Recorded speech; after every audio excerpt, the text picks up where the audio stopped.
We're live. Hey, everybody, my name is Craig, and I help veterans go from feeling stuck and unseen after service to living with confidence, connection, and purpose so that they can live royally and live well. And today is the day. Today is the day where we have our live Veterans Unity Summit Roundtable, and we are so happy to have all of you here. I have my esteemed guests, which I'll introduce in just a moment, but I want to do a little, just a little, housekeeping before we get started. I want to let you all know a little bit about why we started, why we came up with this. We came up with this because there has been so much dissension in the VA claims content space.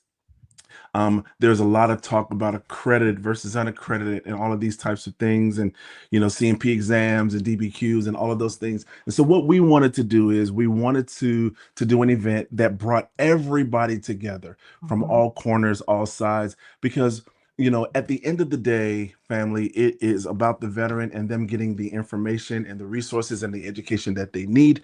And so that is our aim. That's our goal. We don't want to be about competition or anything like that. We appreciate and are thankful for everybody who is in the VA claims content space, who is doing things for veterans and trying to get them the benefits and the compensation that they deserve. And even beyond the benefits and compensation they deserve, we are so grateful that there are people in the content creation space who are trying to make sure veterans are well, make sure that they're medically taken care of, make sure you get jobs and education and all of those other resources that you need as well. Because if you've listened to any of our channels, you understand that it's much more about compensation. It really is more about how you live your life, living the best life that you possibly can. So that's why we're here. That's what we're doing. We're going to get started in just a moment. If you want, just drop in the chat. Tell us where you're joining from, all over the country, whether you're in the Midwest or the South or the North or what have you. Tell us where you're joining from. We are welcoming every veteran. Tell a friend, tell a neighbor, tell another veteran who you think might need this information. Make sure they log on so that they can get all of these wonderful resources, because it's going to be an exciting day. Let me introduce you to the first person that we have on our panel. He's no stranger to any of you. He is your nugget man. His name is Dewayne Kimble. He's from KMD 89 Consulting. He's been in the game for so long. He has been a big brother and mentor to most of us who are in this space. And I'm happy to call him friend, and I'm happy to see him, kind of, dwell to the smaller content creators, and kind of give us what we need to thrive. And he has been a phenomenal resource for us. So I'm going to turn it over to Mr. Dewayne Kimble, and he will take it from there and introduce our next esteemed panelist and co-host. Thank you, sir. As Craig said, my name is Dewayne. I got a video for that. Kimble, United States Army veteran and retired VA rating specialist, and your VA claim nugget man. Been on YouTube a little bit over 6 years. And when I came into this space, there wasn't that many channels, but I've seen other channels come on and sort of grow and give, different, provide a different perspective to the VA's claims process. And I just started, having a little bit more time, and I started looking at other channels, and I reached out to Craig and Tasha, and we could kind of collaborated on some things. And we came up with this idea, and I say it's great because veterans need to hear a different perspective. And like Craig said earlier, it's a lot of back and forth, credited, non-accredited, and it's time for all of us to come together for one common goal, and that is to give the veteran and their family members what they need to move that needle and go to the next step in the VA claims process. We're putting all, whatever difference is, check that at the door. It's about giving you the right information. And one thing that I want people to take away from this is there is no one company, organization, or individual that knows the entire VA claims process. We all bring something different. And just, think about together we stand, divided we fall. So we have to start standing with one another, making sure all veterans are getting the correct information to help them move forward through this frustrating process. And that's what we're doing today. So I am going to introduce the next guest. I wish I had a panelist, co-panel. I wish I had a drum roll for her. She needs a drum roll. Yeah, she's an Army veteran, and I came across her channel watching another YouTube video, and it was crazy because I would always tune in either when I was going to Publix to the grocery store or coming back. And she does a lot. She's given a voice to women veterans out there on her channel. And one thing that really stood out to me about her channel, what she was doing, she was covering something that I never talked about, and that was these hearings. And she does an awesome job. And I am so glad to be here today with not only Craig, but the next co-guest is Her Vet's Voice. Her YouTube channel is Her Vet's Voice, and her name is Tasha. Welcome. Hey, everybody, and thank you. Good morning, everyone, and welcome to this panel. This is going to be an exciting day for us. I am Tasha. I am the founder of Her Vet Voice, and I want to personally thank every single one of you for joining us today.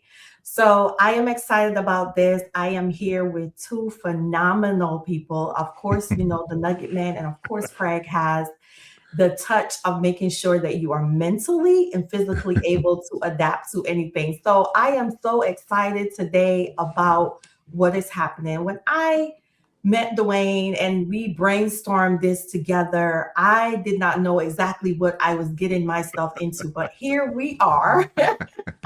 And guys, this took a lot of planning behind the scenes. So I want to encourage everybody to keep an open mind. Every veteran situation is unique, right?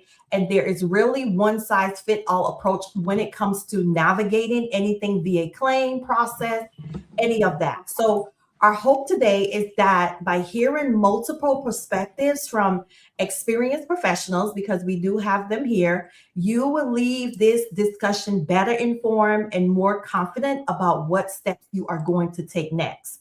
So I want to remind everybody that this is an educational and informal panel, okay? Nothing here is legal advice or anything of such. We're just having a dialogue. We just want you to know that you can get your questions answered without having to go through the hassle and the bustle.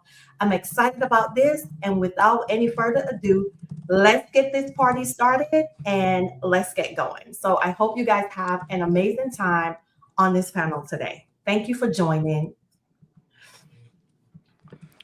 Okay, so that'll move us into, we want to go right into our first segment, and you have the questions, Tasha. So I'm going to bring up our first two panelists, and we will let them introduce themselves. So first, I will bring up Mr. Baker. Okay. Here we go. Good morning, Mr. Baker, and thank you for joining us. Good morning. How are you guys doing? Hey, we're doing pretty good. If you could go ahead and introduce yourself, tell us what you do, military background, and most importantly, why you do what you do. Well, long story. I'll keep it brief. So I served in the Marines for 11 years. Hoorah! Thank you. Don't get started, Craig. Served in Somalia, Panama, Gulf War, Desert Shield, Desert Storm, all of that from 87 to 98. Was initially medically retired and pretty much immediately went into the veteran advocacy world. Initially as a VSO for a number of years. I've worked at various national service officers and this organization's headquarters. Practiced in the Veterans Court as a non-attorney practitioner. Became their assistant national legislative director. From there, I joined the VA. So I went to the what they would call the dark side at that point, as VA's legislative and policy chief in compensation service. So I pretty much ran most of VA's policy world for a while. I had some really good things in that role, learned a tremendous amount. And then after that, I joined the private sector, worked for a law firm up in the Northeast Seaboard for a while. And now I work for the law firm of Hill and Ponton. Been here for about 6 years or so. And so in total, been doing this about 28 years. Wow. I've done it at every level that you could do it at, from the private sector to the organization to the VA side. I know where all the bodies are buried. And I spend most of my days digging them up and spend my days in the books and in cases and, winning one case at a time, which is what I like to do the most. Every once in a while, I get to reinforce some policy that I created when VA violates it, Wow. which is daily. Don't tell too much, Kerry. Don't tell too much. Okay, all right. Don't step on any toes. So, and that's me in a nutshell. So, there you go. Awesome. All right. Well, thank you, sir. And we'll bring up our next panelist. And we have Natural. Natural, if you can go ahead and unmute yourself, tell us if you can. Tell us, tell us what you can. I'll leave it. Tell us what you can tell us. Hey, listen, everybody. Before Natural goes, we wanna say that Natural, because of the duties that she has, we try to maintain her anonymity as much as possible to protect her in her career. But she has been a valuable resource to all of our channels. So go ahead, Natural, and introduce yourself. Good morning. Thank you guys for including me in this panel. I really appreciate that. And my goal is, like you guys, is to help the veterans. And I came across her vet's channel on TikTok, just scrolling. And I was in the comments just answering questions, and she brought me up, and the rest is history. I am a Army vet. I served 10 years. I got tired of deploying, and so I was like, enough of this. And so I went back to school, I obtained my master's, and then I went on to get my PhD. And then I was a director of a hospital for a while, and I got tired of babysitting.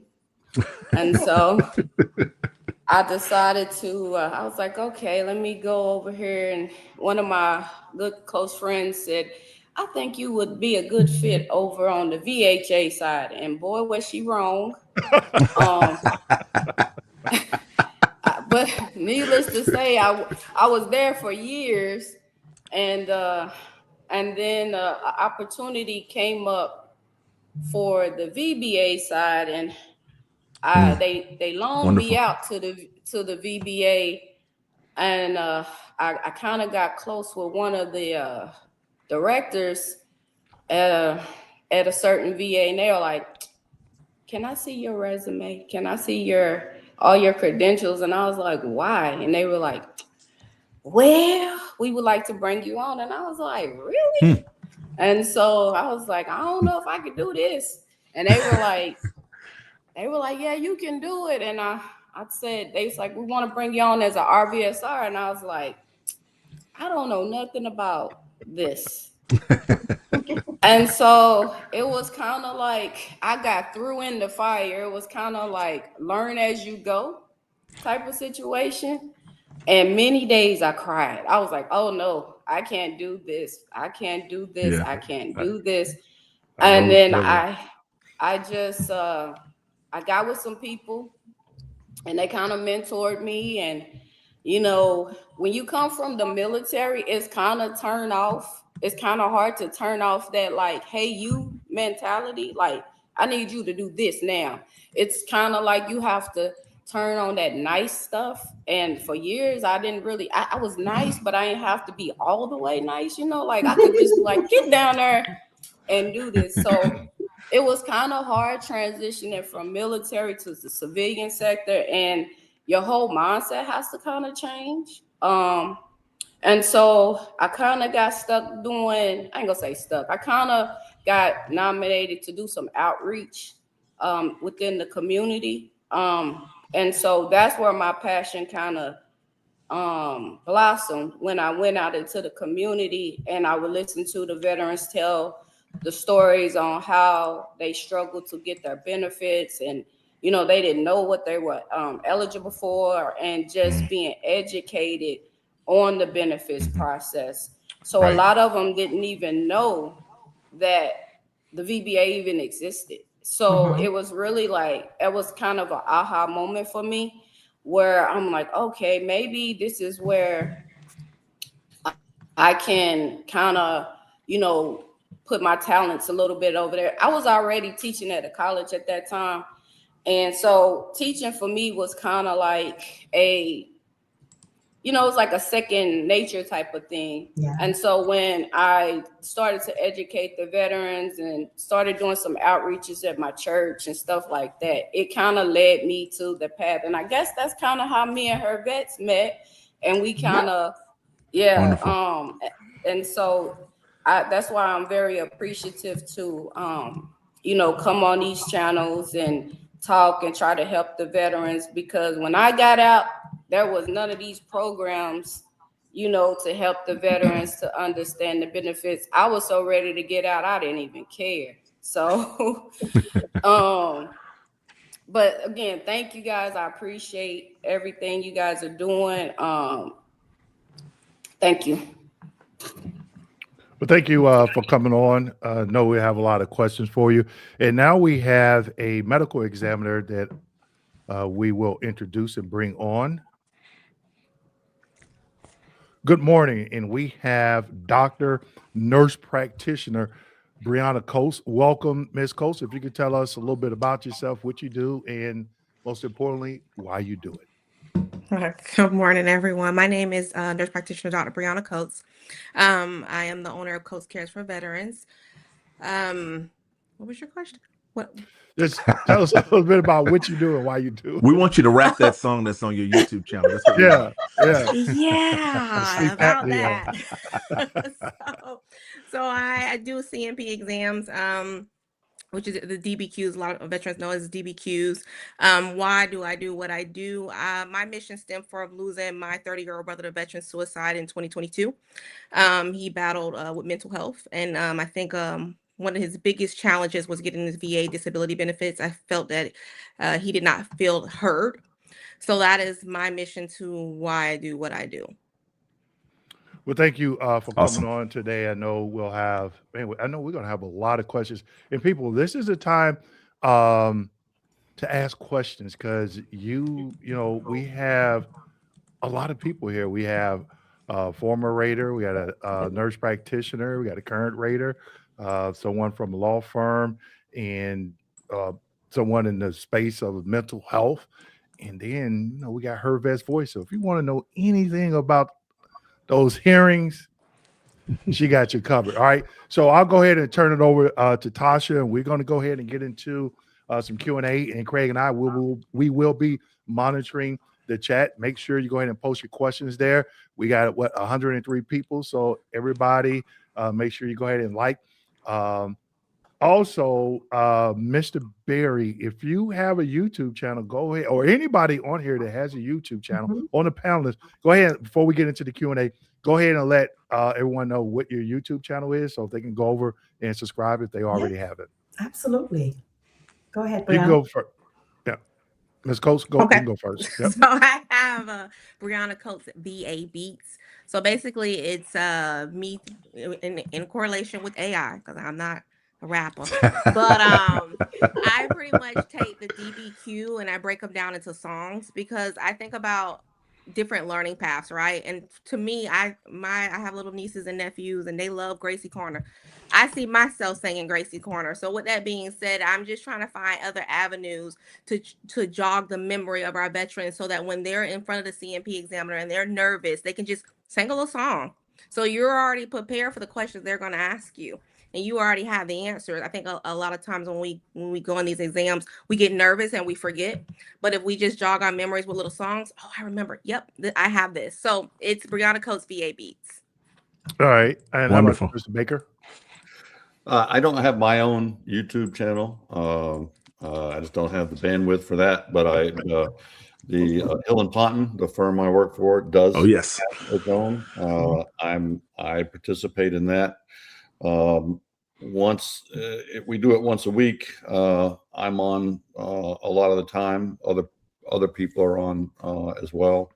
So if you want to see any of us, we do it on Tuesdays. And I know I saw Gracie on here, and I see her on our channel. Oh, yeah.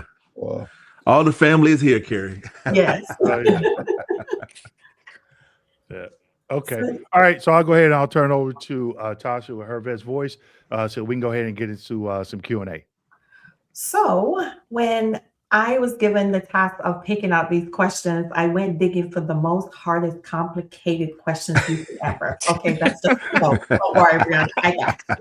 Okay. See, Kerry was ready because he has his hat on and he's like, I fight daily battles with the VA all day. He's ready to go. There's no reason why I can't fight these questions today. Okay.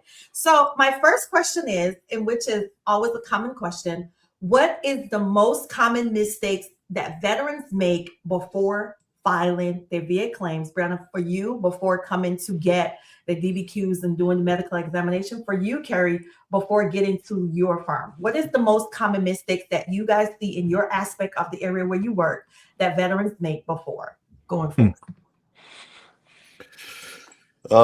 You want me to go first, or does it matter? Oh, you can go first. Okay. Well, look, coming from a law firm, my answer has to be, it depends. It depends. Every case is different. Every veteran is different. Every veteran service is different. Every disability is different. So what are you claiming? Is it an injury that occurred in service 30 years ago, and you're filing now for the first time, and it's a joint disability? Because that's completely different than if you were a Vietnam vet and filing for a herbicide-related disability. Each have their own individual mistakes. I would say the majority of claims in general are probably filed, a few years to a few decades after service. And have to do with an injury in service of some form or an alleged injury of some form. And in those cases where you're not dealing with a presumption, you're not dealing with an exposure, because those have its own set of answers. Can you establish the event that occurred in service? If it's clear in your service records, which you should have a copy of if you can, you don't have to. VA is going to obtain one for you. But if you are sure that's in your service records, you don't have a problem showing the disability that you have. Usually it's going to come down to a nexus, which is a medical link between the two. Can you get one before you file your claim? If you can from your own doctor, that would be good. There's a lot of people can't, and VA has a duty to try to help you with that. So that's important. If there's a long time spanning that event in service and that disability that you're claiming, in those types of cases, I would say the biggest mistake is not filling that void between the two. You're going to get an exam. Most of the time you're going to get an exam from VA. They should be getting a medical opinion. And again, I don't want to harp on anyone's profession. I look at medical opinions that are horrendous. that just make no sense. So, and a lot of them are due to the fact that there's some misunderstanding from the people doing them, and there's some gaps in the record, and both of those combine to end up with sometimes the opinions that we see. So if you can, a lay statement goes a long way. If you can explain, hey, I had this injury, I had this disability, it's been 20 years, what's occurred between those 20 years? Fill those gaps in with continuity of symptoms, not continuity of treatment. That's what a lot of opinions say. That's not required. Well, the requirement is continuity of symptoms, and that's something that a layman, most claimants, can explain in a letter. So if you can show everything else, then take an extra step and show that those events and those symptoms as they went through. What that at least does is set you up for, if it doesn't go your way, you become somebody like me, I'm probably going to have you go back and fill that in.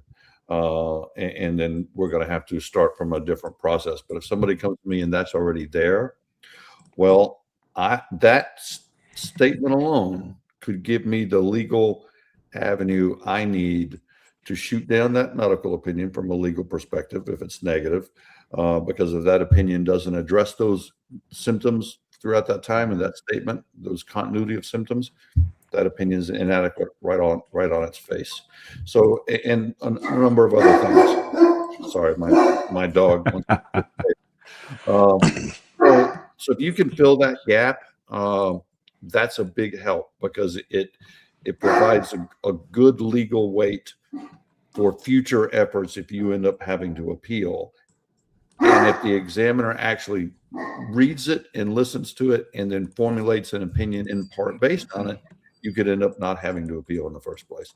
So I'd limit my answer to that. If it's an exposure, that's a different story.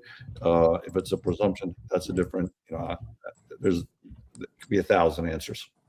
Thank you. Of course. Yeah. So for me, I would say the answer to that question is the lack of medical evidence. So for example, as a CMP examiner, one of the things we look for is diagnosis, symptoms, treatment records. A lot of your veterans have none, right? So I've had veterans personally come and say, my back hurts, I want to file a claim. But in the same sentence, you'll tell me you were just in a car accident 2 months ago. So no treatment records, no sick call. And you want me to medical opinion that your back is related to service. I can't do that. You have no diagnosis, you ain't seen PT.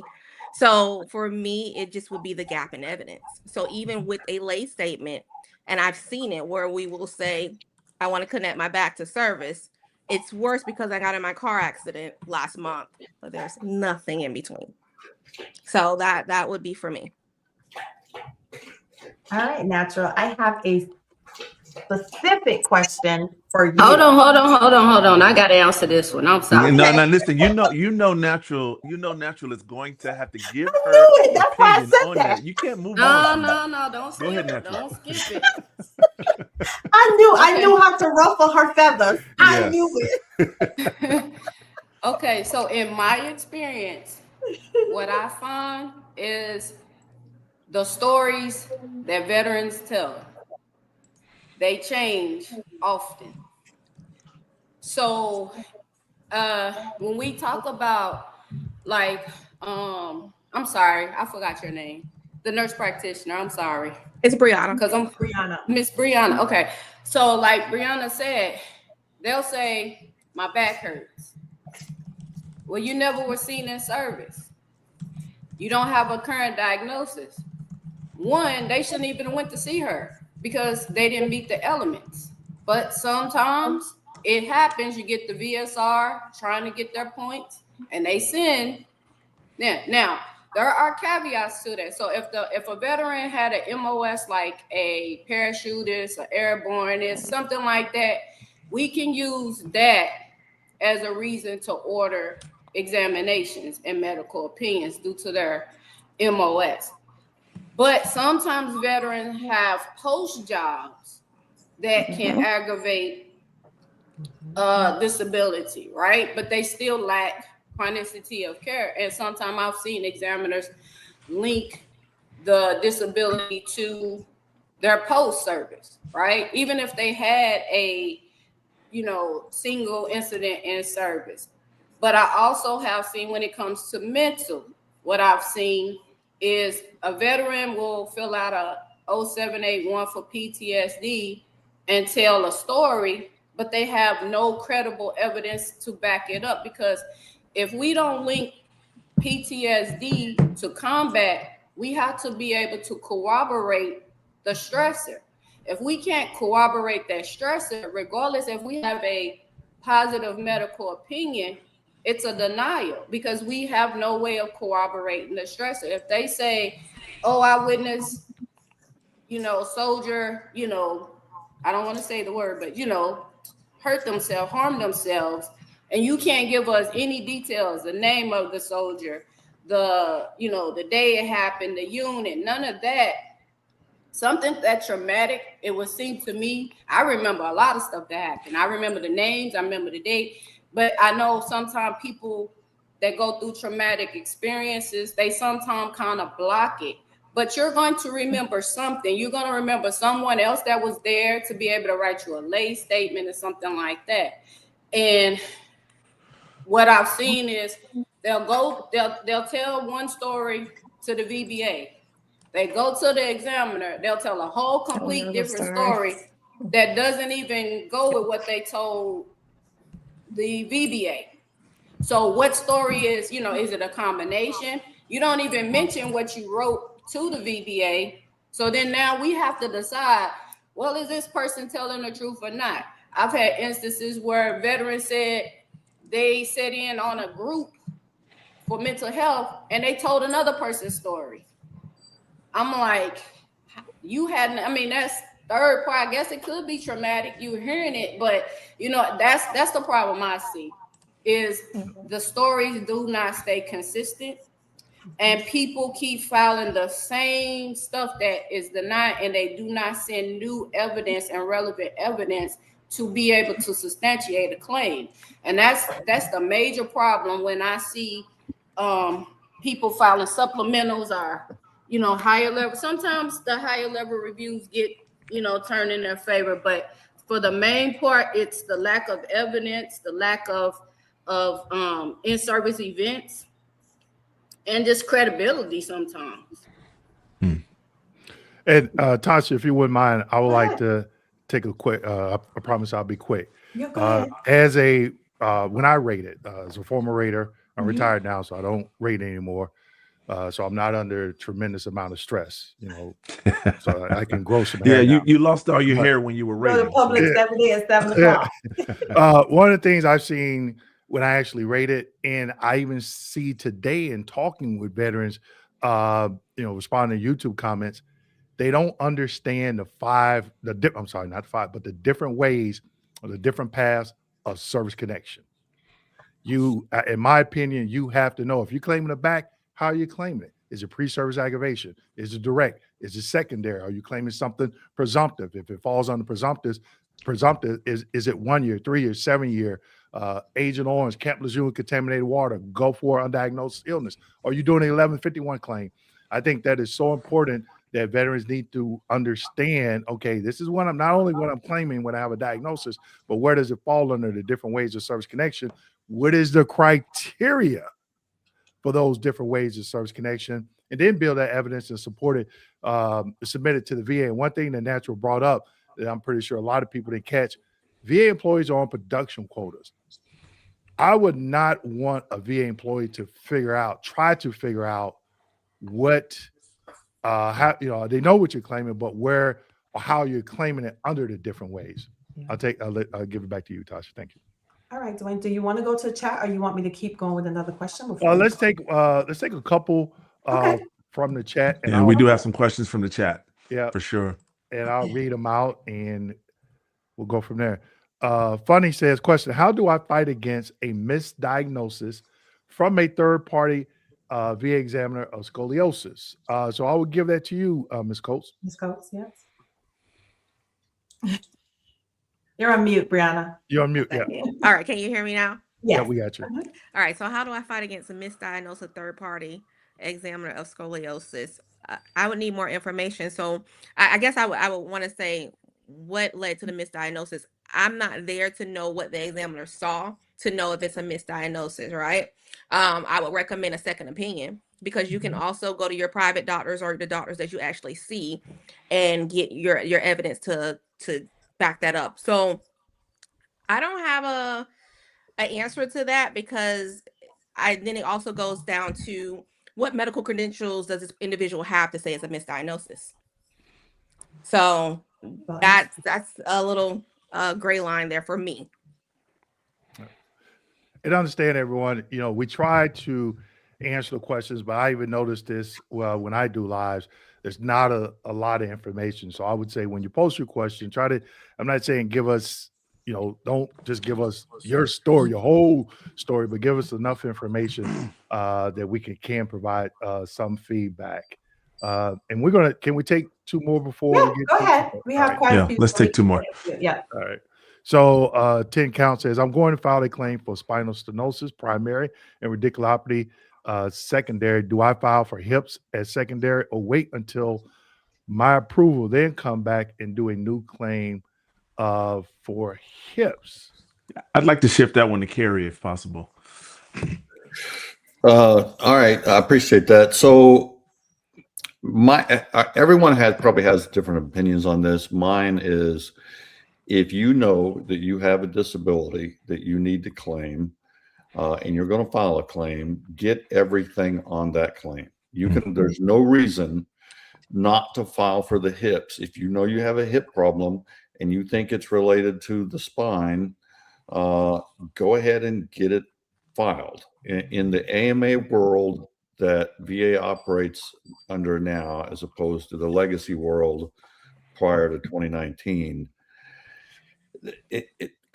issues in claims get bifurcated all the time, and you'll have a decision over here, a decision over there, an appeal over here, and it gets complicated even for experienced raters and even experienced representatives to go through all of those and keep them on track.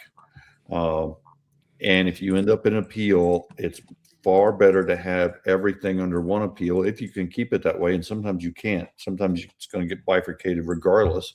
VA may decide one issue and defer another one.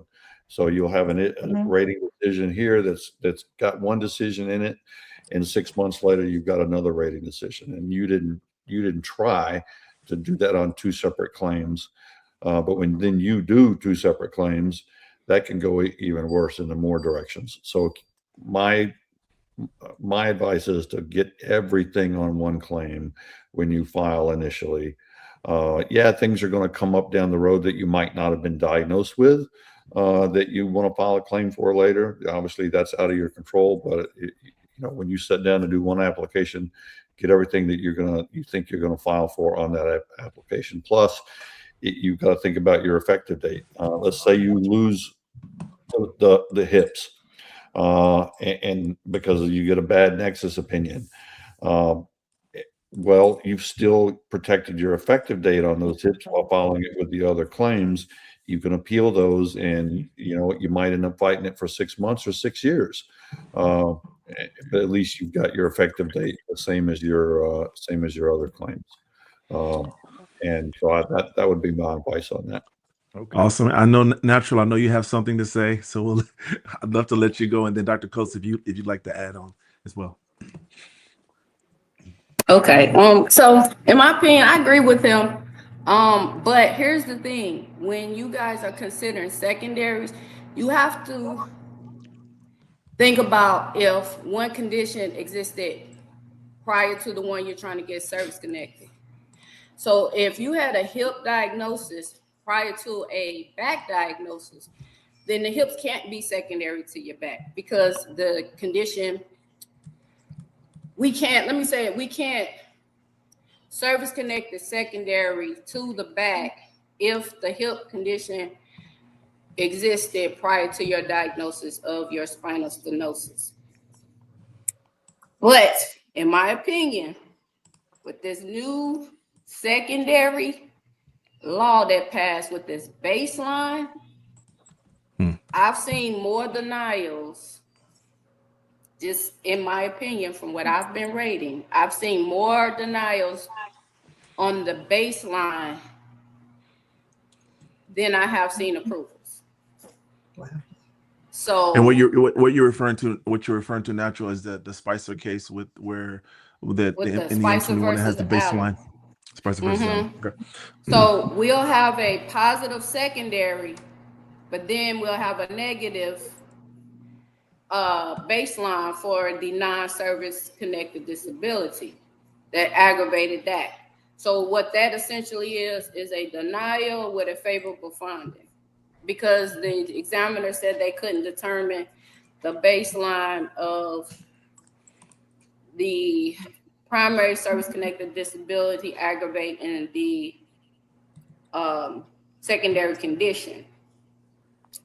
You know, sometimes as a rater and as a veteran, it's hard to just deny stuff like that. As a rater, I look for every avenue on trying to service connect a vet. Raters have bad raps because people automatically think we go in and we deny. You have good raters and you have bad raters, because I look at some narratives and I'll be like, what the? And so I do understand the examiners and I do understand the lawyers' perspectives, because I look at some narratives and rating decision and I'll be like, what was this rater thinking? But of course, we're not in that rater's head, so we can't basically go off of, but what we could go off of is the evidence, because I've overturned a lot of rating decisions based off of the evidence, and I've called multiple CUEs. Actually, they call me the CUE guru because I'm always finding them. So I think that when it comes to the secondaries, you got to have a strategy. Like the gentleman said, you got to have everything in order. And like Ms. Brianna said, have your evidence, because that's mainly what we're looking at. We're looking at the event of service, your diagnosis, and your chronicity of care, and how you're saying it's affecting your daily life. That's all I got. Hey, Tasha, we're coming up on about 10 minutes before the next segment, so we probably only got time for 1 or 2 questions from the agenda. Okay, so I have a specific question for you, Brianna. What information are examiners looking for that veterans fail to discuss during an examination? Okay, so for me, I would say personally, I'm looking for your symptoms. I find this, and I'm not being biased or gender-wise, a lot of men will come and tell you the least amount of symptoms. I can't do nothing with that. This is not the time for you to be strong. Okay, I can't do nothing with that. So then I may dig and say, okay, so you mean to tell me, because I'm human and I've never been in the military and I have these issues, and you mean to tell me based off your job and what I see in your records, you've never had this? Never? Well, yeah. I mean, yeah, I have. Okay, that's not helping. So I would definitely say, we need to know your symptoms. Like, we need to know what's actually happening. I need to know how is this affecting your daily life, your social life. What are you having to change because of these disabilities? So I would think that's pretty big for me. Carrie, you want to pitch in for a little bit and answer that, if you can? Well, so I think it depends in a lot of scenarios. And I have a lot more problems with the nexus opinions than I do how an examiner fills out a DBQ. But one of the bigger problems I do run into in a number of our cases, and again, it depends on the type of case you're talking about, is if there's something that's contained in the DBQ that generally a layman isn't going to know anything about. Does the examiner go a little extra and explain what something means? And I'll give you an example. Headaches. The difference between a 30% and a 50% is whether there's a couple, but the main one is the headaches prostrating? How many times a month is a factor there? Are the headaches a little bit more per month, completely prostrating? I have a problem with how that's written in the first place, because prostrating and completely prostrating is like being dead or more dead.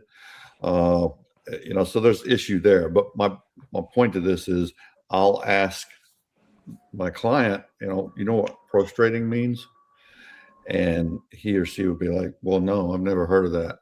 So the examiner didn't explain that to you? No, we didn't even mention that.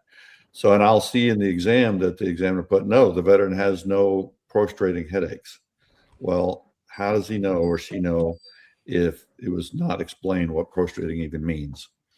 And so you need to understand those terminologies. That's why I think Brianna said, look at the DBQ beforehand. It's good to know those. Another good example are heart exams. Where it talks about METs. And we'll see the examiner says the veteran has no symptoms, meaning shortness of breath, pain, and dizziness at any level of exertion. And I'll ask my client, did the examiner talk to you or ask you questions about, what you can do physically before you start getting symptoms? No, we didn't talk about anything like that. Well, that's weird. So how did they answer this question then? Those are very important elements to those types of claims. Whether that's information that the examiner should be pulling out, I think it is, but at the same time, you going into that exam, knowing what that stuff means and knowing it's a requirement for that DBQ template, it's good to arm yourself with it. That way, if the exam comes to an end and you haven't heard questions on that, I would bring it up. Obviously that doesn't apply to every single DBQ, but those are good examples, I think. So I would like to add something on that, and this is not super formal, but I'm just a realist. So I like to tell every veteran, and like I would tell any patient of regular care, you have to take responsibility for your own claim, right? Educate yourself. You have CMP examiners that are in this for the right reason, and you have CMP examiners that are in here to pay a bill, right? So at the same token, educate yourself. When I do it, I have no problem explaining to an 89-year-old that we know they're not going to know what pulsating means. Everyone else may not take that time, right? They're trying to make sure they make it to the next appointment. That's probably 30 minutes right after yours. So at the same token, educate yourself. There's way too many free education and YouTube videos and everything else for you not to be able to go in the exam and be familiar with something, right? Especially for the veterans. And I've because I do CMP exam, I have a lot of associates that do them also. So when you go and you throw spaghetti at the wall and you come to an examiner and there's 15 claims, and they're trying to rush doing that 30-minute or hour time frame, things will be missed, right? Because we're also talking about people that are human. So they're going to just read off those questions and think that you know what you're claiming. So I want to put that out there. Thank you. Natural, you wanted to join in this, or we'll go on to the next question? So what I would say when it comes to the vet, Brianna, I agree with Brianna, and I agree. Carrie. It is on the veteran to educate themselves on it. But however, when that case comes back from the examiner, it falls in that RVSR's queue. They have to, I'm saying, we should do our due diligence to be able to understand what that DBQ is saying and what the evidence is saying, because we don't always have to go back to the examiner for clarification, because if we have the evidence of record to support, like I'm sorry, sir. I cannot. I'm so bad with names, guys. I'm Gary. so sorry. Gary. Gary. Okay. I'm apologize now because I'm probably gonna ask y'all 50 times. But like he said, with the prostrating migraines, a lot of veterans don't know that. So when I see the 526 come in and they be like, oh, I have prostrating migraines, I was like, okay, this veteran did some homework, because veterans don't use that terminology, right? So if a veteran is, and we can't use age all the time, but if I'm looking at a 89-year-old and I'm looking at their overall, some 89-year-olds are still working, right? So for us, when we look at prostrating, we have to look at everything and to include their ability, their economical and adaptability, right? So for that, we have to see that it's severely impacting their work. It's forcing them to miss shifts. It's they have to leave work early, declining in work performance. And a lot of veterans don't know that is a piece of evidence that they should send. If there's a question on there that says, regardless of, I'm paraphrasing, regardless of the veteran's employment or occupation, how does this disability impact their function or whatever, right? And so I'll see the examiner says, oh, veteran missed 1 to 2 days in a 12-month period. That's not, to me, that's not impacting their ability to work.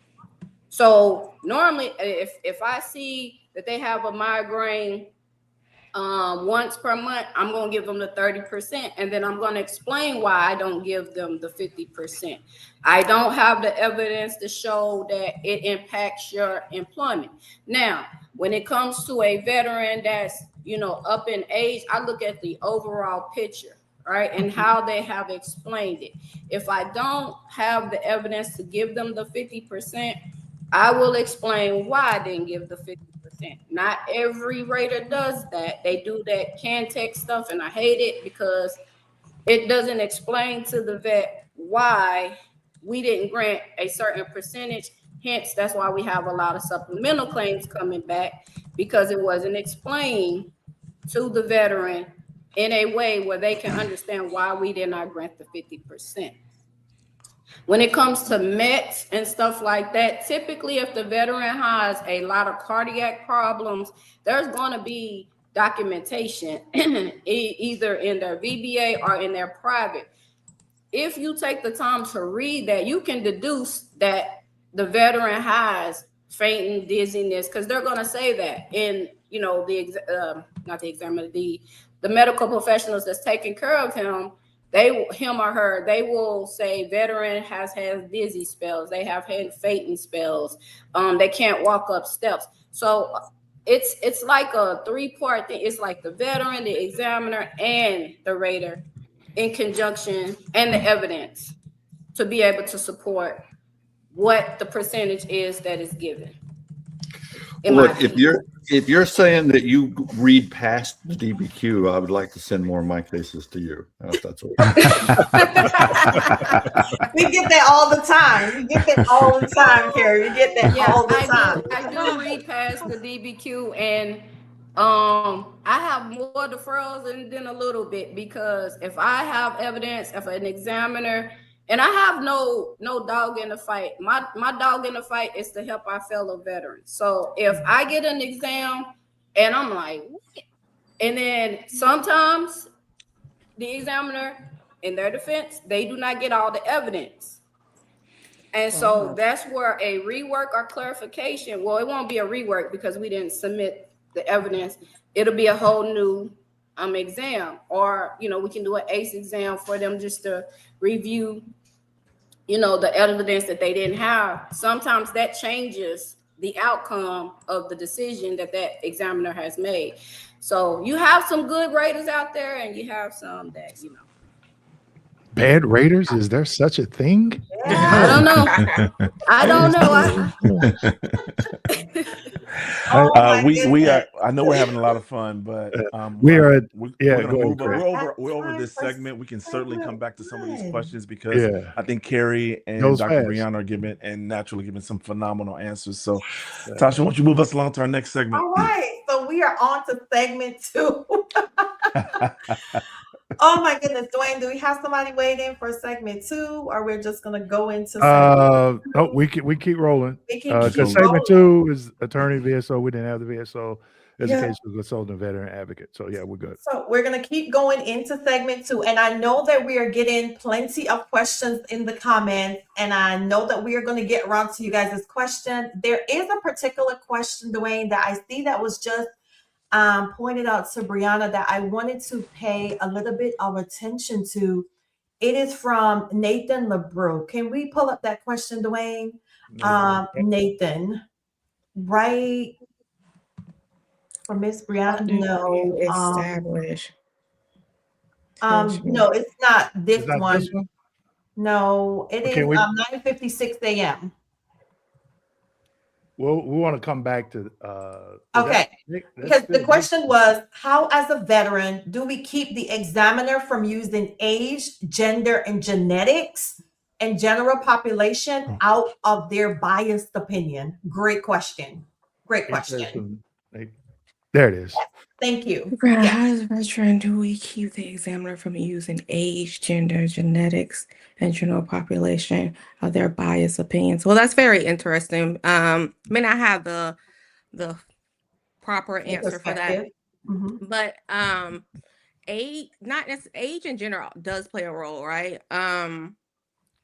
You can't always just say, and I don't really have the proper thing for that, but basically that has to be taken into account. That's for certain things, and I don't really have a specific case to be able to say yes or no to. But you have to look at, when you talk about health, and we're not just talking about a veteran, we're just talking about overall health.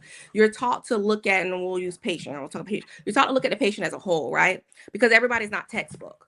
So you have to look at someone as a whole when you're talking about making diagnosis and creating a differential diagnosis.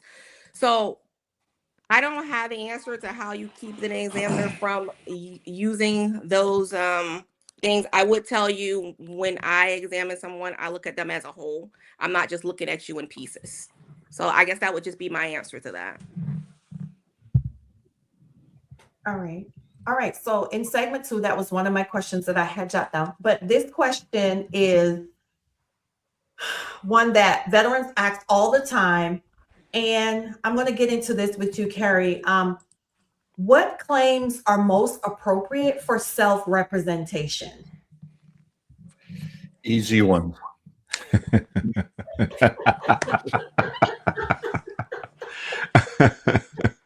Thank you. I mean, look, that's The easy one. you know. So since you answered that way, Carrie, what are some low-hanging fruit claims that veterans can kind of submit, just sort of as an initial sort of to kind of get in the VA claims system? You know, perhaps we run into a lot of veterans who are like, man, what should I claim on my first initial claim, right? What are secondary conditions? What are some of these things, right? So in what you've seen, and Natural and Brianna, you guys can jump in as well. From what you've seen, what are some really good initial claims? I know everybody talks about tinnitus, but some of those rules might be changing. So what are some initial claims that veterans can kind of hop on initially? So pause for a moment. And before you answer, Carrie, here is the ground base for this question, right? We get a lot of, you don't need an agent, you don't need a VSO, you don't need an examiner, you don't need an attorney, right? You don't need anybody. You just need to dive deep into your claim and represent yourself, because what you're doing is you're giving away your money to these people. So that's of this question. That's what we run into for sure. Yes, okay. And I've heard that for years. And there are circumstances. I you know, as somebody that charges a fee for our services, I'm somebody that agrees with that. You know, I haven't always done that. I started in the VSO world. I realized what VA thinks about it. You know, I take cases that without my help, they're getting denied. But I have cases that fit these questions that I shouldn't have to take. That's that good. should not be getting denied. That's good. You know, like in our segments that we do on YouTube, I want veterans out there to be educated so that they can do this themselves. There's absolutely nothing wrong with doing this yourself. The more you know, the more equipped you are for success, whether you have help or not. VSOs, they don't charge. They play an important role, but at the same time, things get complicated. They might not be able to handle really complicated things. And I'm not knocking VSOs. I since I started with those guys, I feel like I can beat up on them if I want. So, you know, it's my brother. I can hit him if I feel like it. You know, but so what kind of case is it? Are you, you know, how long did you serve in the service? When did you get out? If you're filing something, you know, if you got out of the service here recently or you're about to get out, some of your easy ones are ones you get in right now without waiting 2 or 3 or 10 years to file. It stuff's right there in your service records. Don't wait. Okay. Get the claim filed. Is it presumptive? You know, where did you serve? If you're an Iraq or Afghanistan veteran, there's a long list of presumptives now. Do you have any of those? If so, those are easy claims. You shouldn't need someone's help to file those claims. Did you serve in Vietnam or Thailand? It's an Agent Orange. Yeah, that's kind of right. There's a whole list of those disabilities that, again, you shouldn't need someone's help to file for those. Now I say, you know, I handle some claims I shouldn't. You would be amazed, all right, at how many, especially in the past 2 years, and it seems to be getting worse, not better. How many Agent Orange presumptive claims I've had to take. And look, you come to me and you've been denied this, I'm going to take your case. It's not going to take me long to win it. But you know, heart disease, lung cancer, diabetes, here's the diagnosis. Here's my service record showing I was in Vietnam. And what happens? Why am I looking at a denial on this? Well, somebody thought you had to go out and get a nexus opinion, which you don't. And that examiner apparently didn't know that this condition is presumptive, and they're just answering the question as they know it and say, no, there's no link between lung cancer and Agent Orange, when yes, there is, and you don't need a nexus opinion in the first place. So why are you asking? And you end up with a denial on something like that. I've had several of those kinds of cases recently. So when I say the easy ones, unfortunately, sometimes the easy ones here lately aren't coming out to be that easy. But you should not need somebody in those situations. And if you are denied in those situations, you know it's presumptive, you can probably handle your own appeal on that. You know, ask for an HLR, get on the phone with them, say, look, I served in Vietnam. Here's my records. I've got a diagnosis of lung cancer or whatever it may be. Why is this denied? And that DRO is probably going to go, yeah, you're right. This should not have been denied. I'll take care of this. And now you've got your claim completed and you didn't need somebody like us. So there are plenty of times if you can. Now, at the same time, some people have busy lives and just don't want to fool with it. Or you've been fooling with it for 5 years, 10 years, and you're about to worn out and you feel like quitting. One big piece of advice I have there is don't quit. If you've been fighting a claim for a long time, do not quit until, at the very least, until you've got some very good expert telling you there's no use in you continuing, or let me try to help you with this. Excellent. So is this okay if I gotta piggyback on the back of that? Yeah, absolutely. Yeah, we were going to come And to it's a you little off anyway, Dr. question, Brown. like off the question, but I do want to say this, and I'm probably getting in trouble for this. Veterans, please educate yourself. So because I do the private DBQs and the private Nexus letters, I also know a lot of associates they work for your big companies that the third party VA companies that the VA hires to do your exam. A lot of these CMP examiners, I've had one that didn't even know what the PAC app was. So I hate to say this, but it's literally the truth. Please, if you can educate yourself, and when you do get these decision letters, read them, because the mistakes do happen. And I'm just going to say that. And what he's saying about Agent Orange and things like that shouldn't be. Yes, it shouldn't be.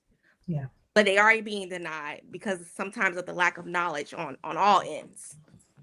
So I'm just going to say that. Okay. So my next question is, back again, Carrie, I'm back again. Which claims typically benefit from your representation? So, Going I'm sorry. from Let's say that hardest, again. which claims benefit typically from representation? Okay. Yeah, listen, we're not trying to put you in a corner, Carrie, because I know. But we are trying to give nuggets. Listen, right? we're on the Nugget Hard one. channel. We're trying to give nuggets. And part of the reason why I'm asking this is because we get veterans that say, I did my own appeal. My appeal got denied with this. Right. My appeal, so let's go from the appeal process all the way down, Carrie, as to why do you think appeals really benefit from representation? Why do you think HLRs and supplementals benefit when it comes to representation? I'm not really interested in the initial process, because we know sometimes initially you don't have all your ducks in a row and you gradually get there. Let's talk about appeals, HLR, and supplementals. Why do they benefit when it comes to representation in most cases? Good. So first, I do agree that you don't always need that. If you're going to prepare yourself and you can handle it yourself, that's fine. But it does, I hate to say this, it does depend on the representation. There's lots of representatives out there. I cannot say there's a whole lot of really good ones. There's a lot, but not, are we talking, fill out a form, appeal it to the board, or be able to write an appellate brief in federal court if you need to. The ring light missing off. There's a bunch of levels there. Where somebody would benefit with my representation, obviously, the difficult claims. Now, and I can only really speak for myself. I handle a number of claims that probably are simply never going to get granted in most circumstances without my work. I handle a few very mission specific types of claims where we're trying to establish some form of precedent for others to follow. For example, I handle a lot of Fort McClellan exposure type claims. VA does not understand Fort McClellan. I've been working on them for 15 years. I don't think they're gonna, because I'm not letting up on them. But those are very complicated cases. And you're probably not going to get anywhere most of the time on your own. There's always exceptions. We handle a lot of very devastating diseases that you wouldn't think could be related to military service. We have a disease we're working on now, inclusion body myositis. It is a devastating disease. It is not the diagnosis you want. You'll end up with loss of use of all four extremities, eventually on a feeding tube. It's ALS in slow motion, sort of. And we're working on that because we think whatever is causing ALS at a higher clip in veterans is causing IBM at a higher clip in veterans. And I'll just leave it at that. It gets rather complicated. There are tons of nuances in the law that, we mentioned the Spicer case earlier.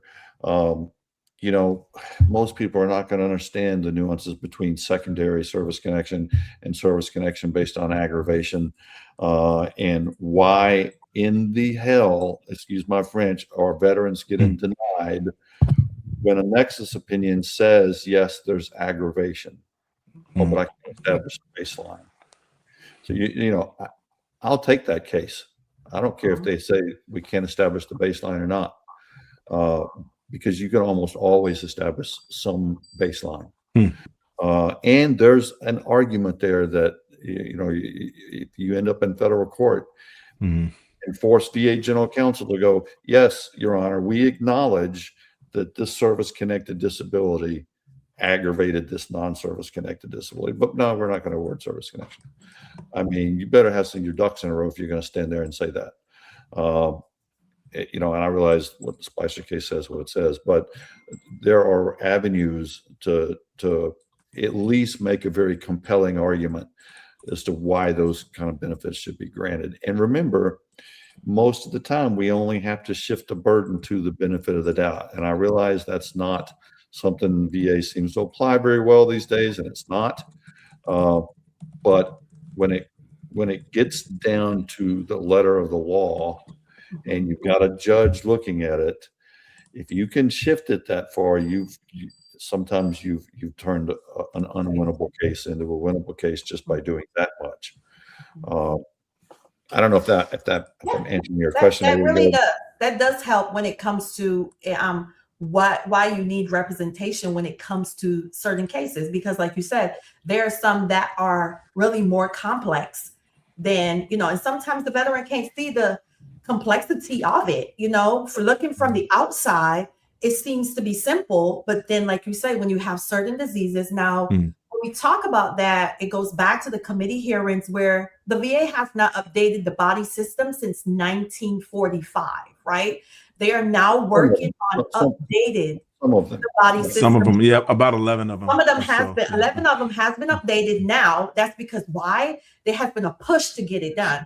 Now, this is part of the reason why I created the Her Vet's Voice, because women, the body structure for women has definitely, evolved over time, especially as a Black woman. There are a lot of things that Brianna can go like we experience, especially in childbirth and, growing and menopause and all the different things now that's out there with the VA, but they haven't adapted to the body structure of, women. Okay. And I can only speak for women because, I'm a woman. Now, men with breast cancer, those are things that the VA need to adapt to, undergoing. So when it comes to representation, Carrie, in those aspects of those cases, I fully agree with you when it comes very complex. Now, when you're dealing with a veteran, they're hard-headed. They think that they can conquer the world in every type of situation. And, I don't want to do it because people have manipulated my mind to think that you were taking my money and you're doing this and whatever. But nobody happens to see behind the scenes how hard you are working, especially on the weekends. And, they don't see that. They only see the outside part of you being successful, but nobody really sees the work that we as consultants and agents and whatever do behind the scenes to get them where they need to go. Yeah. So I'm going to take a break. Go ahead, Carrie. Well, that's a good point. So again, not knocking on VSOs, but I don't know how many cases I've seen where I'm looking at a prior case, a prior appeal, and it was a great issue that could definitely be one would have gotten the vet tremendous amount of retroactive benefits. And there's a legacy case and a supplemental statement of the case, or a statement of the case comes out and no Form 9 ever got submitted. And therefore that appeal died and the case never got substantiated to the Board of Veterans Appeals, and nothing anyone can do about it now. All right, if you've got somebody like us representing you, we cannot let that appeal expire. Not to say it never ever happens. Mistakes happen, especially when you got a large workload. But that's that should never happen with somebody that's accredited and you're compensating hopefully only if they win the case. If you're compensating them before that, there's a problem. Your appeal should not expire, because your representative should better not let it expire. But other people will, and end up really causing damage to a case. So there are things like that to consider, where it should be handled for you. Now, that doesn't mean you're never going to need to participate. If I need a lay statement from my client, I'm going to call them and tell them I need one, and they need to start putting pen to paper. But I'm going to help them with it too. So lots of things to consider like that. Thank you for that. Dewayne, you want to get into a few questions for Carrie Natural and Dr. Brianna, so we can get some questions answered if you would like? Yeah, let me scroll. We have tons of questions, guys. I've been scraping the comment list. I've been scraping it. Give me 1 second. I would like to, if that's okay, Brianna. like connect to what Mr. Carey just said. That he was saying that, he needs late statements and he helped him with them. I can't tell you how important that is. I have seen someone come to me for a DBQ. I always ask for a late statement because I like to know a little bit of everything. But then they'll come to me with a DBQ and a nexus, and then they'll go submit these different lay statements and buddy statements that like literally say the opposite of what they're filing. Then you get this whole decision letter that says denied, but you said you were claiming migraines and you're missing 54 days of work, but yet your buddy statement says that you're missing work because you're back pain. So it's what he said about like helping with lay statements and things like that. It helps. Right. And a good representative, if they're paying attention to your case, hopefully won't let that happen. Not saying it never will. We get a lot of cases where something like that has already occurred in the record. And it was, did the veteran just not understand? Are we talking about two different things, or is there a credibility issue? It could be any number of them. Yeah. Okay. We got a question. I would agree with got tongue tag there. Get this a natural. A lot of us miss timelines or don't know. Can you explain the timeline from once you receive the decision letter, like 30 to respond for 365 days, the avenues for HLR? And I think this is where a lot of veterans get misconstrued because they don't know which timeline. Is it from the notification letter or from the decision letter? Go ahead, Natural. Ooh, y'all would ask me when I'm on this treadmill. Hold on. I can take it for you if you want to. You want to use a lifeline while you. Okay, so you have a year from the date of your notification letter. When you receive that. Real quick, Natural. Okay. Can you give a description, an explanation in the difference between the notification letter and the decision letter? And who can Yeah, I think that's important. Yeah. So I think that's hugely important. let me just say, when you get the notification letter, you should receive the decision letter with it, but that don't always happen. So the decision letter it tells you, it explains your benefits and what we decided, if we granted or denied. The notification letter is basically, it's kind of, to me, because it's the same, but it's not the same. The notification letter tells you what your entitlements, like if you want to do a hearing, if you disagree, what your entitlements are, things of that nature. So when you receive your decision letter, you have decision. I say them together. Let me just say, I'm gonna say them together. Decision letter, notification letter. You have 1 year from the date that you receive that to make a claim, to do a supplemental on the things that you feel that was either underrated or denied. The 30-day thing is what I would say the 30 days are. If you have evidence that you feel that can sway our decision or whatever, you have 30 days to submit that evidence before we make the decision, not after, before, right? The 30 is typically once you receive the decision, if you come right back, which I recommend people so that you don't lose, like Perry was saying about the effective dates, you want to keep your effective date because that makes a difference in continuously pursued or not continuously pursued, right? So I tell a lot of people before you jump to HLRs, sometimes you can do what we call a lower level review before you jump to doing a supplemental. If you disagree, you can do a notice of disagreement within 30 days of receiving that decision letter. In which a lower level review is to, if you feel like the VA did not have a lot, didn't look at some evidence. If you look at your evidence list and you know that you submitted PMR, private treatment records from another facility to support a grant and you don't see it on the list, that's something that you could argue. If you see that you had an x-ray and it shows you have degenerative changes and there was a denial because you didn't have degenerative, you can argue that at that point, and submit that evidence at a local hearing. You can ask for that within 30 days. But that's the major difference between them.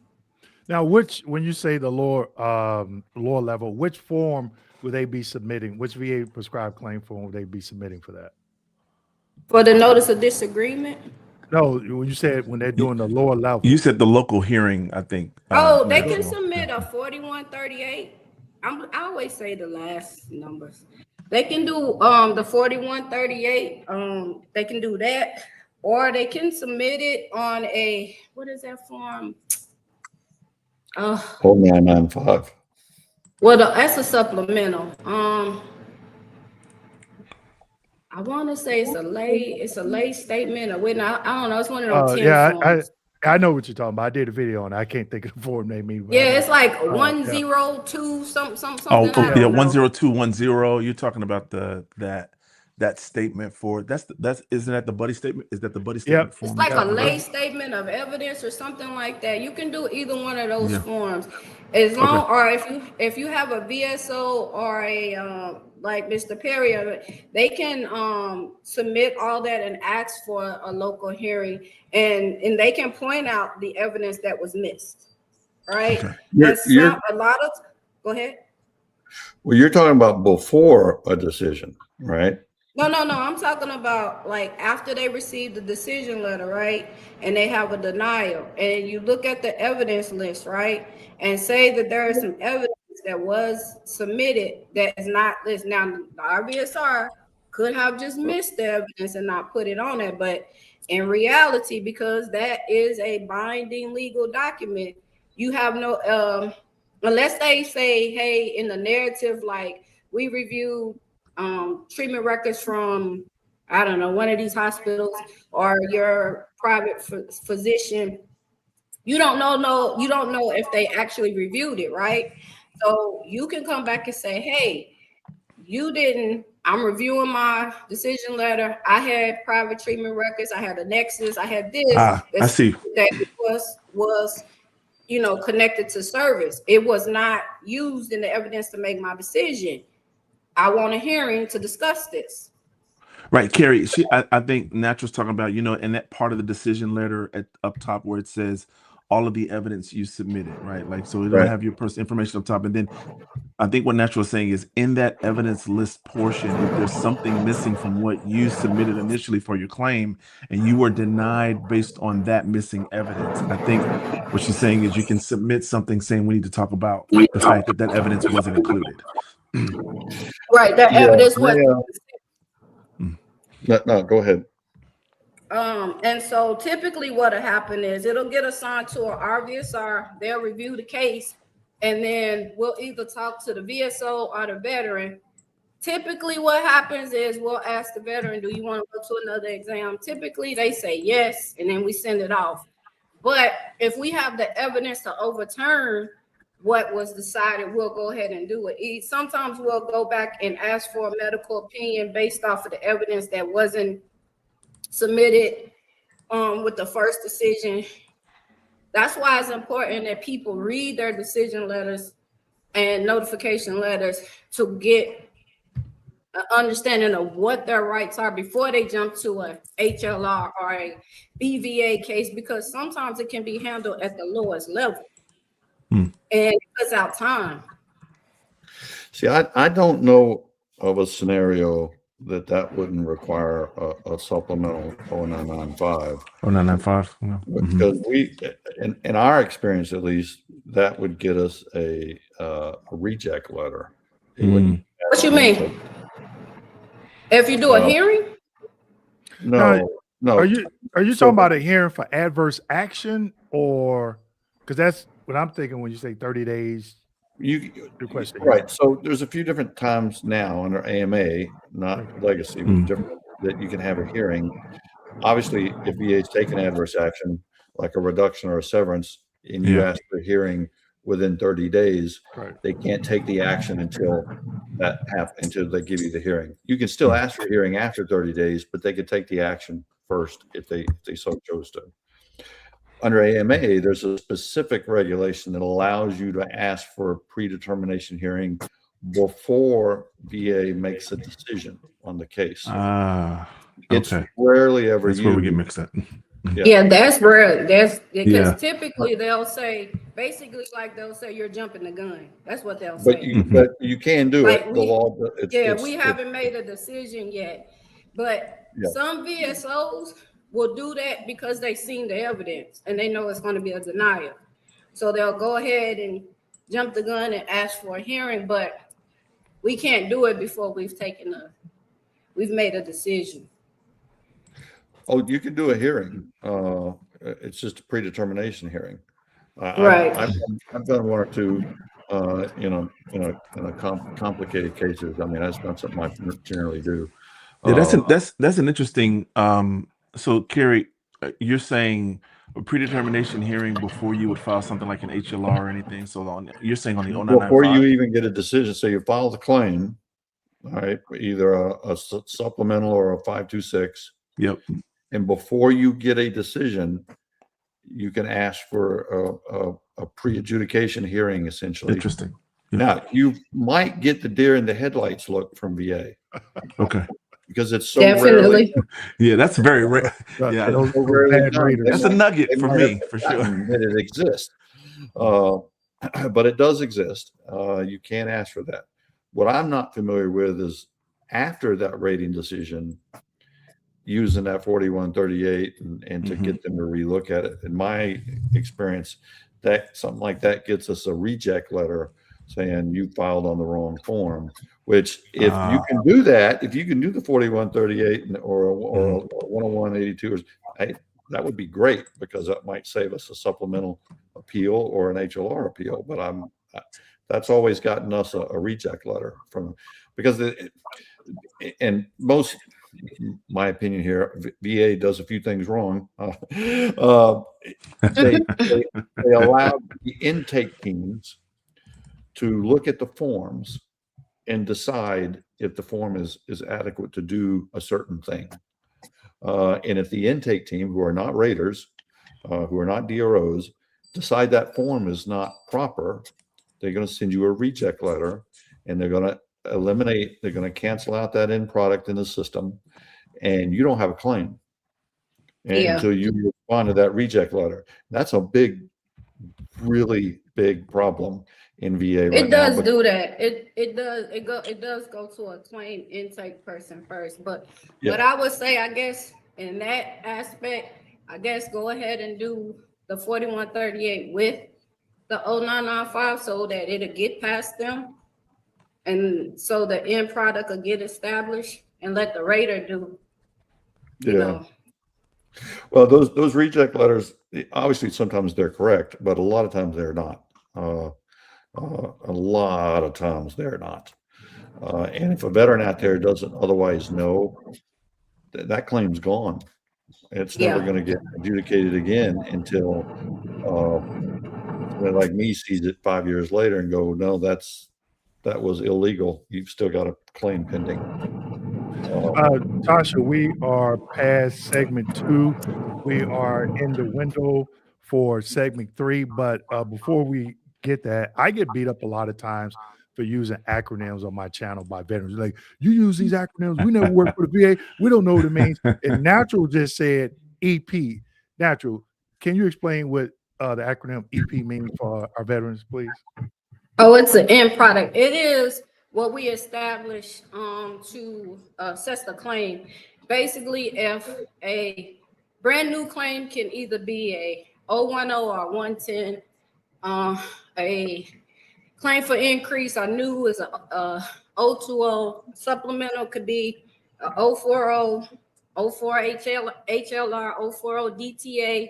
I know I'm talking about stuff people don't know, but that's more what an EP is. It's called an end product. It's in the manual. Y'all look up everything else in the 38 CFR. Look up end product. All right. Go ahead and bump that up from 10 to 12 on that treadmill. You got our permission. So before we go forward, Raider was talking about a car, and a car is the claim accuracy review. And he mentioned that a car can be done within 30 days of the rating. It's mostly done with the HLR decisions. So that's also an option. If you haven't done a claim accuracy review, we can discuss that a little bit later. But thank you for that, Raider. Yes, he made that comment on my channel as well. And okay.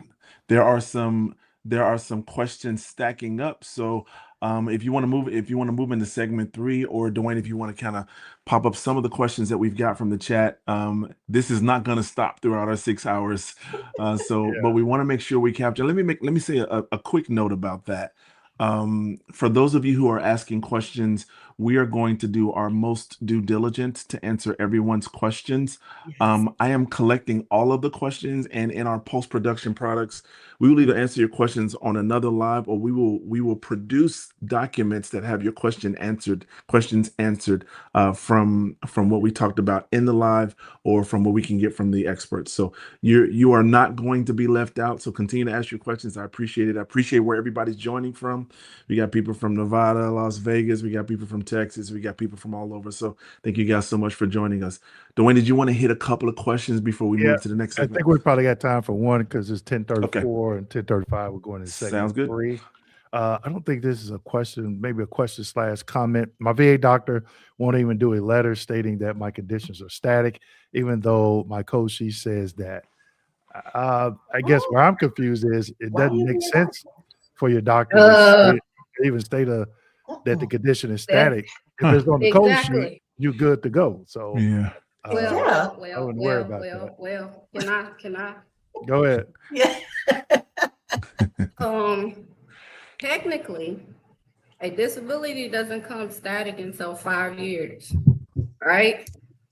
So it's in the system, that is like a default type of thing that we can't change. We can't like go past that without choosing something.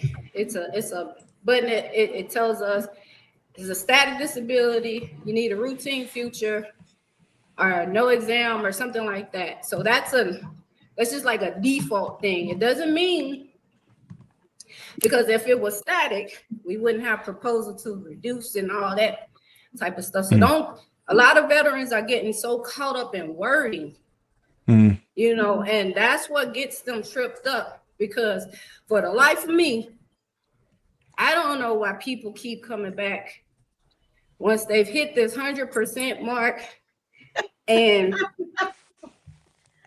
they all static. No. The disability becomes static after 5 years. The percentage after 5 years, you know, we have to do that 2 examination thing, and then we can reduce it. But anything before 5 years is up for grabs to get reduced.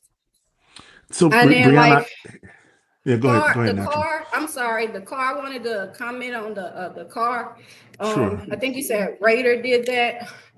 That's typically filed for like incorrect effective dates, errors, like if they remove a dependent or something like that, missed issues, the calculations in their rating, overall percentages and stuff. Yeah, that can be filed within 30 calendar days of your VA notification letter. So I just wanted to add that part.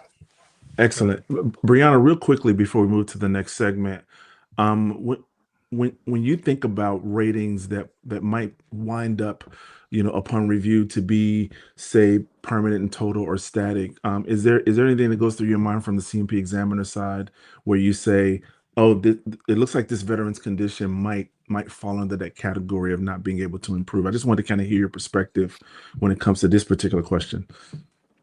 So if there's a condition that might not improve, I will write that in my remarks section.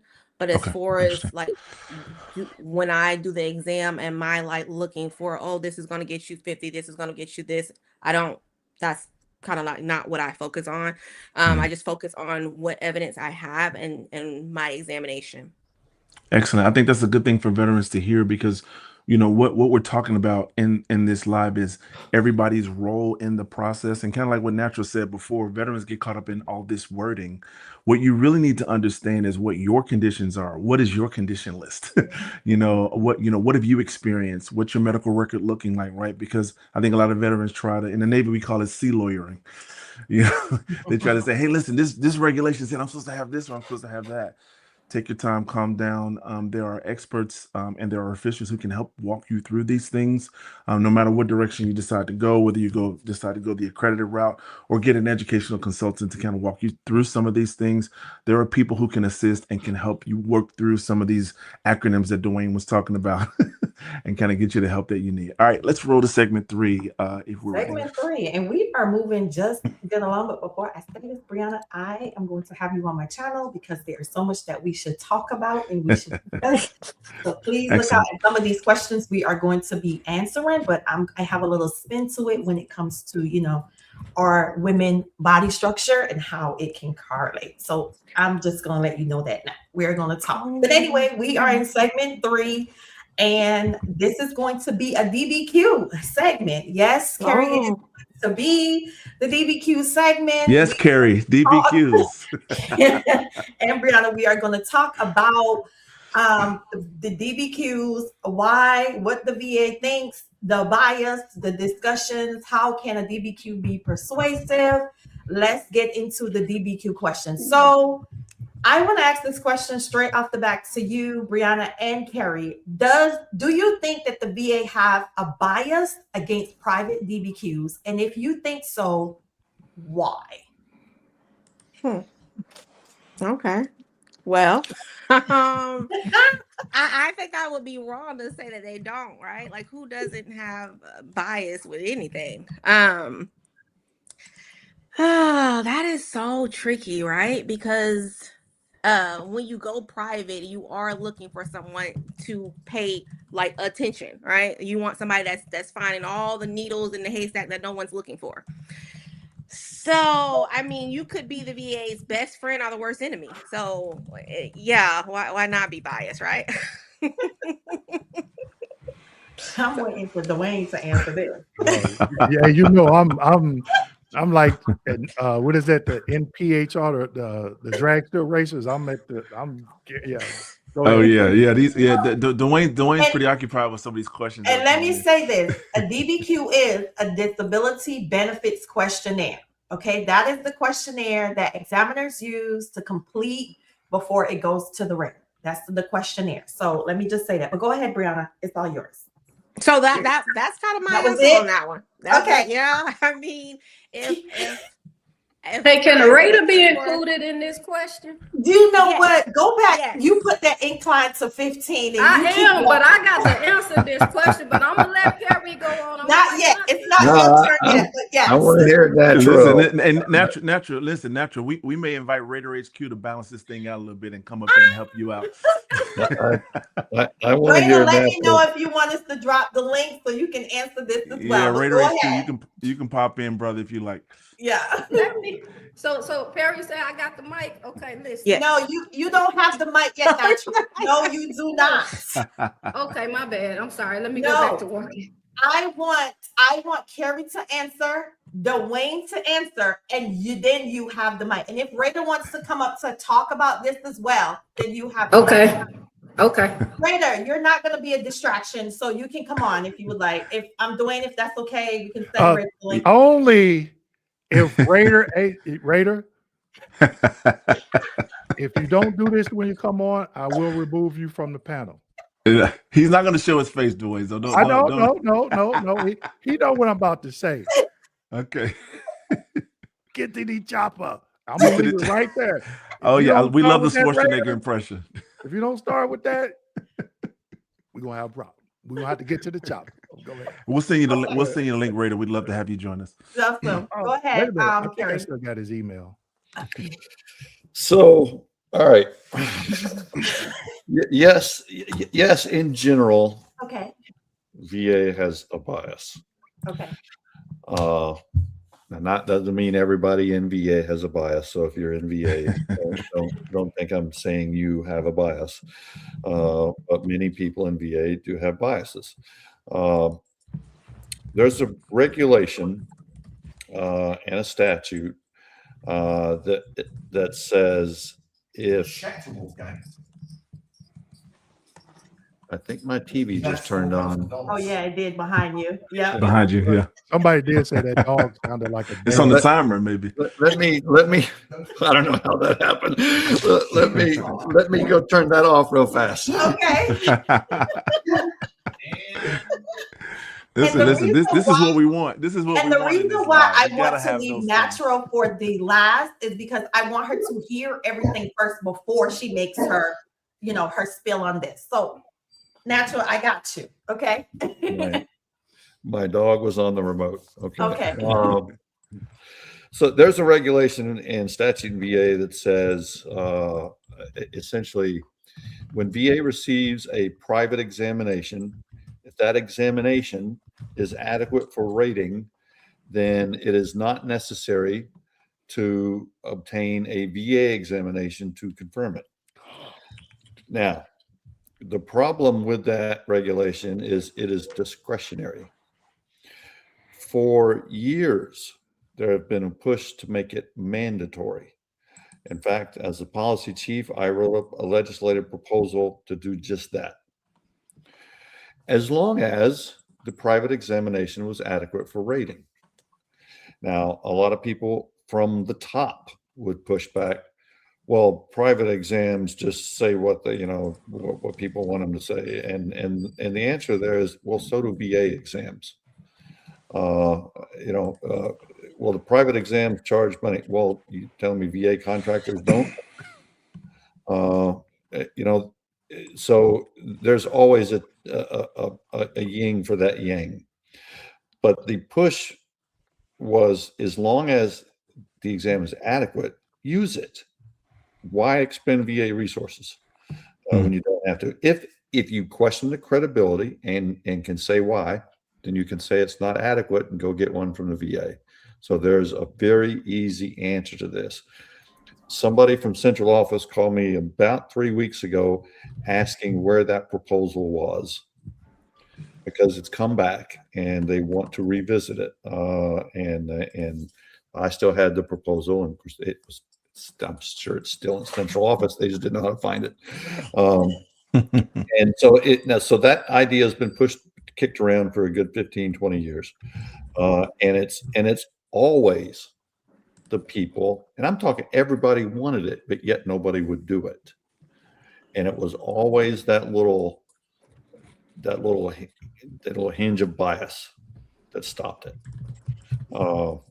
Now, and that trickles down to the lower level. I've seen a ton of rating decisions and sometimes even board decisions straight out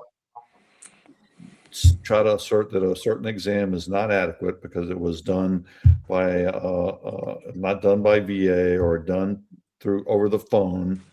That's a good one when VA does telehealth exams themselves, or ACE exams themselves. So yes, it's biased. The question I would say, is it adequate for rating? If you're going to question the credibility of it, you better have good reason to do so. Do we use private exams? Yeah, when we need them. But we also use very reputable examiners that tell us no all the time. And we don't want someone who's going to tell us yes all the time.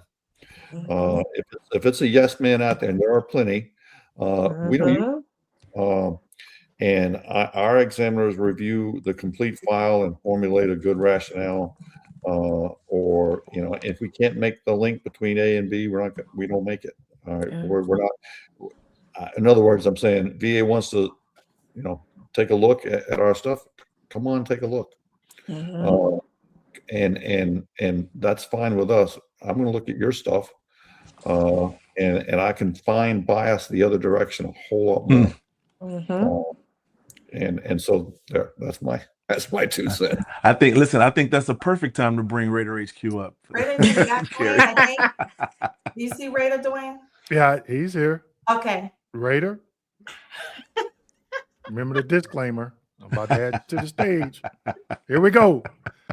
Raider HQ. Sitting here with you has been amazing. I've been listening to each and every one of you. You are each trendsetters in this, and it is truly amazing. I am taken back. Sorry. Wow. Is that Raider or is that Schwarzenegger? You know what? When we did a live and he was doing that, I'm like, man, wait a minute. I can't find that in my stream deck. He was like, no, I'm impersonating. I'm like, you could probably start a whole nother channel, Raider, on that impersonation. Yeah, there you I'm go. not going to do it. Luna gets mad. She's like, who's in my house? This is absolutely amazing. Amazing. Raider, I'm sorry to bring you up on this. I've seen you in the chat. Welcome, guys. Raider is an ex-VA Raider as well, recently retired. Great. He needs no introduction. He has board accredited claims. That is where he works as an accredited agent, helping with Blake as well as helping many veterans. Always awesome, always well, has his rants, truly respect them. Let's get on it, Raider. How are you? Thank you for joining. Thanks for joining us, Raider. Yep, thank you, sir. Doing pretty good. And thank you for the Arnold Schwarzenegger. You did it more than expected. Thank you. So let's get into the question, Raider. Do you think that the VA have a bias against private DBQs? Because I want Dwayne to answer, and then I want Natural to answer. So let's get into it. I think that there is a systemic procedural bias. The way the M21 is written, it has layer upon layer against private DBQs. If you go into the authenticity, credibility, and sufficiency section of the M21, even the signature requirements are drastically different. Like what a VA provider has to put in their signature versus what a private DBQ individual has to put in there. So it's an inherent bias that's built upon. So psychologically, because I'm a mental health provider, psychologically, if you start telling people that this person is not the same as that person over there from a fundamental standpoint, they have to prove more to me than, say, this VA provider. You can trust them. Then it builds, like, that's what you do day in and day out. It starts building neural pathways to instantly trust the VA provider versus having apprehension towards the private DBQ provider. And I'll say that a lot of the times in 2026, in my opinion, it's gotten much worse for private medical providers because there's a lot of things that are being used wrong. Like if you go into the authenticity, like the 100-mile rule, which is being quoted out of context every single time because there's 2 bullet points underneath of it that say, and the provider says that they have constant treatment with the veteran. That, like, what happens is staff members typically only read that. You pulled it up. Okay, cool. Had it ready. I was bringing receipts. We got you prepared, Raider. Okay. And that the examiner was completed in person. So now, oftentimes this has to do with a lack of training, a lack of accountability because QMS reviews, quality management system reviews for raters, 3 a month. So it's like when the cat's away, the mice will play type situation. There's nobody really holding the rules and regulations, like the raters, accountable for it. So they can do 100 claims a month and only 3 of them are reviewed. 97 of them are just the Wild West of whatever that person's own internal bias is. So yeah, I think that there is a inherent bias against them. But on the flip side, I also believe that if you're going to be persuasive to me as a rater, then the things that are said in the private medical opinion and the private DBQ have to match the evidence. You have to be able to show more than tell. You have to show. So, and that's where a lot of the times I would disqualify private medical opinions. If you have a 6-page private medical opinion and you do not once cite the medical evidence that was used to come to your determination from the veteran's records, not from science, right? The problem is when private providers provide a book report to raters, it's not persuasive because raters grant and deny every day. Do not tell me it's medically possible that sleep apnea can be due to PTSD. I've granted it. I've also denied it. I mean, and that's the failure that I see in a lot of private medical opinions and private DBQs, is that they don't take into account, like, it's like they're trying to prove it for the first time. This veteran, abnormal gait can cause the back to go out of, and they go off on that. Cool. That's not what I care about. I care about, in this veteran's case, is that true? I think, Raider, I think that's a good sort of thought process and corrective. I think if we're speaking from the veteran's perspective, I think and Dr. Coates, I'd love for you to hop in on this. I think when we're speaking from the veteran's perspective, it's difficult for their record to tell that story, to lean all the way into their VA claim. And so a lot of times what veterans will go out and do is they'll try to get the nexus letters so that they can prove that level of service connection. Naturally, you can jump in on this as well. And so I think a lot of veterans rater feel like, man, like they just don't believe me. I know I've experienced this, right? And for some procedural element, they're going to deny me because they think I'm trying to pull one over. Right. And so, yes, I agree with you that, like, you can't layer studies and scholarly articles on top of things if it doesn't apply to you. But at the same time, I think veterans start to think, well, how do I become credible when I don't really have the evidence I need from the record to kind of buttress that? I'd like to hear your response on that, Raider, and then Dr. Coates, and naturally you guys can jump in.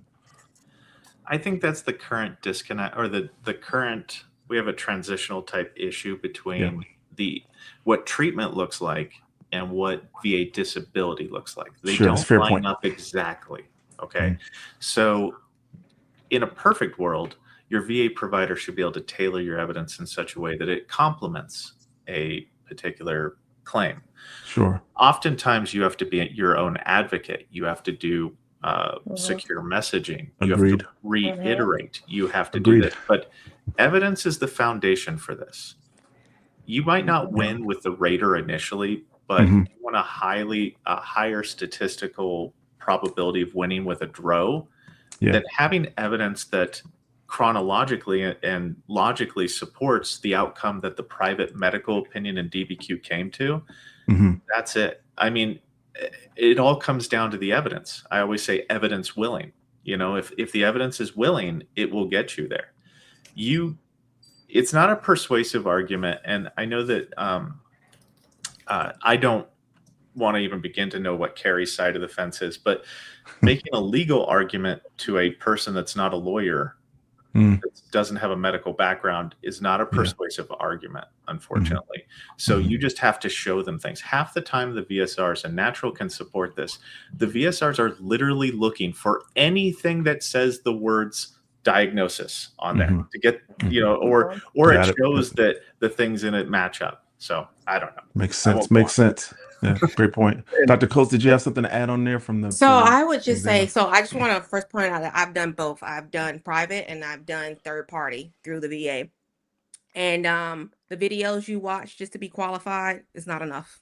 So I do want to say yes on the diagnosis part, but I also want to say privately, I feel that makes a big difference. And I can't, I'm not biased either way. I mean, I've done both.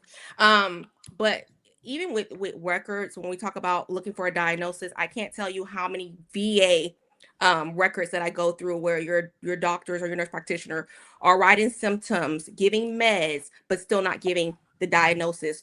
Now, let's just talk about medicine as a whole. When you go through, rather it's MD school, nurse practitioner school, when you give a medication, when you write a prescription for a medication, you have to give the reason, which is the diagnosis for that medication. I can't tell you how many veterans come because they've been giving migraine medication, but there is no diagnosis and their claim is denied. So a lot of veterans are like, I've been taking medication and it's been upped and changed, and but I'm still being denied. So I think when we talk about why people go privately, it's because because a lot of raters have, and it's nothing towards anybody, no medical background. You'll say you don't have a diagnosis, but this person has been taking medication because someone did not, and it's like arrows in everyone's part because someone did not write the migraines diagnosis. But however, you can't really prescribe that medication without giving the reason. So it's a migraine medication I had to write. I gave it for migraines. But then the raters will come and deny you don't have a diagnosis. So when we talk about why people go privately, that I would say that is one of the big reasons. Excellent. Natural. I know you got something to say. Wait, well, Dewayne. No, let her Oh, go. Dewayne, Okay, go ahead. I think I'm still warming up my time. Okay, go ahead, Natural. You know I'm ready. Go ahead, Natural. We off the treadmill now. I'm not, but I got off of this. Okay. So I don't really per se have a bias on the private DBQs. This is where I have the problem. Some of the private DBQs are outlandish. When I say outlandish, I'm saying like the ranges of motions are out the window. Like some of these ranges of motions, you can't move. You know, and if I look on there and it says veteran walked into the office, properly groomed, and all that, and I'm like, how's your limitation and your flexion like this? But you said they walked in, they're pleasant, this is it. Same thing with mental health. You're telling me this person is total and social occupational impaired, and they have delusions, hallucinations, and all this, but they can handle their finances. They don't groom themselves properly. They need people to help with their ADLs and stuff like that. That's where I have an issue. When the evidence of record does not support what that private DBQ is saying. Also, a chiropractor can't diagnose a mental health condition. The veterans be going to chiropractors. They go to, now if a social worker is under a psychiatrist and the psychiatrist sign off on it, I go with it, right? But the evidence of record has to support the symptomology of that DBQ. I'm not going to give someone 100% for a mental health when I look in their VBA or they private treatment records and they say, oh, this medication I'm taking, I feel wonderful. I'm not depressed anymore. And I know, you know, as a veteran, mental health waxes and wanes.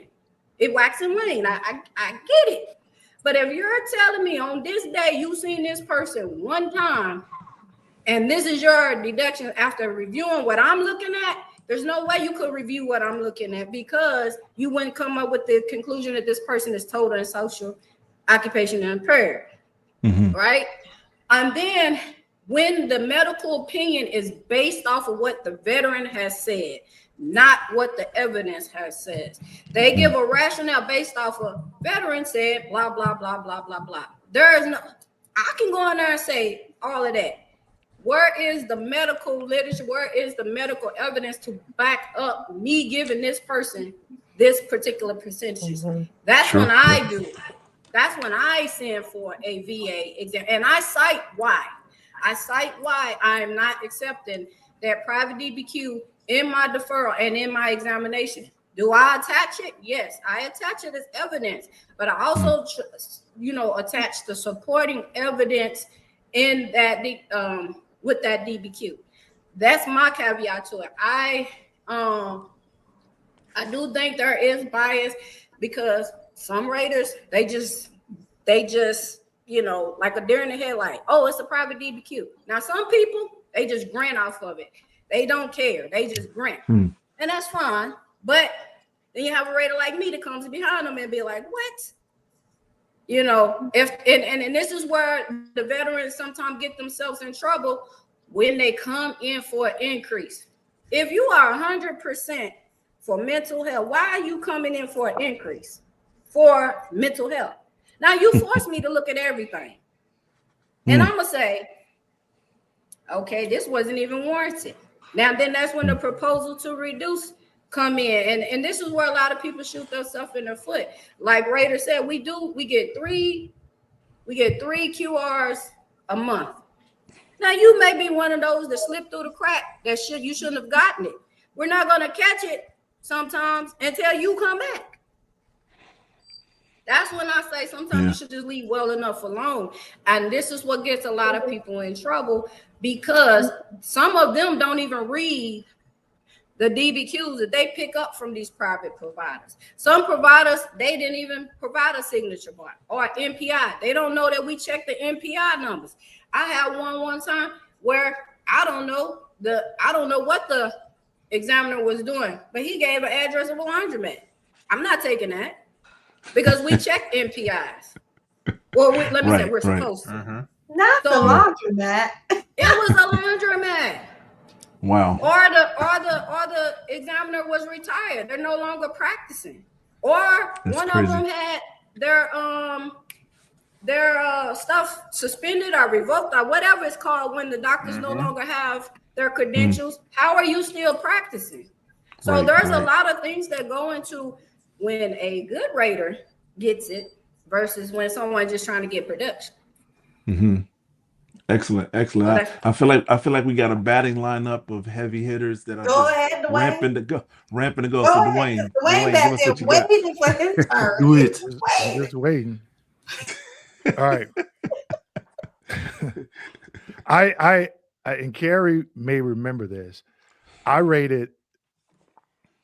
When I started rating, it was no VBMS. It was RBA 2000. I don't know if you remember that, Carrie. I do. Rating, yep. So VA has come a long way.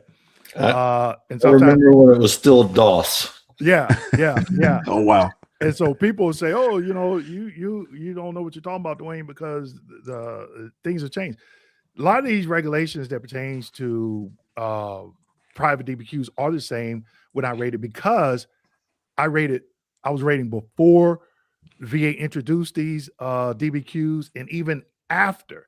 And I've never received a quality error from RQRS, and Raider knows what RQRS is, when I used a private DBQ and when I used it over a VA third-party DBQ. Now, I am a huge component of private DBQs as long as they are completed the way that Carrie said they needed to be completed, the way that Natural said they need to be completed, and the way that Raider said they need to be completed.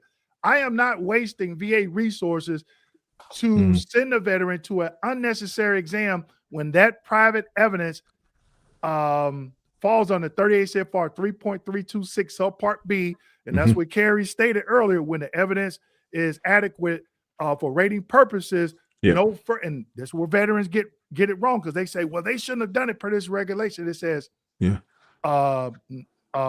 may not. So then it becomes the discretion of the VA rater. Now we talk about, is the VA rater biased?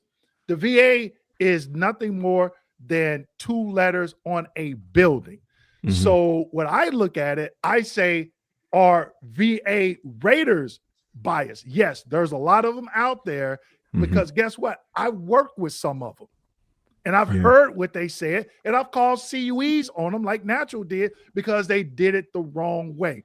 A lot of times we'll get emails from our coach. Hey, the front office wants this rated really, really quick. Can you just make a decision if the veteran if the veteran disagrees, then they can just file appeal. You need to take it out of my queue. Yeah. Because I'm not doing that. I am not doing it. If I need to request a CMP exam, I'm going to do it.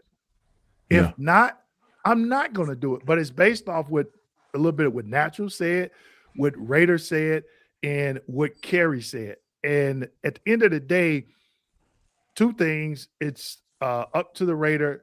And if they look at and how they interpret that VA regulation. And I brought a gift for Kerry. I don't know if he saw my background. Kerry, just to give you a little bit of anxiety. I know what you're about to do. Right there. You remember those days. You remember those days, Listen, right? I love them. Listen, we don't want anybody to get triggered in the chat. You got your thumb glue next to you. Yeah. So even that thing is tabbed. I got my old VA rating scheduler back over there when I used to put on my desk. All of that. So good old days. Yeah. I used private, and I know I'm gonna get some flack from some people on this. Even if I was going through this claims process again, I'm not going to a CMP exam. Now, I'm not telling any veteran not to go. It's totally up to you. I know I was trained by the VA and I understand what needs to go in that DBQ. Like Natural said, if that DBQ from that private doctor have you looking like Rambo and the first Rambo, the second Rambo, the third Rambo, your claim is a hot mess, okay? And you were just basically, maybe, I don't know, a dental hygienist and you never deployed anywhere. That's a serious problem. Raider, now you got to come up with a Stallone impression since he mentioned Rambo. Be honest. And if you get that from that private examiner and it looks that way, you need to go back and say, hey, Houston, we got a problem. It doesn't cover whatever. Now, Natural did bring up something that I look at a little bit different. When I saw claims with veterans, mental health, total and social, and they showed up naturally groomed, and I had to learn this from a military sexual trauma claim. And the veterans in the examiner said, oh, she came in with her makeup on. Well done. And in that, when I saw the appeal, the veteran says, I was sexually assaulted. It was very traumatic. And I look this way to mask how I'm feeling. Mm-hmm. So, as Raiders, we are looking at a lot of information. And then I just showed you the M21-1. I'm constantly in there, pulled it up. And I think that's where things get crossed, because I've been in situations where another Raider and I went back and forth. Another Raider said, hey, I think you should deny. I'm like, hey, let's grant. We go to someone in our quality team, and they were like, neither one of you are wrong. You can actually deny it and be right, and grant it and be right. Mm-hmm. So, the regulations are there, but sometimes there is some gray areas. And then the human factor, we may look at the same regulation and interpret it different, just like the M21 that I showed. And Raider called it out. And he said, let me pull it back up real quick. 100-mile rule. Yeah, I'm trying to go as fast as I can. So that's why I'm talking fast, okay? It's the inauthenticity. Right. So in 21. Right. So some veterans have told me, well, Dewayne, the VA told me my examiner has to be within 100 miles.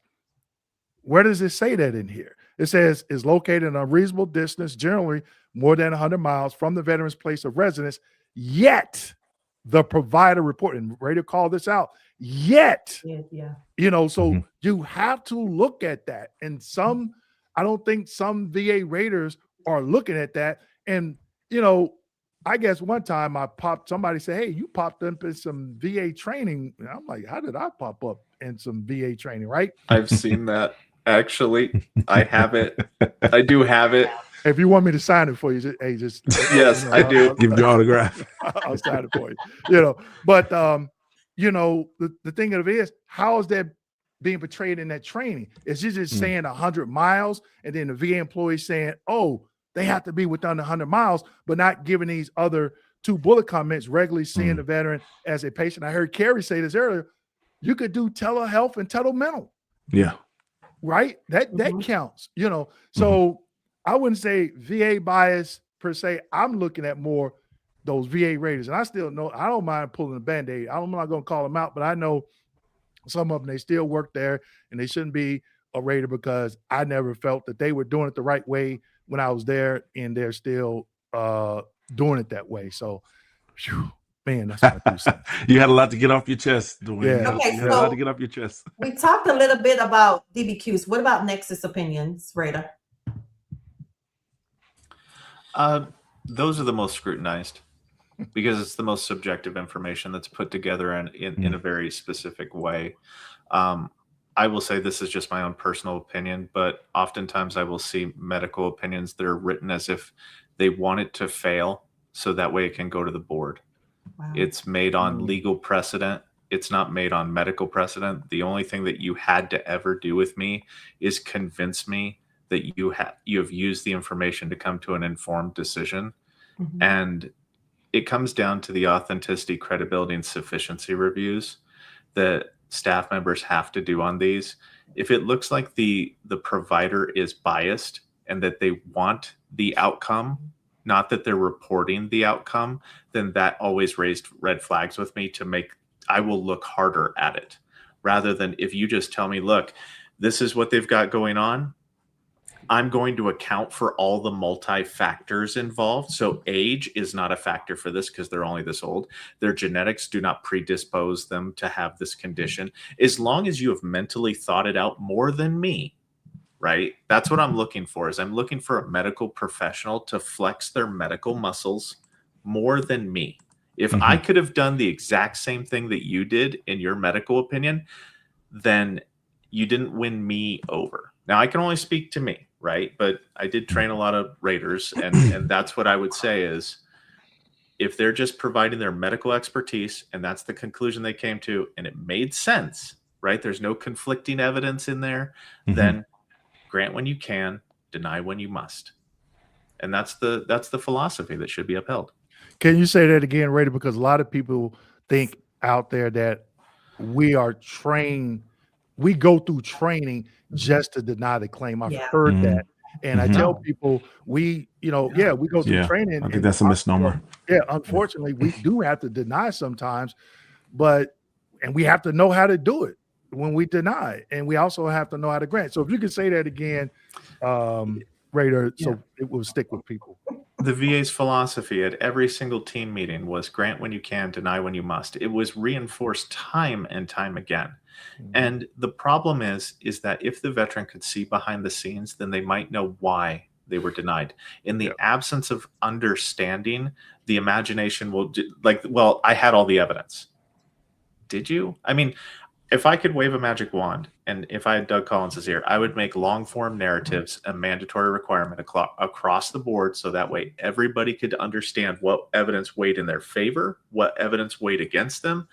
And then that way, maybe the veteran community could put their frustration in the right box, I guess. Sure. If it's a lack of evidence, then we need to, if you want to fix this, gather more evidence, don't just be mad at the people. Go ahead. No, I was just gonna say real quick, Tasha, before you go with that statement, I want to be respectful of Kerry's time. I think he has a cutoff of 11 his time. So whenever you get ready to move, let's move to segment 6 about appeals, higher level reviews, and board appeals, and then we'll switch back to our earlier. Before we do that, Kerry, I want you to look at that folder again because I just want to make that my early Christmas present to you to take you back in time. Because I know you, and people don't believe me. People think that's a lot. That's 2 volumes. I've read 20 volumes. Exactly. Thank you. Say it again, Kerry, because people say, that's a lot. That's about 30 minutes.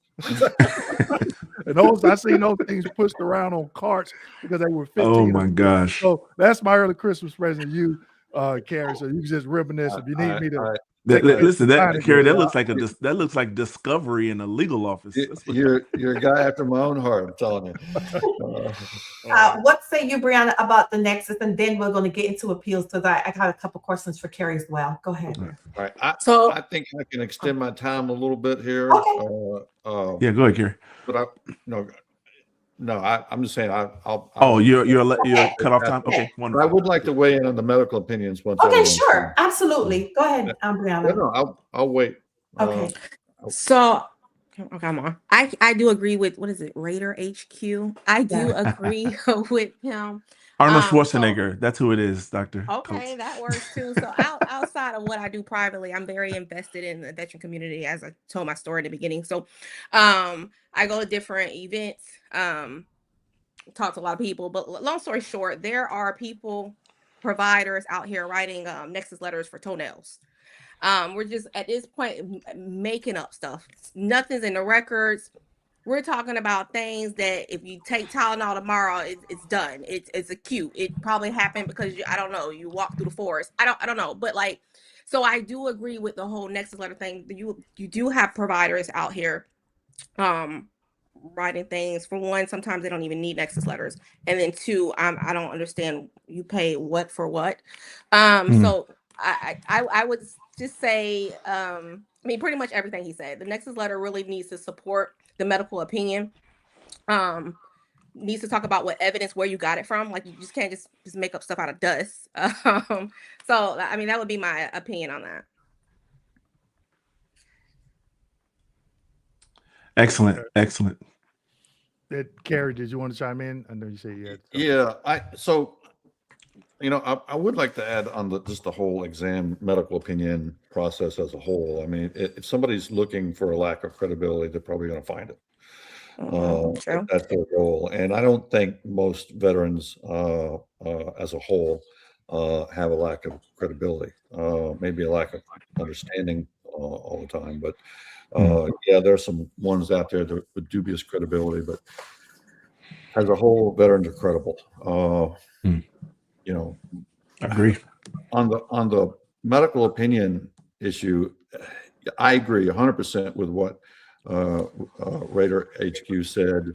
I'm glad you pointed to the M21 there, because it's amazing to me how a small nuance can be interpreted, from, we'll say, headquarters, can be interpreted as marching orders for something very specific when they may not have meant that.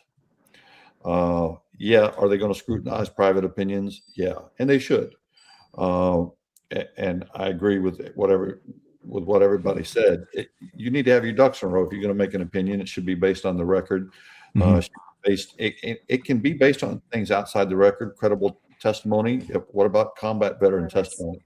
There are a number of things that come into play there, including the evidence of record, and it should not be diametrically opposed, the evidence of record.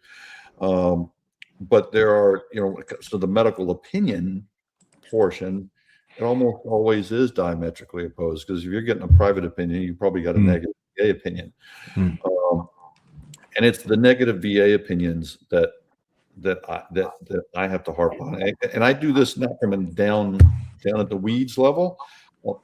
I'm harder on VA leadership because that's where a lot of this stuff comes from. It's just by the time it gets down to the individual level, it can be magnified. I did the 2010 NEMR. I was in charge of all the policy on that. And I was at it was the Seattle DROC at the time, and all the NEMR folks were there, and we got into a similar discussion. And I asked, you have a private, whether you're talking medical opinion or exam, private one, and you have a VA one. Which one do you have to follow? Almost every person in the room said you had to follow the VA one. Not the one that's most adequate. No, you had to follow the VA one. That's not an individual down in the weeds problem. That's a leadership problem. Whether that leadership are your RQRS guys, don't get me started on RQRS, or the National STAR team. My last position in VA was the senior reviewer on the STAR team, and I reviewed their error calls, not the fields. They didn't like that very much. Well, real quick, Carrie, I received a couple of errors from STAR team out of Nashville, and I rebuttal in one. Can you explain what that STAR team does, just real quick, if you can? So they take what is supposed to be a statistically valid sample from each regional office, If you're talking about raters versus authorizers versus medical opinions, or not medical opinions, VA exams, and they're supposed to follow policy, follow the law, and is there an error? What kind of error is it? And those error calls, one, they have to get corrected by the regional office if it stands up, and those error calls go to the national accuracy rate of VA. So they're very important. Now, I know they say the national accuracy rate is about 97%. That's hogwash. That's a big story. I second that. But that's what the National Star is, and that's been around. It's a program that's rooted in statute. A lot of government programs have to have a national quality assurance of some form. The RQRS program got started around 2013, 2014 as an offshoot of that. I took part in part of its development. I was actually opposed to it, but we all had orders to follow, because one, the field was scared enough from a STAR. You don't need a bunch of super DROs telling other raters, RO, that they made errors. And there's been plenty of instances where those local RQRS guys are driving bad policy. And a lot of it comes to medical opinions too, which is the topic. So I don't know, hopefully that answers your question. But the medical opinion world, apart from like Rater headquarters said, you're going to scrutinize it down at the weeds level, but at the higher level, VA opinions are not under any quality review. DBQs are, all right. Medical opinions are not. And the low-hanging fruit in this area of the claims process is abundant. How many VA opinions, meaning contractor, QTC, that type stuff, opinions out there will be negative based on no treatment for something in the service. Well, if that's your whole basis for a negative medical opinion, that's inadequate every single time. If that's all it's based on. Not passing a cause and effect test. A cause and effect test exceeds the benefit of the doubt standard. That's inadequate every single time. No continuity of treatment. That's not the rule. It's continuity of symptoms. That's inadequate every time. I can go on, but there is a huge limited list of low-hanging fruit that VA leadership could tackle. All right. And just getting the VA examiners to apply the right standard across the board would end up eliminating the need for a lot of private medical opinions. All right. If they just applied the standard that's in the law, but they're not held to account on any of those bad opinions, and they're only getting worse. They're now using stock language in medical opinions across contractors. One vendor will use the exact same stock language that another vendor will use. An intervening event is more likely the cause. Or there's stock language out there that pulls something out of thin air that doesn't exist in the record, some hypothetical that's non-existent that says this hypothetical is more likely the cause of this disability. And everybody's using that same language. That will not pass the smell test on appeal, but you can probably find it in 30, 40, 50% of opinions out there. So if you're up against that, what real choice do you have if you want in your claim, but to go with a private opinion, at least to the extent that someone's going to look at the record, listen to your testimony, put it all together, and come to a good conclusion. Is it as likely as not that A led to B? If VA was doing a better job of that, and I'm talking about taking all work off my plate too. So, it's me to have VA keep doing what they're doing. But I would much rather see VA improve in that aspect. So Wow. I fought VA leadership for not doing better quality reviews on VA opinions, since they have a unified voice, all those contractors at once. They could fix those problems. Okay. And they just don't. Real quick, before you get in there, Craig, I wanted to address something. I've been looking at the comments, and I just want to say, everyone, you're hearing people from different backgrounds, giving different their different opinions as it pertains to the VA claims process. You know, thank you again, Raider, for coming on. He wasn't one of the panelists, but he decided to come on to provide some really awesome. He's always welcome. This is, you know, and you may hear us disagree or have a different opinion. That's okay. That's why we're having because exactly. Exactly. And it's not to beat veterans down. You've all heard us say education. Educate. Somebody told me you can't educate veterans. I'm like, what are you talking about? They drove tanks, flew hell. They can be educated on this, right? You know, so understand that, and I want everybody to understand we're coming, you know, we're giving different opinions on certain topics. We know DBQs, nexus statements is a hot topic right now, and I just did a video. Stop blaming the VA. We just went through that. Stop blaming the VA. Okay, so we upgrade our technology, but do upgrade ourselves when it comes to understanding this process. So at the end of the day, make sure you get educated. Somebody say, hey, you got the Justice League here today. You got the A-team. I saw that comment here today. So, you know, just absorb this and, you know, think about, you know, hopefully it makes you think about your claim. Hey, do you need to go back a few steps, 2 steps to take 10 steps forward, right? Did you do something wrong? All right. So I just want to cover that. But go ahead, Greg. I'm sorry. I think it was an appropriate. Yeah, it was an appropriate comment as well. Yeah, you wanted to give Natural an opportunity. Yeah, I wanted to give her an opinion when we talked about nexus letters. Natural, did you have anything? Rita, did you want to say something? If you can chime in. Natural, go ahead.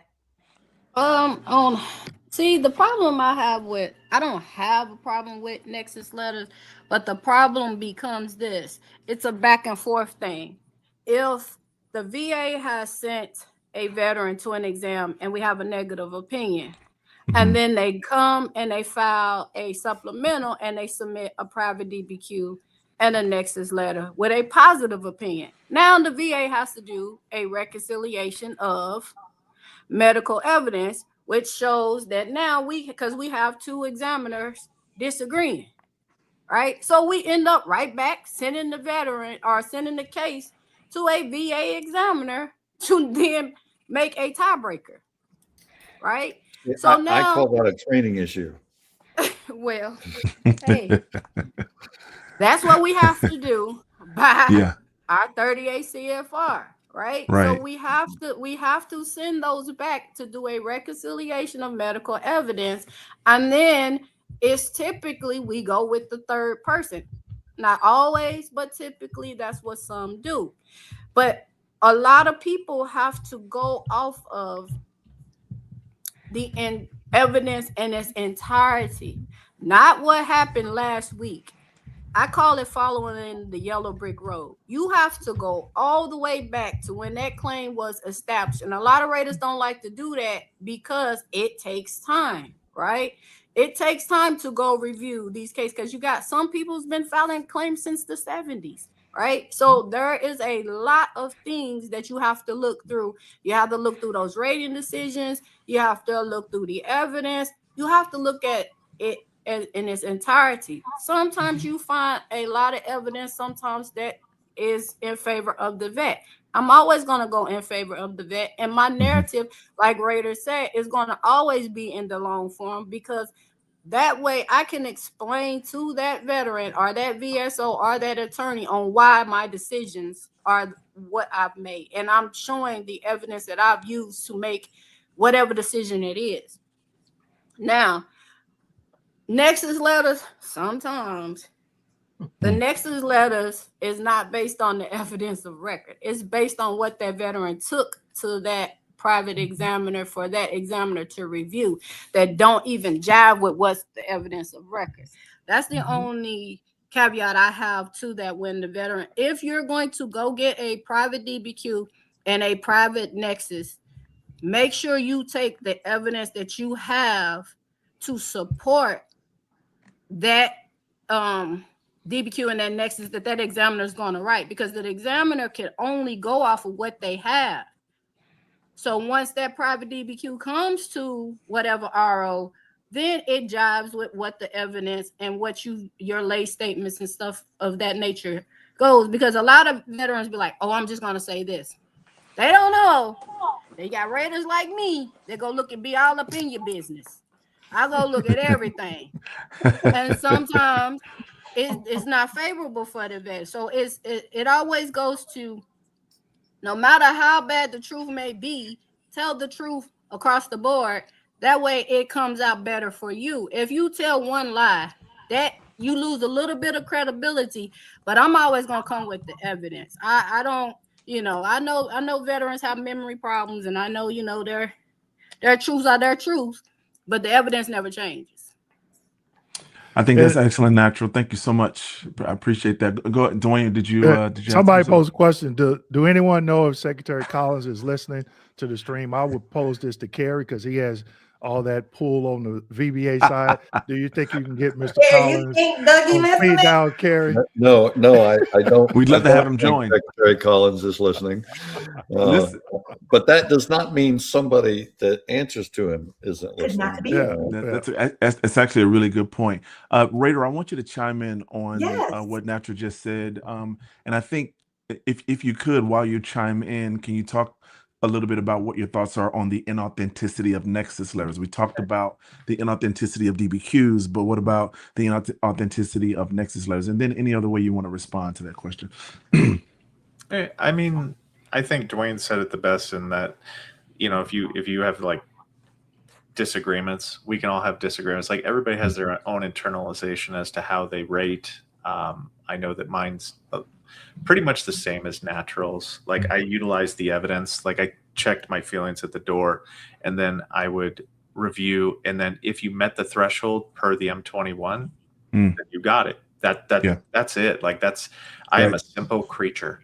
Okay. It did not require, like, there's no mysticism here, like if you met the specific requirements. But I will say that there was something that was said earlier about if the veterans say something negative, or they say that they don't have this condition, there's a lot of leeway that veteran statements get because they're not medical providers. Okay. Right. Just because a veteran says, well, my knee doesn't hurt, that's not going to negate all of your medical evidence. Okay. Yeah.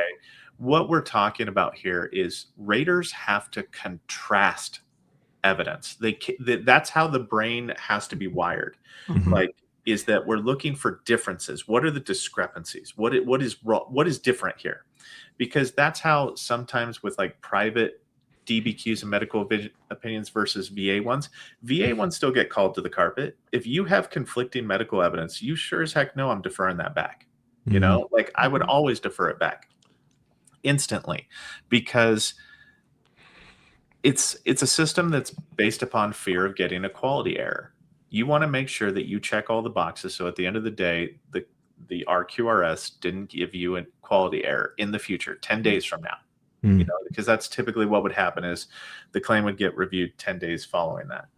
And then you wanted my opinion on private nexuses, like nexus letters. I mean, M21-1 talks about the inauthenticity of DBQs. We've talked about that, but like when a rater actually looks at a nexus letter that is to contain, that is to purport itself as evidence for a veteran's claim, what is your thought when you actually see that nexus letter? And it's a nexus letter because you can pretty much tell.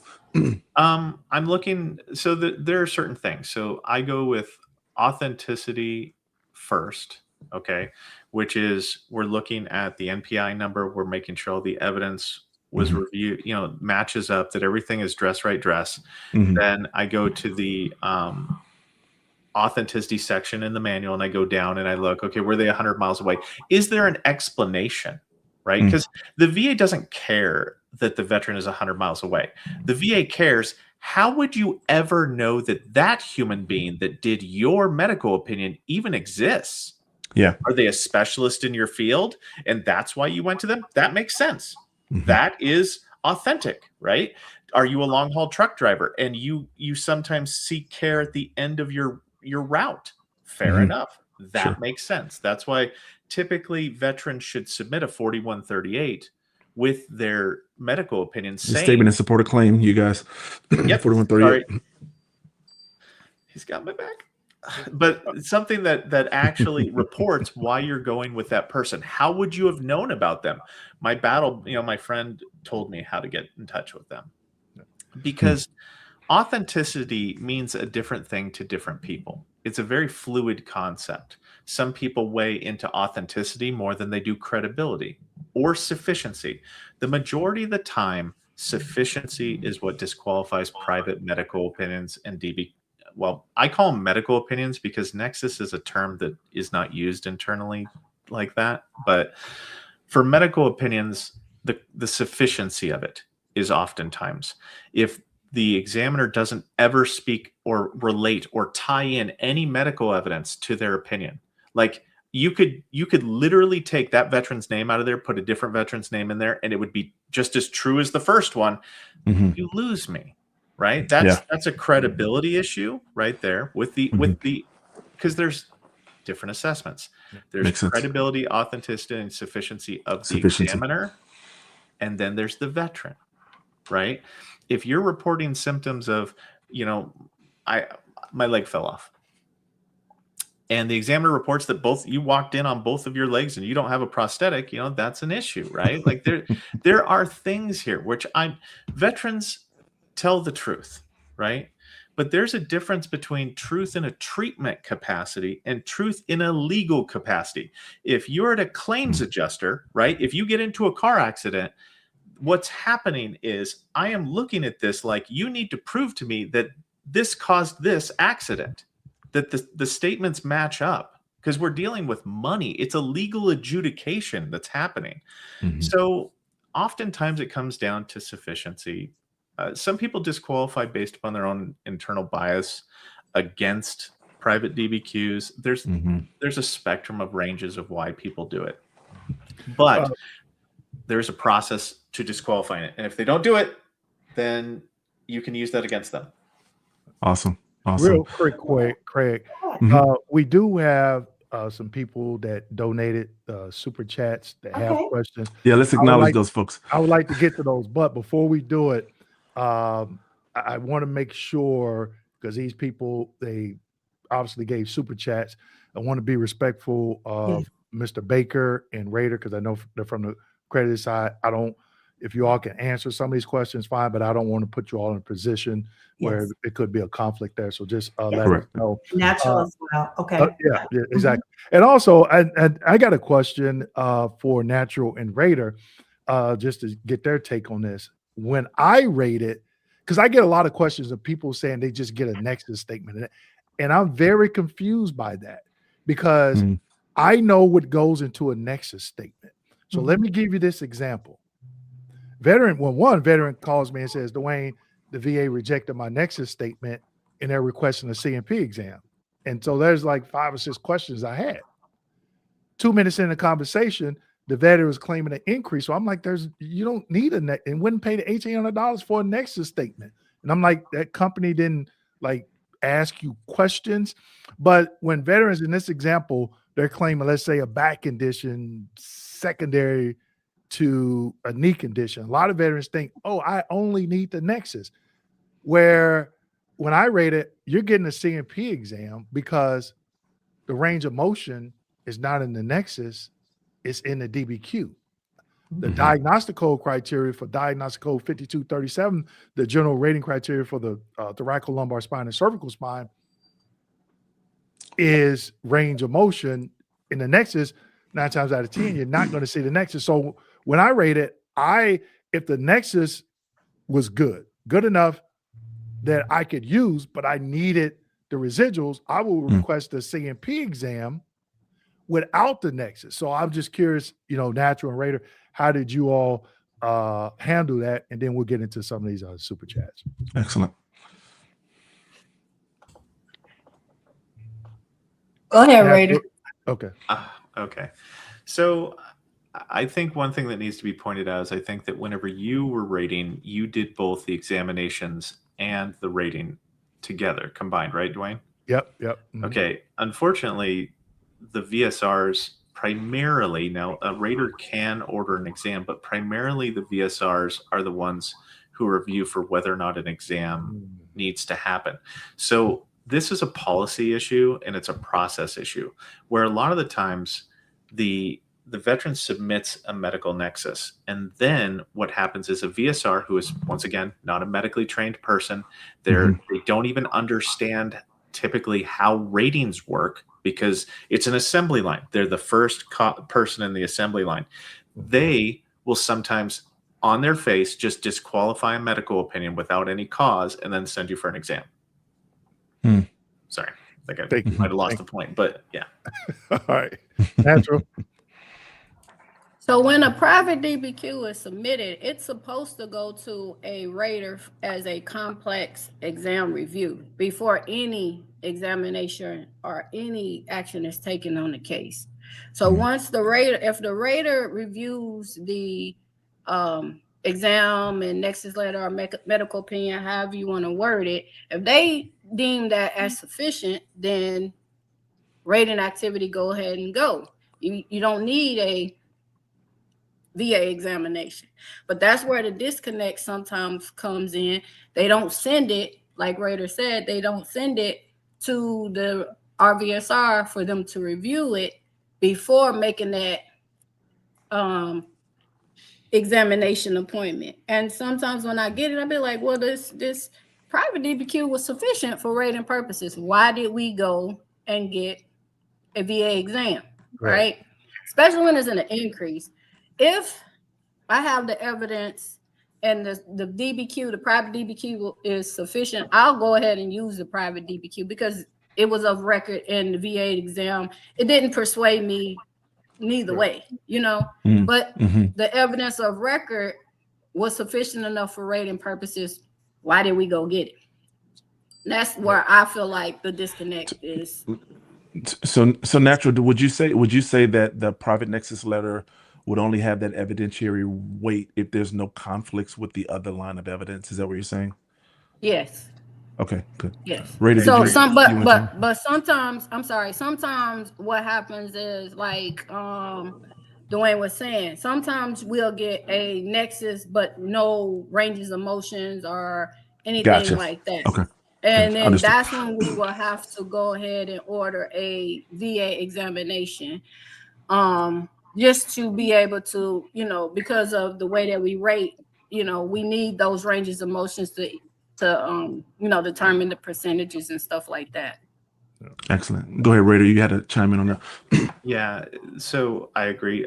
What if the process works correctly, then the veteran has the highest likelihood of success. What happens is when you have these breakdowns where the VSR will order an exam, or let's say that it does go to the rater and the rater says, yes, this medical opinion is good. VSR order an examination, but the VSR orders an examination and a medical opinion. Staff members cannot ignore evidence that is created. So anytime evidence is erroneously created that becomes conflicting, then the chances of the veteran's success of being successfully granted based upon that objective private medical opinion go down drastically. And it's a process issue. It literally is a process issue that if they could resolve this one process in the VA to get it to where a competent person can review it, and then whatever they dictate is directed development, and the VSR has to do exactly what the rater says. If the rater didn't say to order a medical opinion, do not order a medical opinion because it is detrimental to the veteran community. This is the catch-22 that a lot of people get denied over. Awesome. I think that's a quick fix. Put it on the AQRS checklist and make it a quality error. And I guarantee they won't do it anymore. That'll change overnight. So let's go ahead and get into these chat. Again, Carrie and Raider, Yes. You know, the question Yeah. we're pulling up for people that have donated. So if there's a conflict on the Yeah, at your discretion. Yeah, both of you. let us know, okay? Just want to make sure that's out there. Okay, so here's the first one. I'm going back. This was been up for a while here. Anybody know why I can't find my records from basic AIT? And for those of you that are not, that never served in the best branch Oh gosh. of service, that stands for Advanced Initial Training, United States Army. You know, okay. So I told you this was coming, Kerry. We are surrounded by soldiers. I wanted to put that out there, okay? Listen. Yeah, I'm sorry. The good news is that they're not too old yet. The Marines might still let them in. We might still let them in. That's correct, Kerry. Just maybe. Look, the E4 mafia is all over the place in this. Okay. I got out in 2007. My diagnosis is in those records. Anybody want to take a shot at that? Britta, you want to go? Natural, you want to go? Carrie, you want to go? Where you want to go with this? Unless somebody else wants to go, that's go fine. ahead, Carrie. Go ahead. I mean, that's hard to answer for the most part. I would, if you filed a claim, it sounds like you may have. Then I would first look in the actual claims file itself to see if VA has your service treatment records. And I only say that because I don't know how many vets I've run into, thousands over the years, that think their records are lost somewhere and not to be found when they're right in the claims file. Now, if you've gotten a copy of your claims file and they're not in there, then you've got a kind of a bigger question mark. You can always do, I think it's an SF-180. SF-180, yeah. And if you haven't done that, I would certainly do that. We do that, not all the time, but anytime we think there might be something missing from the records. Sometimes we'll get back exactly what VA has. Sometimes we'll get back records that for whatever reason VA didn't obtain, and we have what we're looking for. So those are the two avenues that as far as the low-hanging fruit that I would try. Yeah, the SF-180, that is the records request form that you'd fill out if you have records. There are also forms you can fill out if you feel like your records were lost.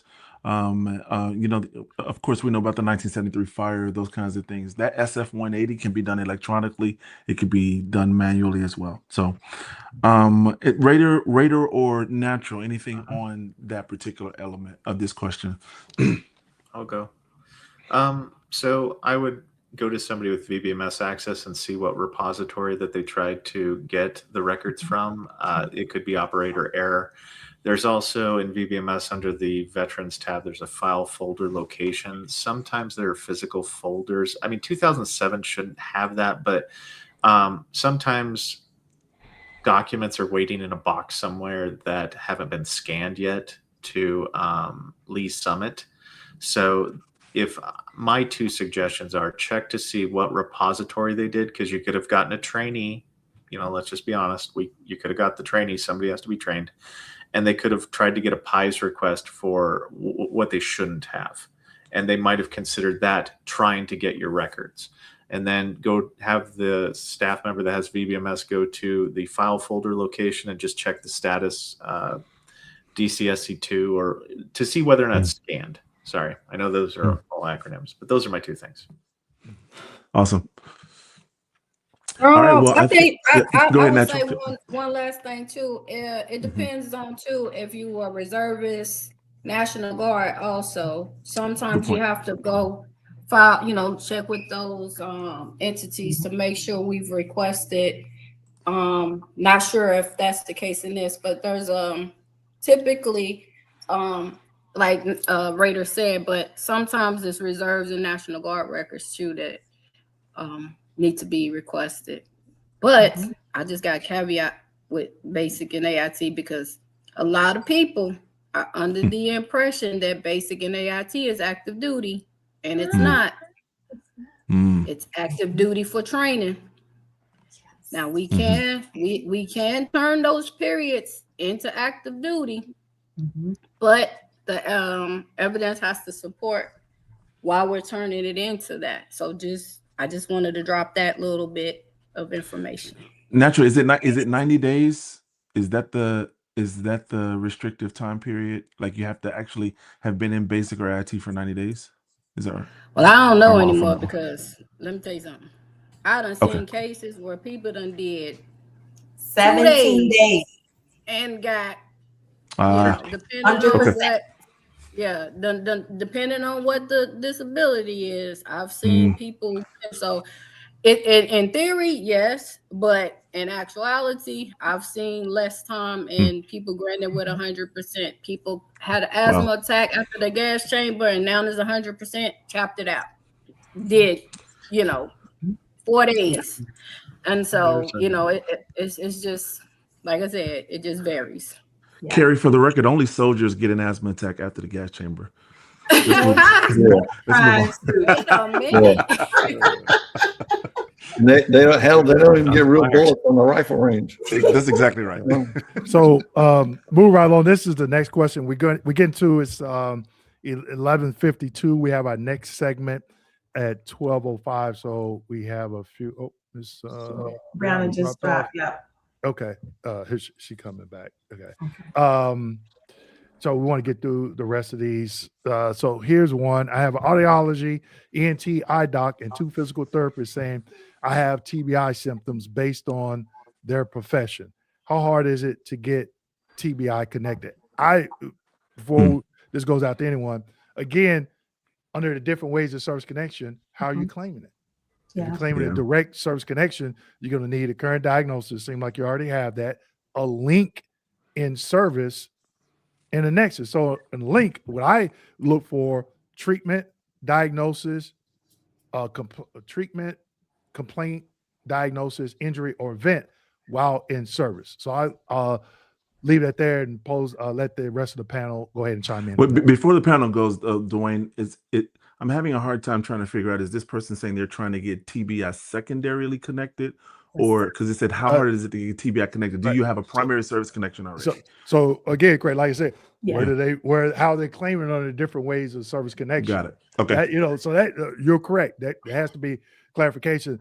I would just assume, let's just say they're trying to do it as direct service connection. Yeah. Got it. Okay. Understood. But good point. Thank you. Anybody want to take that? I see Carrie's like, oh man, wait a minute. I agree with you. I would, one, can you show that you had some form of TBI in the service? That's a big one. I'd rather see a neurologist or something, but if you got that many people saying you've got TBI symptoms, then odds are, the diagnosis is probably okay. Yeah. As the Raider put something in the chat, which is that's the direction that I was going to go into. I think he quoted the specific. I think that's an M21-1 reference, Raider, that you put in there, and then TBI qualifying clinicians. Yeah, go ahead. Psychiatrists, psychiatrists, physiologists, psychiatrists. Yeah, and then neurologists are the only ones that can technically diagnose TBI. Right. I think that's for VA purposes, though, right? I mean, you would still. Oh yeah. Right. Well, no, we wouldn't. No. For the person who asked the question. No, I'm not there. There's always in the 38 CFR for neurological conditions. There's always the criteria there for TBI symptoms. I think it's right in there with migraines as well. So if you wanted to just a little bit more reference, go ahead, Carrie. What were you gonna? Yeah, no, I didn't mean to insinuate you would have to accept their diagnosis, but for a duty to assist issue in getting a VA exam with a neurologist or a psychiatrist, or that other word, that would be sufficient to trigger that development. If you. Yeah, element 1 would be satisfied. Yeah. So anytime that you have a situation like PTSD or TBI, the veterans report, it's one of the few exceptions where if the veteran reports that they had a TBI or they report that they had PTSD, typically they'll get an exam because it's a specialist type specialty specialist type exam. Mhm. So people tend to just get them the exam. Yeah. Excellent. Brianna, Dr. Coates, did you want to chime in on that question? No, actually. Okay, wonderful. Dewayne, how many more chat questions do we have? I'm Because we going want to. through it. I think we Going through it have right one now. more. I think we have one more, Dwayne. I think it's Okay. let's see. I think I already put one up. Let me just make sure. Magnetar. Yep, that's what I was looking for. Yeah. I saw him somewhere. Okay, here we go. My lawyer is still trying to drag my case by waiting till 363 days to file something. Whew. Did you read that fee agreement? Do Carrie, they this have to is all sign- right down your. You're You scratching too, Raider. very With right. court accredited claims. Yeah, that's for Carrie. Fee agreements. Do All right. they have to sign some release for me to get rid of them? So, No, Carrie, so the good thing here is representation is your choice. You know, That's good. you can technically change your representation simply by, let's say if you just wanted to change it rather than just fire them, signing a new power of attorney form 21-22A would immediately revoke their representation. That is not the end of the story. Let's just say you wanted to fire them and do it on your own. You could send VA a letter saying, I hereby revoke the representation of my attorney, whoever it may be. But what kind of fee agreement do they have? All right, this is, most people aren't aware of this. A 20% withholding fee agreement stays attached to that attorney's work, even if you fire them or you change representation. They have to withdraw that fee agreement. And so that means if they've done work on the case, and it sounds like here maybe they haven't, but if they've done work on the case that VA can tie back to that attorney, and there's a 20% withholding fee agreement, they may still be on the hook to receive a fee because if you get benefits from their work, they can withdraw that fee agreement. Okay, if they're willing to do so. Most reputable folks will. If it's not a withholding fee agreement, a lot of people in VA thinks it's 20% or only 20%. No, we don't have to use a withholding fee agreement. If we want our client to pay us directly, we don't have to use a withholding fee agreement. So if there's a non-withholding fee agreement, whether it's 20%, 25%, 30%, that ends with their representation. So you don't even have to worry about that. So only if it's a 20% withholding fee agreement. VA won't do a withholding fee agreement for anything more, but their regs do allow up to 1/3. But if you're going to do withholding, it has to be restricted to 20. So I would also ask, all right, did they have the case from day one? Because if they did, and they're waiting 363 days, that's I see that. All right, I see various reasons for it. Sometimes it's workload, and if it's true workload, okay, it's at best questionable. How are they managing their work now? In this, because VA takes so long, and because VA seems to nickel and dime a lot of things lately compared to a number of years ago, we have to have a lot of cases to even stay in business sometimes, because we might not get paid on a case because we're not, reputable folks aren't going to take a fee unless they win a case. It may take a year, 2, 5, 10 before you get paid on a case. So you can have a pretty drastic workload, as any of the raters on here can attest to. They have drastic workloads too, but it should not be taking 363 days to file a form. Right. What I think is a good practice is, let's say that form's going to the Board of Veterans Appeals. It takes you 10 minutes to fill that form out and get it on appeal to the board. The board's going to take a number of months to close to a year, as long as you don't ask for a hearing. So you've got all that time there if you're going to submit an argument in support of the case, but then you're still waiting on VA's clock instead of your clock. You can do your own appeal even with your attorney still on the case, and it sounds like you need to, if they're going to, you've got about 2 days left there. So I would, at this point, I would just do my own and then maybe get rid of the attorney.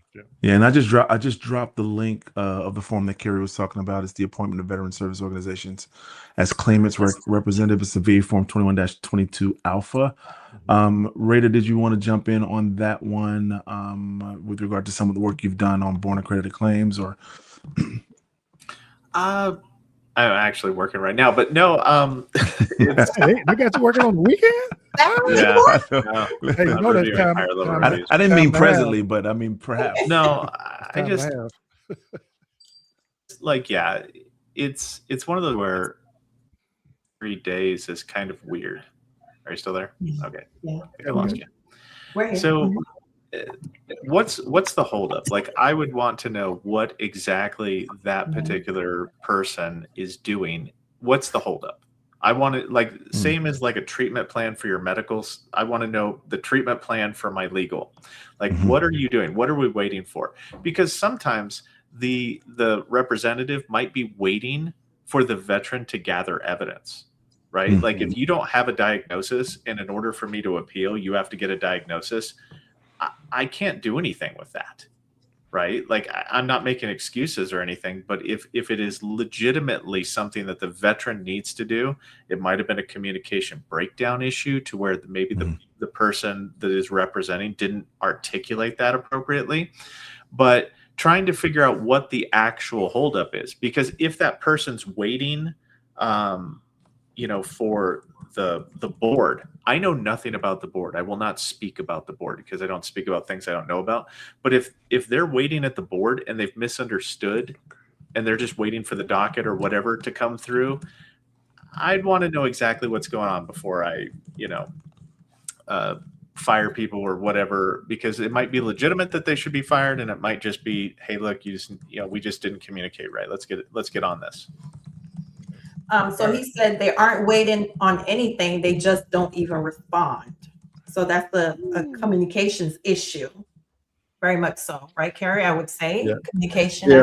Yeah. I mean, you need to have communication. There's always going to be times when communication is not as good as you prefer it to be. All of us struggle in that arena. If you've got a few hundred clients and they all happen to want to call in the same week, that's tough. Okay. That is tough to handle. At the same time, if you tried for a month to reach somebody and nobody will return your call, that's a little different.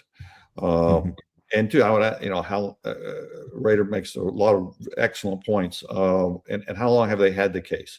That it's like, for example, if we take on a case, there's a number of things we have to get back and forth. All right, to kind of establish our footing. We have to get a copy of the claims file. We download that from VBMS. We have to wait on VA to give us that access. Before we even, usually, unless it's an emergency, before we do anything, we map out that file. That means we go over it page by page. And if it's a 20,000 page file, that's not getting done in a couple of days. We don't want to miss the 2 pages that are from 12 years ago that are the important thing. That, oh, look, there's a pending appeal sitting there that no one caught. At the same time, we try to identify any ratings that need appeal right away, and we would try to identify that. But no, if they're just not, the communication needs to be. Sounds like it needs to be improved there. Honestly, I don't know who your rep is. Hopefully, it's not me. I'm saying that kidding. I'm sure it's not me, but I would take into consideration what Rader said, and at the same time, if they're just not calling you back. Okay. Thank you, Kerry. We're at 12:05. Can I say? I'm sorry, Dewayne. Can I say one thing about this? Go ahead. I would definitely read your fee agreement, because just because you get rid of someone doesn't mean the VA won't pay them. You can if you have an attorney and they sign on and you get rid of them, if they were on at the time and you get another attorney, sometimes the VA will still pay that first attorney based on your fee, whatever the legal things that y'all sign with the attorney. So just be mindful of that when you get rid of this attorney. Mm-hmm. Thank you, Natural. We're at 12:06. Real quick, I just want to give out some shout outs. People did give Wonderful. donations. They didn't have questions. HBV, thank you. Thank you, Brina. All that you do. Yes, thank you. Brina's a faithful one. That's right. Brina has been faithful. Yeah. She's faithful over there on Raiders HQ chat as well. And I'm assuming Ray is from UK, Europe somewhere, because that is Euro. Man, we got people joining from all over the world. Wow. Yeah. Excellent. We want to make sure. Okay, Donald, thank you, Donald, for all Awesome. the support. Thanks, Definitely Donald. appreciate it. We did have somebody sneak a quick question in here. This is the last one. And then we'll bring in our Social Security expert for the group. Corner weighed in, claim voiding dysfunction urinary frequency secondary to service connection, obstructive sleep apnea, only stronger etiology. But also add an alternative theory secondary to my service connected diabetes. Okay. I'm kind of confused on where this question went. Claiming voiding dysfunction, urinary frequency secondary to sleep apnea. No. Service connection for obstructive sleep apnea, only stronger etiology. I think what they're asking, is it stronger to claim it to OSA or an alternative theory secondary to diabetes? Diabetes. Okay. I would say diabetes because OSA ain't my. The sleep apnea claim sends me, guys. I do not. Yeah. I don't know what the obsession is trying to get sleep apnea service connected. I don't know, but I would say probably. I mean, I guess you could do either way, but I think the stronger one would be the diabetes. But because OSA, I guess you would say the urinary frequency is. No, I don't know how you could claim OSA causing you to go to the bathroom so much. I mean, that's when you have to strategize. You have to, in my opinion, and you guys can chime in, when people claim things, you have to look at what you're claiming. How does OSA cause you to go to the bathroom all the time? You know, that in my opinion, not even as a rate, I'm just saying, like, how does your OSA, your sleep apnea, cause you to have urinary problems? That's one thing. Versus diabetes, you know, that's a more likely etiology. And no, I don't know. I mean, I'm not a doctor. I mean, I am, but I ain't an MD. So I would throw that to the nurse practitioner on this one. But so I would like to chime in. Yeah, before we get to our next guest, go ahead, Ms. Coates. Go ahead before we bring. So it's gonna be diabetes, just hands down. Okay. Wonderful. Okay, Dewayne, we wanted to give because I think Carrie, you're getting close to the time that you've got to roll. Is that correct? Yeah, you guys wanted to hit the but before we bring on our guest, Dewayne, let's do a quick hot 10 maybe on HLR and appeals. Tasha's got some questions. HLRs, BVAs, and I think supplemental claims is what we have in there. We want to give. Yep, Liz, if you could just give us about 5 minutes, if that's okay. Yeah, we only need about 5 or 10. Yeah, okay. And then we'll bring her on.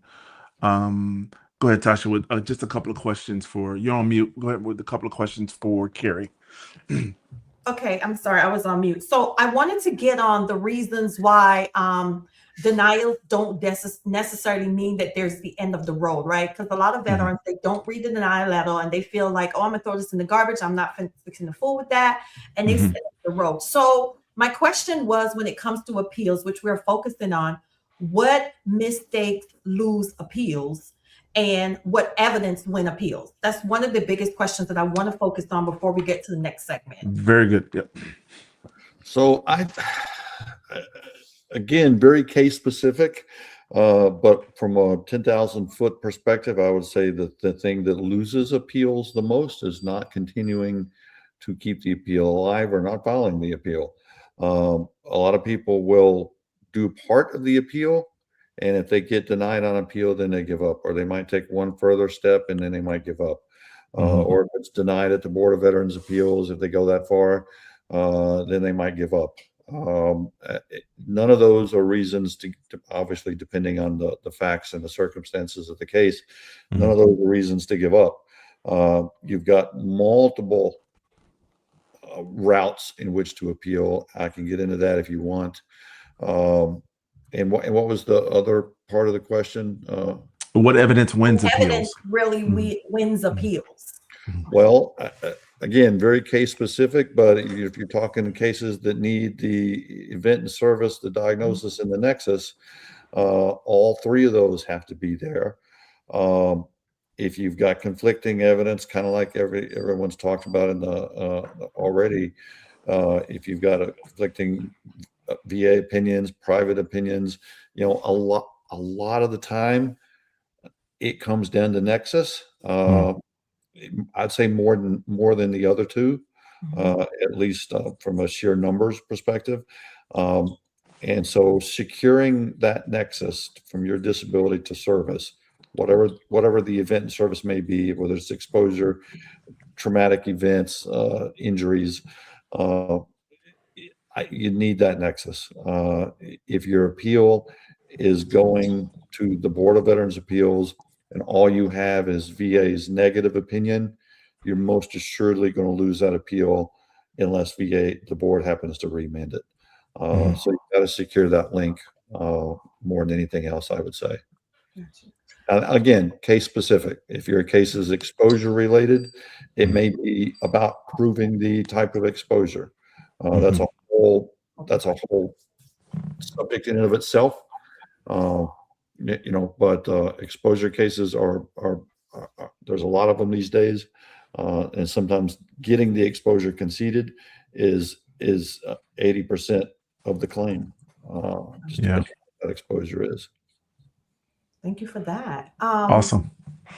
My last thing for you, Carrie, is what trends do you see are emerging right now in the appeals process? Because we know that the VA, the caseload has went down. The amount of cases, according to, Doug Collins, the caseload is down. The amount of, back process. I think Natra might argue differently on that. So what are you seeing right now that's emerging more when it comes to appeals before the ladies come on? And if I put you on the spot and you want to come, we can address this later. But I meant to put you on the spot. Well, it's not an easy question to answer. I think we have very talented folks on here. I have no doubt about that. I don't think they're doing a lot of the work that I see. And I mean that with all due respect. Yes. We see just so much fundamental mistakes that should not be occurring, and they are driving a lot of the appellate world right now. Exposures are driving a lot of the appellate world right now. And I don't remember Raider HQ said he was a DRO or not. He's an accredited claiming agent. When he rated, yeah. He was a DRO. No, just a Raider, just a recently retired Raider. Okay. And what else did you do, Raider? Come on now, don't sell yourself short. What you do? So you're a senior Raider. You were a senior Raider, yeah. You're a journeyman Raider, right? GS12, yeah. And you were RQRS, right? No, I never. I was a QRT liaison. QRT, so, okay, all right. Yeah. Okay. Don't say security guard at the local region office. No. Darn right, I was a janitor. Let's get it straight. I just read a lot. So what I'm getting at is so I do a lot of work with DROs, and in that light, that's one step in the appellate process. You can do a supplemental claim. A lot of times we ask for an HLR review. I'm asking for them less these days. I'm going straight to the Board of Veterans Appeals more these days. And that is because there are so many cases where I know there's a duty to assist error there. 9 times out of 10, the HLR, the DRO is going to send it back. And we're going to end up right back where we are because the first line team, man, the medical, I know they're going to get another medical opinion. I know it's going to get us right back where we were. And here we are 11, 12 months later, and I'm deciding, do I do another HLR or do I go onto the board? Well, what if I just went onto the board? And if I'm either going to get a grant or a remand, I'm not going to get a denial. If I get a denial, I'll kill them in court. And if I get a remand, then instructions are coming from the board. Maybe, and it's going to be centralized to the DROC. Is that a better strategy? And I'm finding, and I'm testing out that strategy. I'm thinking that's, it's going to cut me out a year in the process. I'm going back and forth, and I get instructions from the board, and I get the case centralized to the DROC. Maybe that's a better strategy. But why aren't I having more success with the DROs? Well, a lot, and again, I harp on VA leadership here to a little bit, and all of the raters on here may be able to attest for this, depending when you stop rating. But for example, a good one is the Blue Water cases. Blue Water Navy. Yeah, we got the ship's locator tool. All right, we got the ship's locator tool goes every 4 hours if everything lines off the ship. RVSRs are told you can't deviate from the ship's locator tool, no matter what happens within those 4 hours. Usually you don't know, but I've had a number of cases where you're right on the border. Ship's going in the direction that it's going toward Vietnam for an hour, because it says it in the deck logs, which you can do a little bit of math and put that ship about 2 miles offshore. The ship turned around, and by the time the next set of coordinates were read, it was outside the 12-mile limit. Well, the DRO, this happened in a case. The DRO said, "Well, I can't deviate from that," and I knew why he couldn't. I was kind of hoping they would, because VA put out a policy letter saying only certain people are allowed to decide whether the ship was in blue water, and they use the ship's locator tool, and no one can go against that. Now, I'm sure some DROs might decide, screw that, I'm going to go against it. But I know policy is they can't. There's a big problem with that. The statute and regulation give that DRO de novo review authority. The person filling out that ship's locator tool does not have de novo review authority. So you're basically given the law saying you get to decide this anew, fresh look, without giving any deference to anything that's been decided. Oh, wait, your boss has said you can't change this one thing over here. Well, your bosses can't override the statute and the regulation, but yet here we are with a policy letter saying you can't do this. I'm very much in support of the DRO's authority to have the de novo review authority the statute gives them. I see too much little things like that where leadership is cutting into their de novo review authority and slicing them off at the knees, and they're doing it illegally. I'm challenging every one of those policies. Now, the problem is getting a policy like that in court. It's almost impossible because the board will focus on the issue and they're not going to address that policy. But at the end of the day, it robs me and my client of a de novo review at the local level. Well, the board's not bound by those things, so therefore it might behoove me just to appeal right onto the board and make an alternative argument in the process that, by the way, my client was deprived of his due process rights, and which may never see the light of day, but in case it does, the court will get that policy down. I guarantee it, if it ever gets before them where they can address it. So that drives my decision on how to appeal certain things. Now, is that a trend in the appellate world? It certainly is for DROs who no longer have that authority. Other things are second, third signatures. I don't know this to be 100% true. I haven't seen it in writing, but I was told by a DRO just within the last few weeks that they now have to have second or third, maybe both, signatures to do any rating over $40,000, or maybe even, I want to say that even aid in attendance. Yeah. Maybe is that true? Said, yeah. Mm-hmm. Yeah. Okay. That was true for aid in attendance, especially. Yeah. Okay. Yeah. So Or- I guarantee the person, unless it's another DRO, signing that second and third signature does not have that de novo review authority given to them by statute and regulation. All right. So yet again, you've got a policy violating the law and DRO's authority being cut out from under them.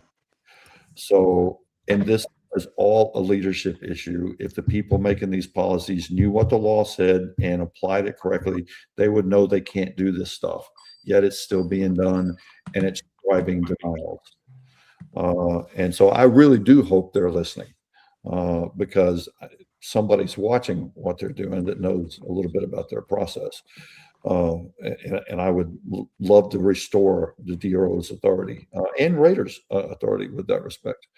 So anyway, that kind of drives my outlook on appeals, and all of those things together sort of forced me to think maybe the board is the better way to go in a lot of appeals, especially now that they're down to about a year, sometimes less, on direct and evidence-based appeals. Never would I request a hearing with the board, with the board, that is, not ever.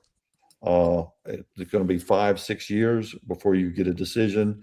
Anything you can say in testimony in a hearing, you can say in writing. And so I would that would just be my advice to anybody. Don't request a hearing. VSOs out there request hearings all the time, almost in every case, and I think it's a tactical move on their part. They don't have to look at it for a while, yet that vet is sitting there for 5 years waiting on a decision. And your hearing docket is obviously through the roof. Outstanding. Thank you, Carrie. Tasha and Craig, we have Liz on, and she does Yes. have a hard stop. Yeah, she's got to cut off. Let's bring Liz on. Carrie, it Carrie, is definitely Yeah. been Thank you. Yes. amazing Thank you so for much, you Carrie. to be here with us. And I'm sorry that you have Awesome. to go. You're Yeah. always welcome. And I'm sure that as we continue on doing this, that you would definitely be welcome here in our presence to answer questions. It's definitely been a pleasure, Carrie. Thank you so very much. Always welcome. And you guys go over to Hill and Go over to Pond's his YouTube part. channel. It's phenomenal. So much good information. You'll get Carrie at least twice a week or so. I think he's on there. So Carrie, thank you so much for joining us. You'll definitely be a permanent fixture in all of these live and Unity Summits that we do. So thank you so much for that. All right, And well, Simplify, do or die. Simplify, and who for all the soldiers on here, our decisions when we're young, we all make mistakes. Yeah, we all make mistakes. Hey, I'll make sure I Air put. Force I'm and Coast Guard. gonna send a picture of this claims folder over to you, and I'm gonna get that 120 count box of crayons and send them over to you. Okay, all right. Thank you, I Carrie. give the Wouldn't Army that be an overdose? The Army would have better food than I heard we you, do, Raider. out in the field. Well, look, I appreciate the invite. I've had a good time. I'd love to come back. Just let me know. You are always welcome, Carrie. Hope you guys have a good rest of the day. You too, Thank Carrie. you. Thank Take you care. very much. Wonderful. All right. Okay, so now we're going to bring on our next expert. If we can, Tasha and Craig, if you don't mind, I want to make sure people get their questions answered as it pertains to Social Awesome. Security, because Yes. you guys have a hard stop and want to be respectful of that. Okay. Because, Yeah, she can have this whole segment unless Dr. Coates has something to chime in on. She okay. can have this whole segment. All right. Okay, so now we're going to bring on Liz Montefiore with Sage Disability. Thank you for joining us, Liz. Sorry for delay. We just having an awesome conversation today. So if you can go ahead and let everybody know who you are, what it is you do, and why you do it. Absolutely. Yeah. So my name is Liz. I'm with Sage Disability. We are a disability advocacy firm specializing in helping adults and children who are pursuing Social Security disability or SSI benefits. And we help them through the initial application process, if necessary, all the way through the hearing level and beyond. So I have been in the field for a lot longer than I want to admit. since the early to mid 90s. But I do Awesome. it because just helping individuals, one individual and really one family at a time, to make a difference, to get the benefits that they're entitled to. Especially in the last few years, we've noticed so many more clients dealing with homelessness and couch surfing and not having any stable housing or other things like that. There's so much more dire need than there has been in the past. The system has changed and become more adversarial than it used to be toward the individual. So all those things make it really rewarding to be able to help those that come to us. Awesome.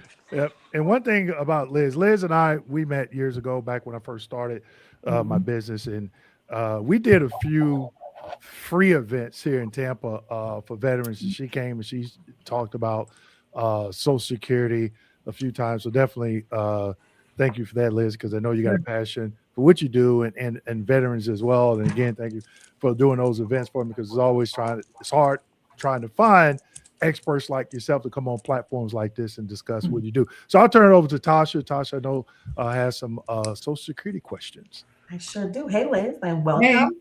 Hey, thank you for having me. I am going to go in strong and hard and tough and just have all the more complicated questions for you. No, that's just okay. So I want to start off with, can veterans receive SSDI and VA benefits simultaneously? That's often a question that a lot of people have when it comes to SSDI.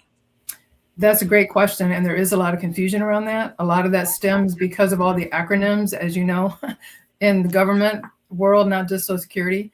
SSI and SSDI are two very different things. So yes, a veteran can receive their veterans benefits and SSDI, which is Social Security Disability Insurance, at the same time.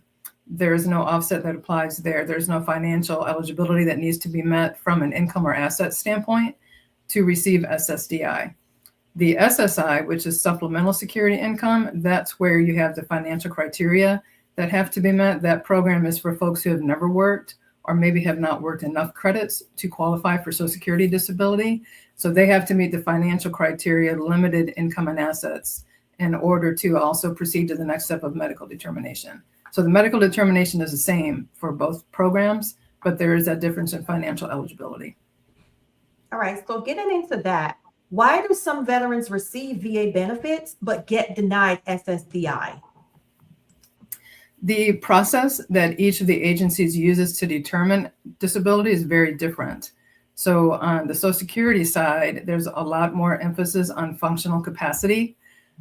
So for example, if your doctor writes a report and just says, all right, this patient has all these diagnoses, and based upon that finding, they are disabled and I feel like they cannot work. That's not going to be a statement strong enough for Social Security to make a decision, because under the regulations, that is a finding reserved for the commissioner. In other words, the judge or the adjudicator is going to make that decision.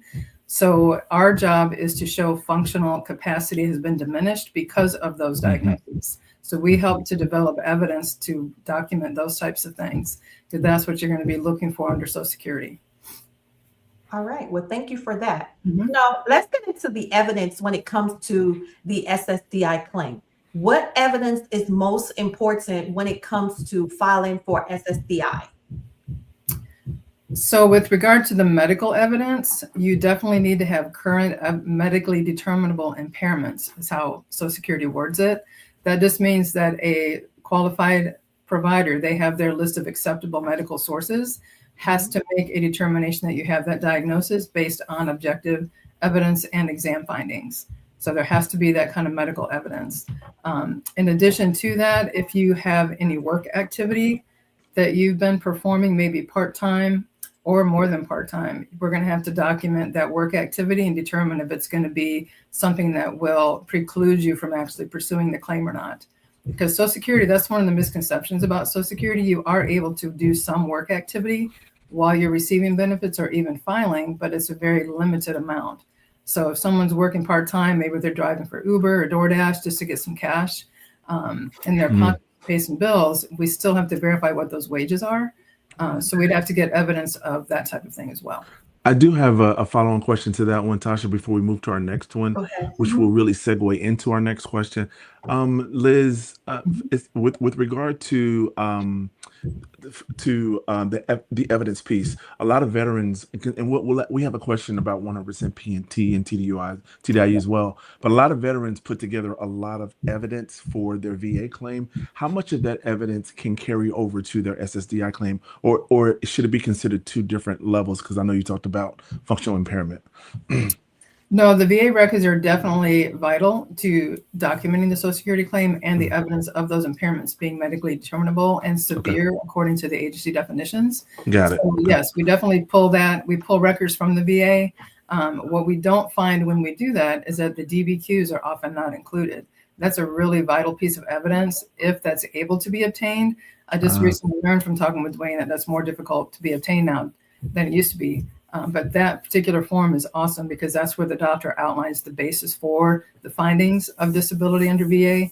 And that's a good piece of evidence for us to include with the VA records that we're getting just from the general pool of records. Yeah, I'm glad you said that because Dewayne always talks about being able to get your rating code sheet and to get a copy of your DBQ and all of your CMP exams. So it's good to know that will be something that you can use for your SSDI and relevant evidence as well. So yeah, go ahead, Tasha. All right, Yes. so we have a couple of questions in the chat before we get any further, Dewayne. I want her to go ahead and get those. There's one before that, which is Clyde Gilbert. Okay, can she answer this one? Yes. I'll get back. I'll find that one. Okay.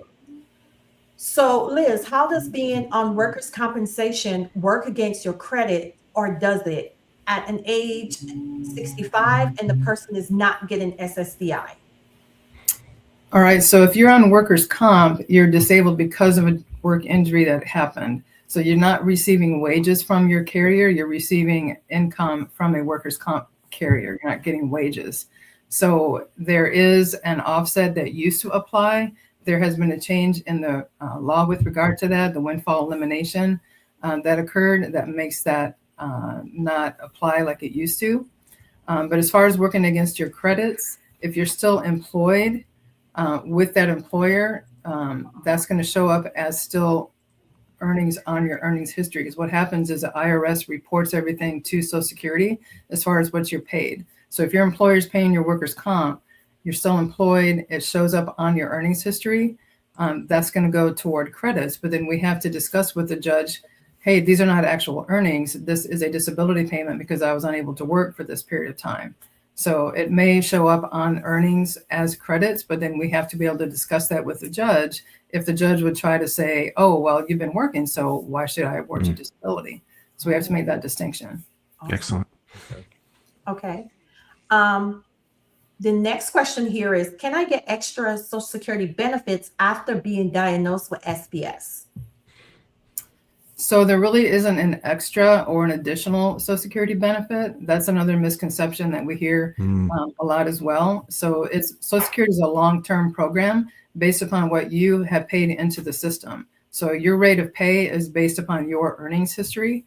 So everyone's rate is individually determined based on your earnings history. So they look at 5 out of the last 10 years of your work history prior to when you became disabled to determine what that rate of pay is going to be. So there won't be any increase in your benefit due to a new diagnosis.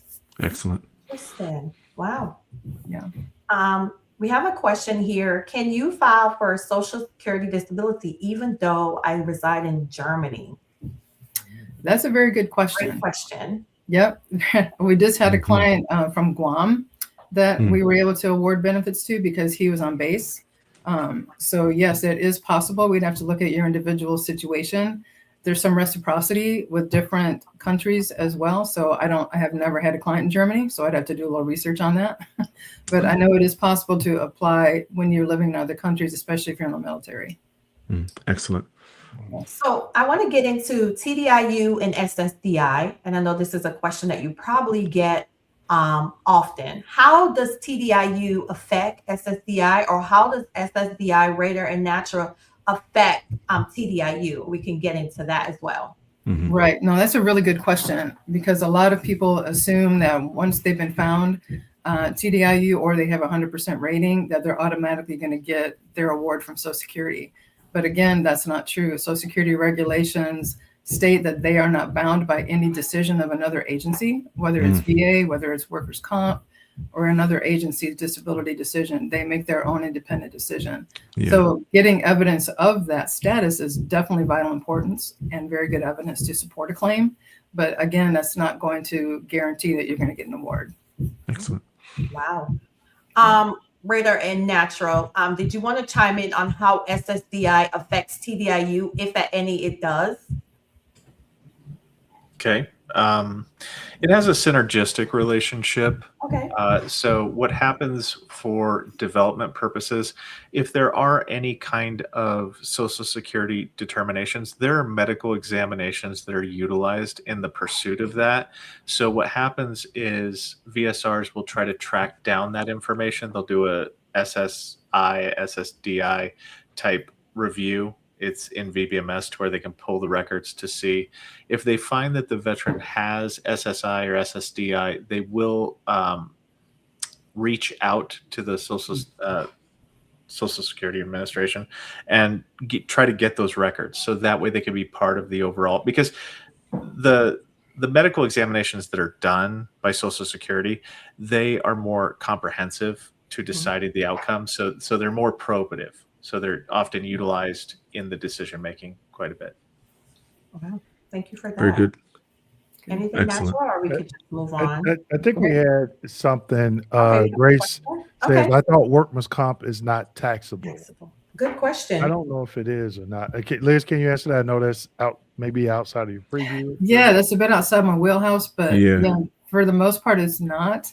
But it does get reported if the employer is paying that employee and it's showing up on their earnings, it will show up on their IRS report to the Social Security Administration. So that's where we have to get evidence to confirm that it is a workers' comp benefit, not a wage that's been paid. Yeah, I think it falls in a different category, Liz, if I'm not mistaken. And it could be considered taxable income or not, depending on the nature of the workman's comp file of claims. Right. And same with Social Security. The whole tax issue with that, we always refer out to accountants because the IRS rules on that change and could be taxable. Most people, there is not a taxable issue, but we always refer out due to the constant changing landscape on that. Very good. One of the questions that I want to get into is the 100% permanent in total.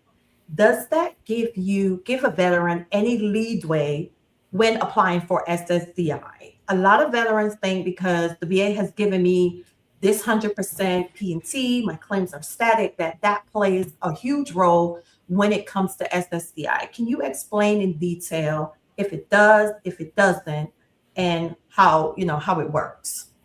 Sure. Yeah, I just talked with an individual who called me this last week with that very situation. They're 100% rated, but they're still working full time. So on Social Security side, there's a 5-step sequential process that they use to determine someone's disability.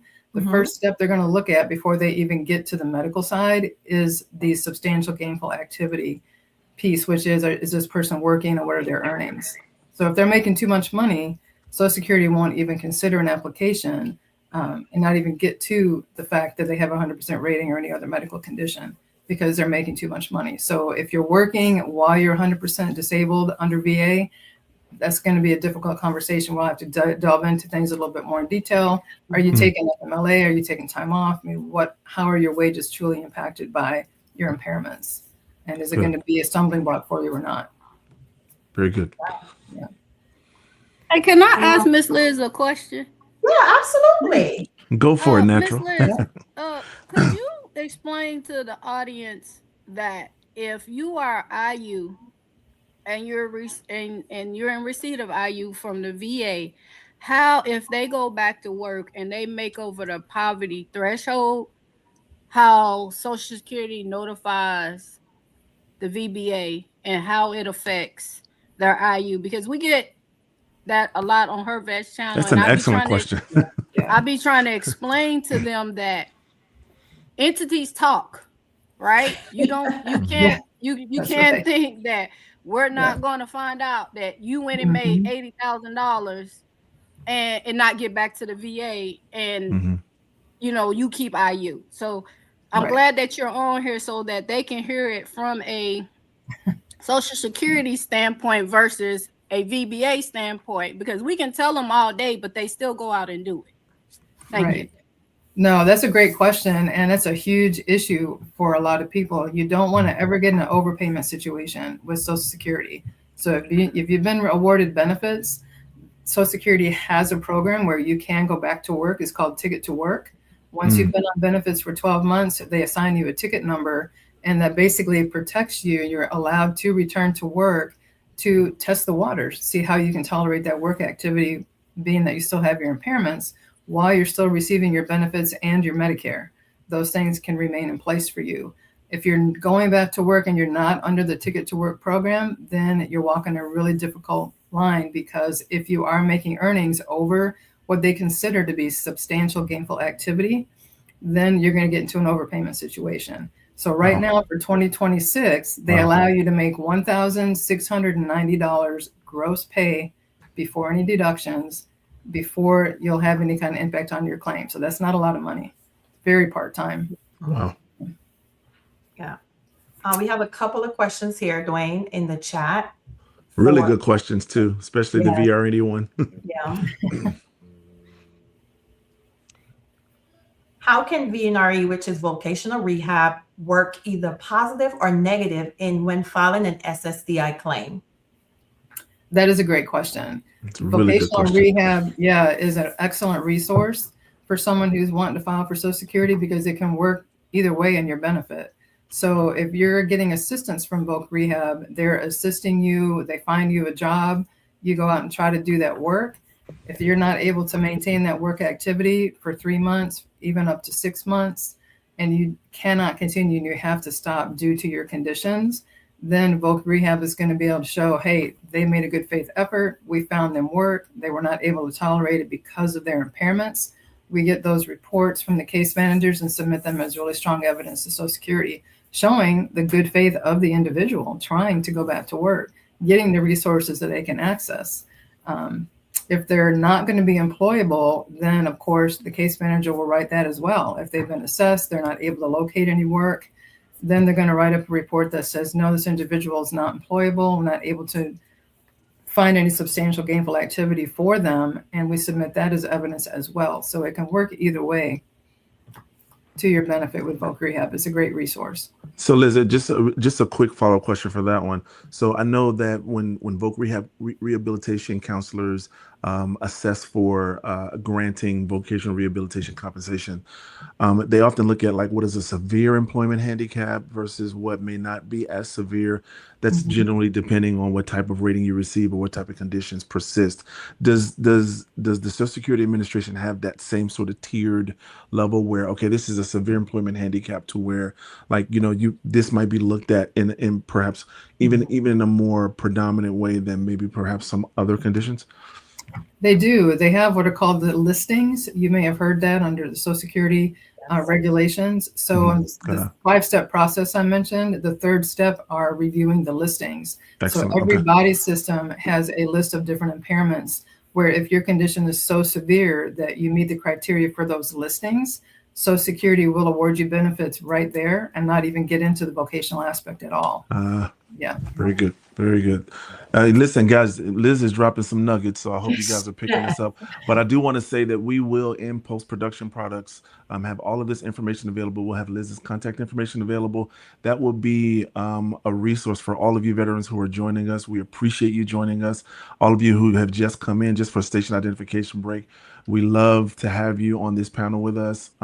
This is what we're for. We're here for you. And so get these nuggets from Miss Liz while she's here, so that you can get that SSDI claim as well. Go ahead. So I'm now 67. I filed for Social Security at 62. I'm not 100% yet. Can I file for SSDI? Correction, I will be 67 in October this year. All right. So that's your full retirement age. Yeah. So that's a tricky question. Yes.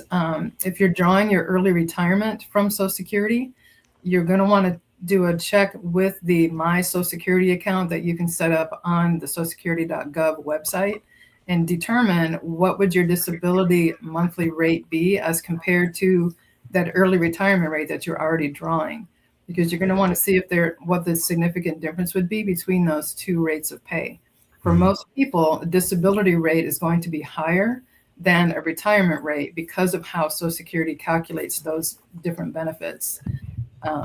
So if there is a significant difference in the rates, it would definitely be worth considering pursuit of a disability claim, even though you're receiving early retirement. What they would do is if they determine you to be disabled prior to reaching age 67, your full retirement age, then you will continue to receive that higher benefit over the course of time because you were deemed disabled prior to retiring.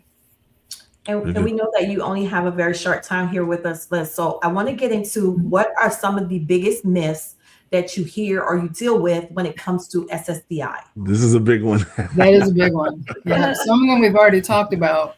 Yes. But one of the big ones that I get a lot with people, especially when I see their records, is that you don't really understand what your doctor, your medical provider is recording in your actual record until you look at it. It is so important that you confirm with them that they're recording everything you're telling them about how you're feeling, about your symptoms, about what's happening, side effects of medications. All of those types of things that you talk about with them may not make it into the actual record. So when Social Security sees the record, they're going to see what was typed in. Oh, this person came in for a follow-up. They said they were feeling better today, but they don't have any discussion in there about the symptoms that you're actually experiencing. Because what does feel better? That's going to be very subjective for everyone, right? So we see so much that it's being missed by the providers because they're so rushed right now. Everything else is on their plates. They're not including really vital material that needs to be in the actual record.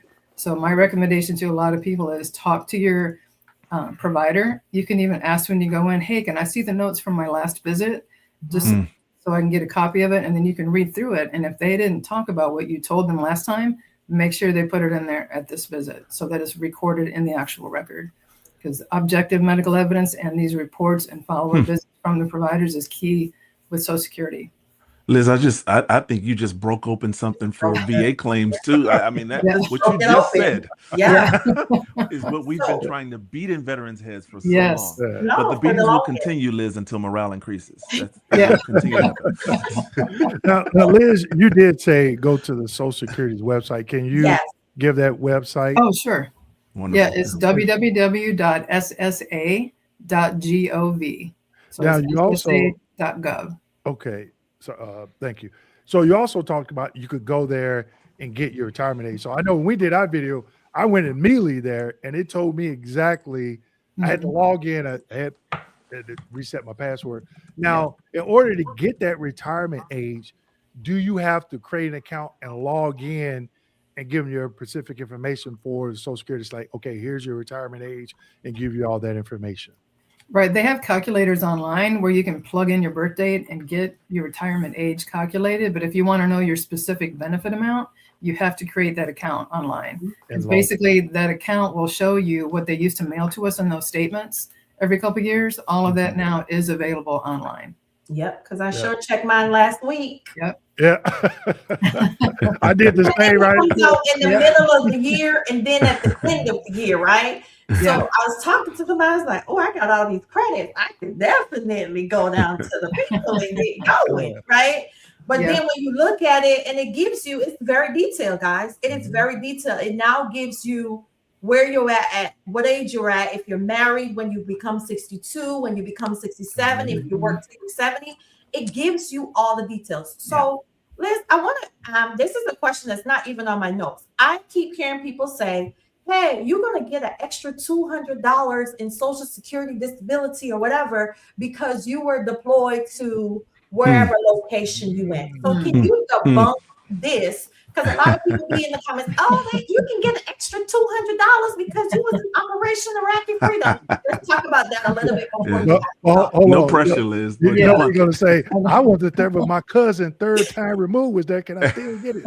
Right. on my mother's side. Yeah, exactly.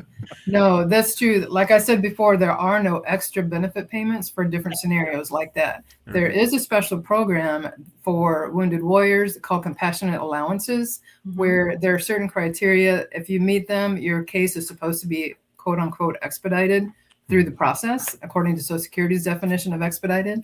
So certain military criteria would qualify for that type of assessment, but it's not going to give you any additional benefit. Thank you for that.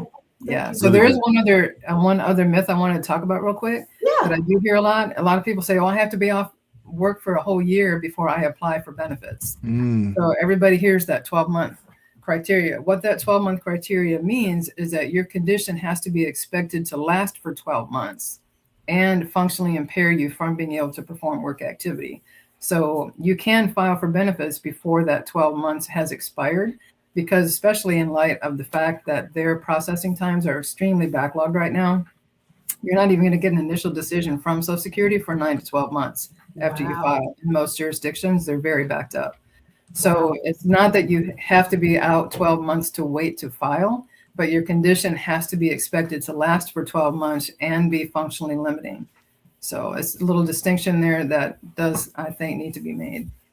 Thank you. Is there anything that you want to share? Because I know that your time is very limited here with us. Is there anything that you want to go into before you leave us today? Or I just really appreciate being part of this, and all the work that y'all are doing is just amazing. I'm glad to help. We've talked about most of the things I had in my notes to just touch on with Treetop today, but I'm available. I think my contact info is probably in the information there, but definitely email me, call me if you have questions. I'm happy to address anything that y'all have questions about. And Liz, I just posted a link for Sage Disability in the chat for everyone to see. We really appreciate you joining us.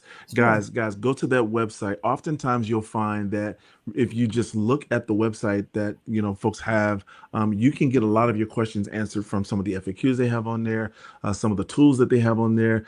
From this live, Miss Liz has already answered a lot of questions that I know veterans have about Social Security disability benefits. So we appreciate you being with us today.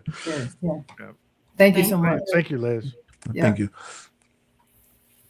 All right. all right, so Dwayne, do we have a station break, or we have somebody else coming in? Oh, no station break. No break. Listen, no break. And the reason why I wanted, because I wanted Raider to tune in before we get into the next segment, the TDIU segment and SS and going over the amount of money, right? So I wanted Raider to just give us a few pointers on that, and then we can get into Mr. Davis. Okay. And I know, real quick, Raider, I know you were not scheduled to be here today, so we definitely want to respect and Raider. Yeah, and Raider, we know you're going live tonight. We don't want to coincide with that. So if you need rest or whatever before that, we want to be respectful of it. No, I push that to tomorrow. Oh, okay. I have a conflict. I have a conflict today. So I can't but before you leave, just don't leave, because you know what you got to give us before you got to give us before you leave. Right. So don't think you're just gonna skip out and just. There's a toll. All right. Did you have the question for Raider, or did? Yeah, I wanted him to touch on the TDIU, because we get a lot of people when it comes to the TDIU, and can I work for Uber? Can I deliver groceries over here? And then they make too much money, and then it's a problem, because we know Natural and I talk about it all the time. Let them hear from Raider where how his perspective comes into this.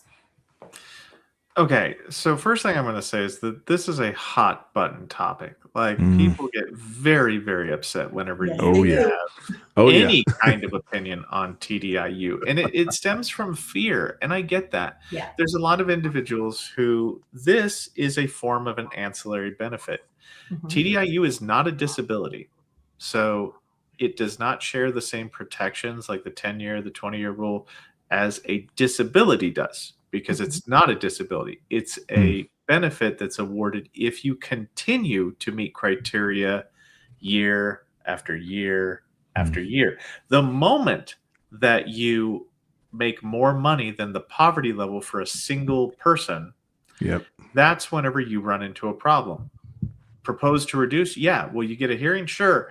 Will they still take the action because mathematically you made more money than you should have? Yes. Yeah. Is the hearing ceremonial in nature? Yes, unless you can prove that, hey, look, I didn't make that money. I don't know what's going on. Like I didn't work a day last year at all. Like those things happen, right? So whenever it comes to like TDIU, my philosophy, and this might rub some people the wrong way, but you have medically certified that you cannot work. I You agree. have medically certified that. Okay. Yeah. It's not a choice at this point in time. You medically cannot work. Now, if you want to try to work for your sanity, I get that. I get that 110%. I'm a person that's stuck in my house. So I'm working right now just to keep myself from being, not bored.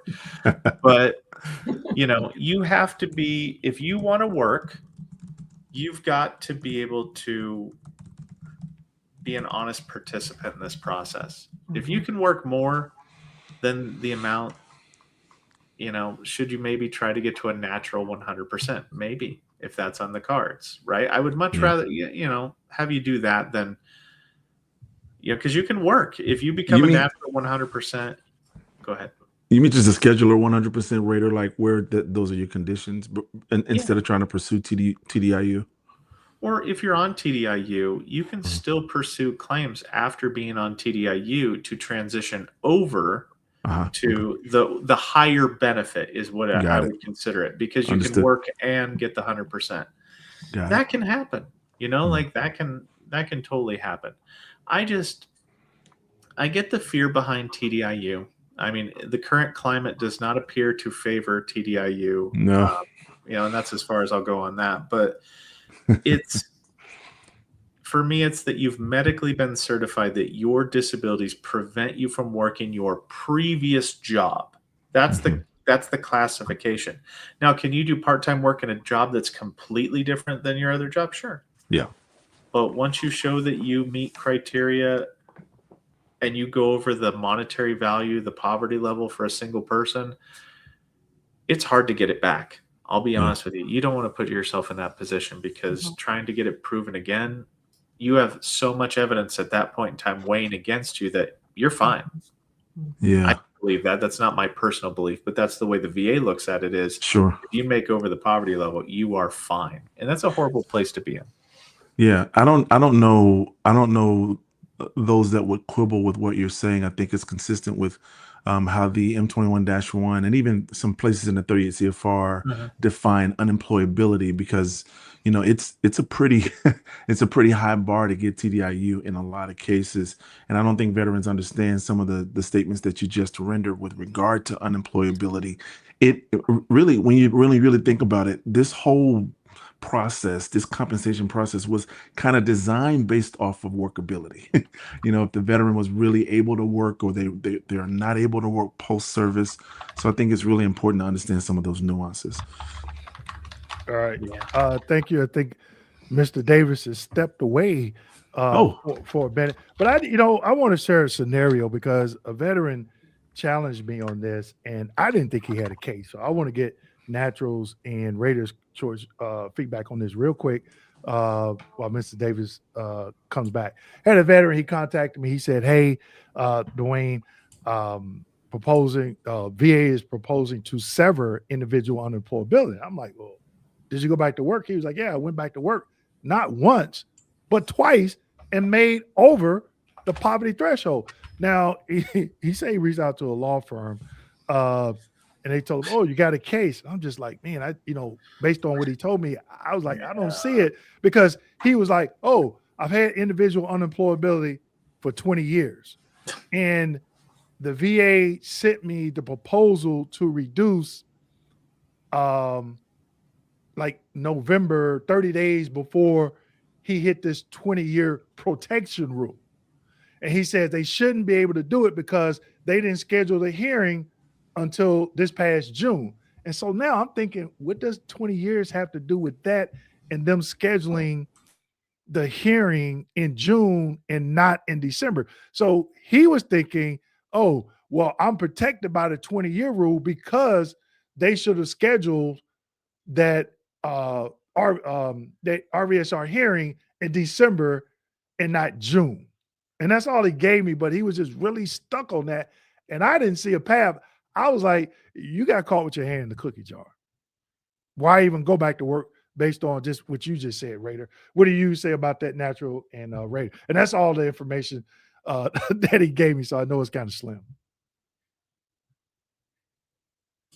Okay, well, I mean, for me, it's not It's not a disability. So the 10-year rule, the 20-year rule, the 5-year rule, those are for disabilities, like factual, actual disabilities. There is no diagnostic code for TDIU, right? It's not a disability. It doesn't share those protections. I see what Jim put in there, that it shall not be discontinued without determination that the veteran has actually secured and maintained gainful employment. Yeah, and that's a math problem. Did you make more than this monetary amount within a calendar year? That's it. And he did. And he did. Yeah. And what happens is that I want to say the SSA, Social Security Administration, generates the end product. Like we don't, like VA raters don't just go, hey, let's assess this claim. That comes from down high. Like it is something that comes through. Now, does the veteran get a hearing in which they get to discuss? Sure. Yeah. You know, but if the math is there, it's like, hey, look, in that situation, you are guilty until you are proven innocent. And I hate that. It's not my personal belief system. It's just the facts. An end product is here because you broke something. Prove you didn't.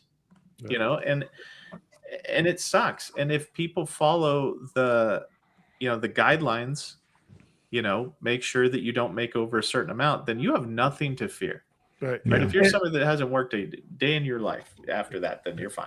And he was like, oh, well, they should have taken consideration. I tried to at least go back. I say, but at the time back in like, I think early 2000, you said you couldn't. So as a rater, that's what, you know, we agreed, you were granted that.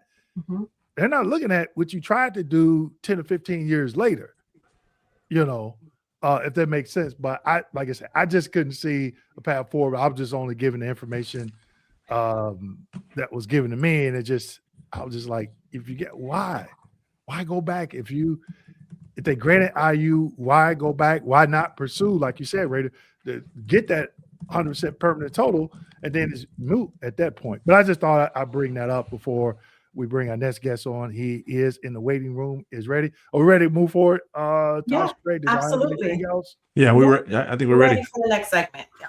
Okay. I got it cut off. All right. Jim, you say you got cut off. Oh, wait a minute, I got cut off.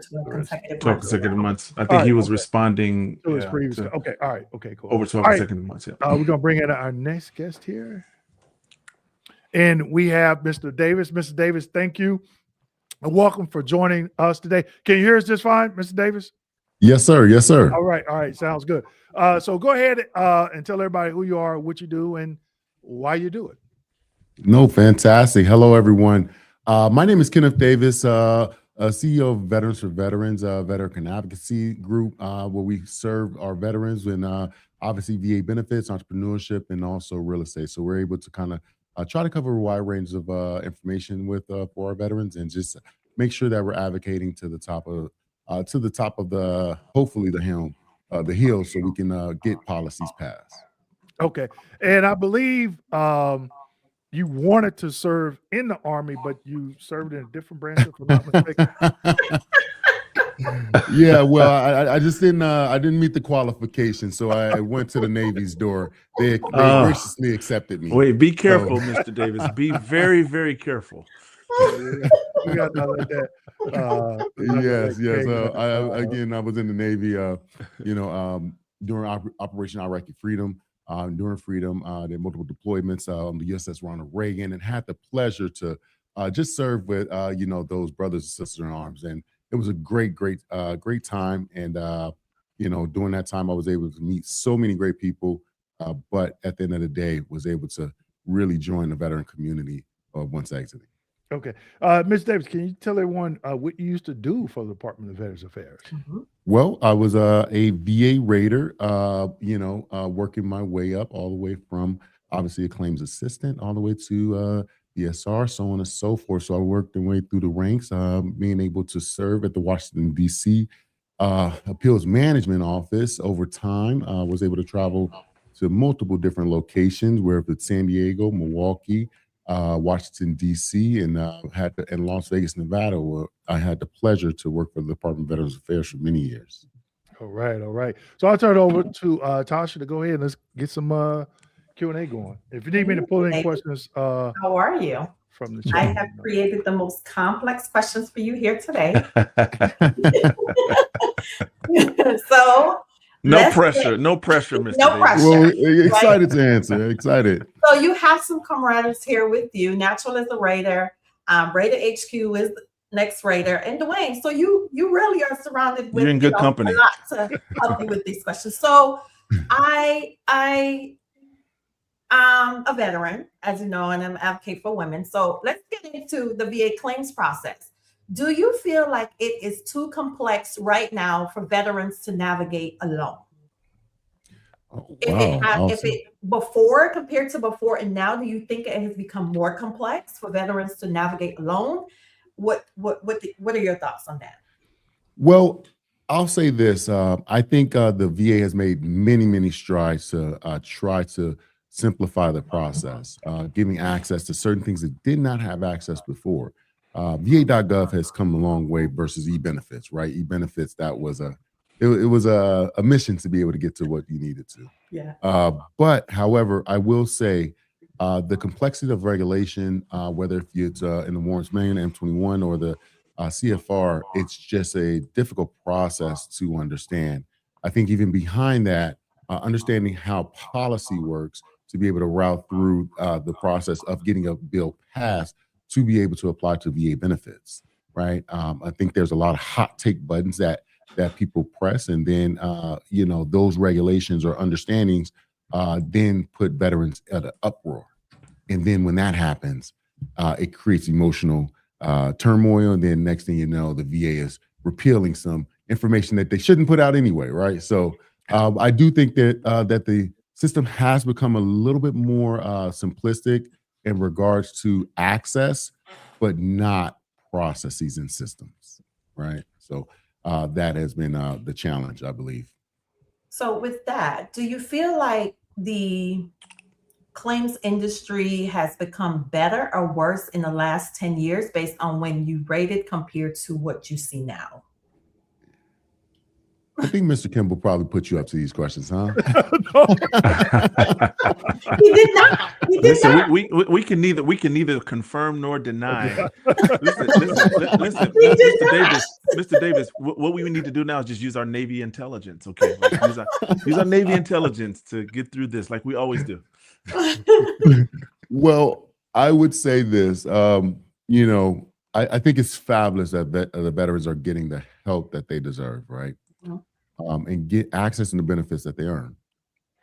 However, I do believe that the industry has become oversaturated with some who may or may not know what is necessary and what they are doing. And it's so important that we really focus on the actual expertise of it, right? It is a challenge to become a Raider. It's a challenge to serve veterans, and it's an honor to be able to do so. So when you take the route of not serving a veteran correctly, the industry just becomes overly saturated with those who should have provided themselves the information to serve. However, it's such a delicate honor to do so that I think we have taken away that portion of it, of understanding that we're serving a community who's underserved and a voice of voiceless.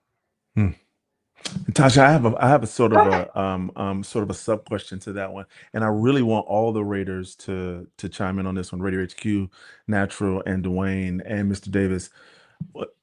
Mr. Davis, the responsibility, what do you think the responsibility is for the Raider to educate the veteran in their correspondence back to them? Here's what I'm saying. We've heard Raider and Natural say, and Dewayne, and I'm sure you as well, you guys are very detailed in your responses to veterans. You give them, what they need to do if they want higher percentages. In your narrative that you write, it's pretty much a detailed long form narrative. But what do you think the responsibility is of the VA to make sure that Raiders educate veterans along the process, and letting them know, hey, listen, like, we are on your side to get to where you need to go if you have a qualifying disability? Should that be a higher level responsibility on Raiders, or do you think that that's something that the veterans should shoulder much more? Great question, because being on both sides, right? You understand the raider, and then you also understand the recipient. Mhm. Veteran, there is a host of information that you have to go through, and I can tell you it's overwhelming. It Yeah. can, it is just you can't even understand it. The Mhm. lingo is just out of control, right? Let's pull back the veil and really understand what they're saying. Mhm. But now, also, I think the VA misses that majority of their organization are ran by veterans. Mm. So now we have to understand that they're veterans as well. So if you're a Department of Veterans Affairs, there's a certain tact that you must have to be able to treat the veteran and also treat the veteran who is serving the other veteran. So being on the production standard the way they do, it could become overwhelming, and they may be able to miss detailed information that they can provide to the veteran, so they can really understand that navigational pathway. Yeah. However, I just really would be remiss to say, and put all the responsibility hosted on the VA and the raider, because it is just the information, though complex, that information could be information that could change your life. Wow. So there is a responsibility to go ahead and try to figure that out. And if you're not, that's why we're here, right? Advocates can be able to service you. Sure. That you brought up an interesting thought about the production standard that Raiders have. I don't know, Raider, Natural, Dwayne, does having that production standard does it put more pressure on you to kind of get stuff done quicker? I would just like to know y'all's perspective on that. We haven't heard from Natural in a minute. Natural, you want to take a shot at that? If you're done with Hey, your I story. don't. I'm letting I'm letting everybody else get their say and just listening. Okay. I would agree with Mr. Davis. I think that across the board that as a raider, I think that everyone, how should I say this? Listen, I think that a lot of raiders do the same, but I think a lot of them do not. If that makes sense without me saying everything. Even though we're held by the same manual, the same guidance, everybody doesn't follow what they should. And I think that it comes from a lack of the education on the processes of rating, and it comes down to your interpretation of the manual. Because I have a lot of disagreements with co-workers, and I finally tell them, like, hey, well, you're the decision maker. You have to make that decision. I can't make the decision for you. But if I'm telling you what I see, and I'm telling you what manual reference back up what I see, then you're the decision maker. But when you make that error, don't come back to me, try to help you fight the error. So I think that it is just across the board. I think there needs to be more outreaches to educate the veterans.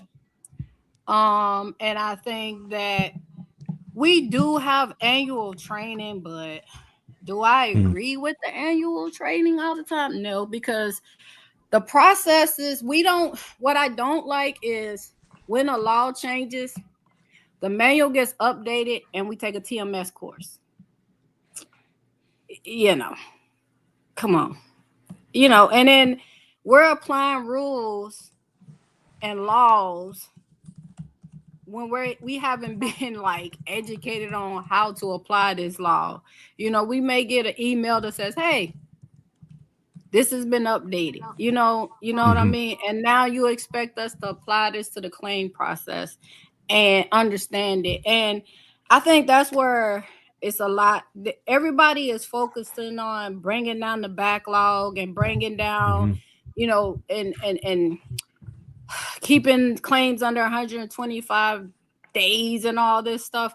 My thought process is if you educate the workforce that you have processing these claims correctly, that will cut down on a lot of these supplementals and DTA errors and, you know, BVA decisions, if you start at the lowest level of educating from the claims assistant, VSR to the RVSR, even droves make mistakes. I don't, you know, and so I just that's just my thought process of me being here for a while. And there's a disconnect because some ROs do stuff, Okay. and then other ROs do, and I'll be like, what's the difference? We're all under the same umbrella. We all have the same manual, but it's like there's a disconnect somewhere. And the consistency across the board is not there. And I think that's why we have ongoing repeat cases. Some of it is the VBA and some of it is the lack of knowledge on the veteran side. People think, oh, I got diagnosed at the VA hospital, it's service connected to the military. And that's not always true. And so I think veterans have to understand that when we go to the VA, if they give me a diagnosis of diabetes, and I know I've been sitting at this table eating up all this stuff and doing all this, and I'm obese, that has nothing to do with me. Now I have sleep apnea, or I have, you know, back problems because my BMI is now 38 point whatever. That has nothing to do with me being in the service. But a lot of people think, oh, I'm at the VA and they diagnosed me with this, it's service related.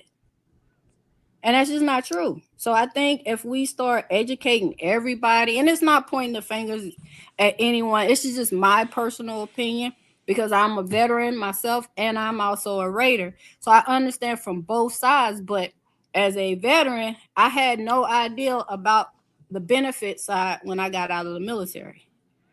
Until I started working for the VA, I learned about the VBA. And then I got the job at the VBA and I understand the claim process now. But a lot of people do not. So that's just my take on it. Sorry, may I really quick to add a little bit of context? Please do, sir. I cannot agree more. It is the consistency and continuity of the training and development program for Raiders, for BSR, just going through the pathway, right, is so very inconsistent and also difficult. So when the context I want to add is this: I traveled to many regional offices, went through training on, you know, different sides. Every regional office had the same standard on paper, but the different expectation when executed. There was many times I've seen good raiders actually transfer, retire, or get fired because of the inconsistency of the training and also the interpretation of the law. The regulation is the regulation. However, when the claim comes in, however, it is not that clear, cut, and dry. And a lot of times there's no grace or leniency on the difficulty of the nature of application to regulations. So Excuse me, real quick, Mr. Davis. Because as she said, many people aren't going to take a TMS. Excuse me, real quick, Mr. Davis. Oh, yeah. If you have two separate laptops, it seems like we're getting some feedback. So if you're looking at two different screens open, I think we're getting a little bit of feedback. If you can cut the volume down. Gotcha. On the second one. Understood. I think you were discussing the knowledge gap with regard to raiders and some of the consequences that come from that. Some raiders getting fired or not making certain decisions. Go on, Mr. Davis. Yes. The primary context I was just trying to hit home is, understandably, there's so many laws and regulation changes that raiders can't even keep up. So what do you think the veteran is doing? You know, and unfortunately, the application, it is not a fluid process, and I can understand the difficulty and nature of it. However, we just have to find something a little bit better that is that's useful for both. You know, and again, and that's why being on both sides of it, I just really I do feel for the Raiders, right? I think the position and occupation is a great occupation. It's such a technical skill. You have to be very skilled to be a Raider, you know, at least a good Raider, right? Every Raider is not equal. But I'll tell you this, those courses that, you know, you take in TMS, most people are just clicking through them. I can attest to that. I can attest to that. And it is not until you get an error until it's a wake-up call. Oh, yeah. So if we can just fix the training program, processes, expectations, and fluidly give feedback on any type of error or in application to a very grayish area law or regulation, that will be very much helpful for the Raider and also the veteran. I want to hear Raiders' opinion on the training for Raiders. What is I was just thinking the same thing. I want to hear him on this. Yeah, go ahead, Raider. Hi, how's it going? Nice to meet you, Mr. Davis. I've never met you before, but If you want to show him, let him hear your, you know, feel free. You don't have to. But Oh wait, What are you talking about? It's too easy. Why are you making me do this? I'm not some kind of monkey that you can make perform. What, I hate this. no, sorry. All right. So the training, I would say that before COVID-19 happened and they shut down like Denver and they shut down Baltimore for the training sites, physical training made the difference between what you've seen beforehand, which might not have been the best in the world, but it is light years better than what it is now. The training, they shortened the training after COVID hit.